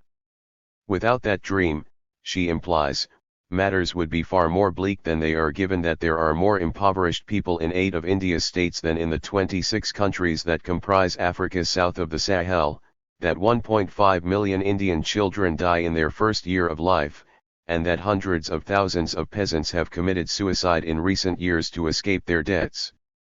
Beyond these contemporary and historical examples lies the lived experience of what Bookchin terms organic societies, or those groups derided by anthropological racism as primitive. As anthropologists Marshall Solins, Lewis Henry Morgan, and Pierre Clas Trace have shown convincingly, many such societies have instituted maxims radically different than those that prevail within capitalist societies: acephaly, individual autonomy, and substantive time freed from work. Engels's exploration of generalized sexual promiscuity and group marriage before the family's historical rise is an important recognition of radical social alternatives within human culture. Buchan's enthusiasm for the ethics of complementarity and an irreducible minimum identified by Paul Radin as practiced in some organic societies, the irreducible minimum referring to the inviolable provisioning of the basic necessities of life to each member of a given social group without regard to one's productive contribution, or Marx's primitive communism, hardly seems misplaced today in light of the radical mass deprivation overseen by capitalism as well as that which catastrophic climate change would bring about. That there is little evidence for the existence of war prior to the rise of agriculture and states war being defined in Douglas Fry's review on the question as political violence directed against outgroups is also encouraging. Albert Einstein is then right to celebrate the socio-economic practices exercised by many indigenous and organic social groups as demonstrating that human beings are not condemned, because of their biological constitution, to annihilate each other or to be at the mercy of a cruel, self-inflicted fate. Considered together with the efforts of political resistance groupings, the historical and contemporary existence of such societies shows, in Adorno's words, that this hell cannot be the last word. Clas Trace speculates that stateless humanity prevented the emergence of the state for hundreds of thousands of years by murdering those individuals who aspired to hierarchical power. Yet such an approach likely would be problematic if applied as a means of addressing the present situation. As Agamben argues, no ethics can claim to exclude a part of humanity, no matter how unpleasant or difficult that humanity is to see. However unpalatable political murder may be, some means of overthrowing prevailing power arrangements must be taken desperately soon. Borrowing from Michel Foucault, we must symbolically cut off the king's head while also metaphorically destroying the guillotine, as the Parisian communards did promptly after taking power in March 1871. Toward this end, it should be self-evident that a mere exodus from statist domination on the model of the non-hierarchical societies established by fugitive state captives fleeing the rice-growing kingdoms of lowland Southeast Asia for the stateless highlands known as Zomia, or runaway Brazilian slaves setting up quilombos, are insufficient strategies, for they erroneously assume that one can escape capitalism without directly confronting it with the aim of also abolishing it.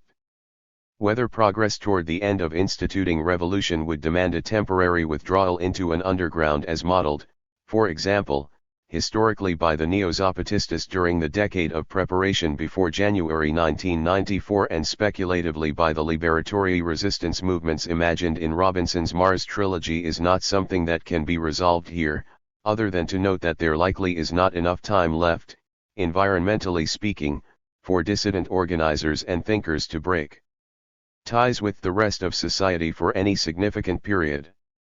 What can be said is that presently constituted power must be overthrown. Capital accumulation, as Harvey declares outrightly, will have to be stopped, and the capitalist class, which will never willingly surrender its power, necessarily will have to be dispossessed of its property, wealth, and powers. The radical violence, alienation, and destructiveness overseen and directed by prevailing power is but the continuation of long-standing social trends that have gone on for millennia. Totalitarianism grew out of imperialism and capitalism, while hierarchy has been sustained by patriarchy and religion. Most important is the understanding that the current forms of world alienation, humanity's societal constitution, jeopardize its very existence.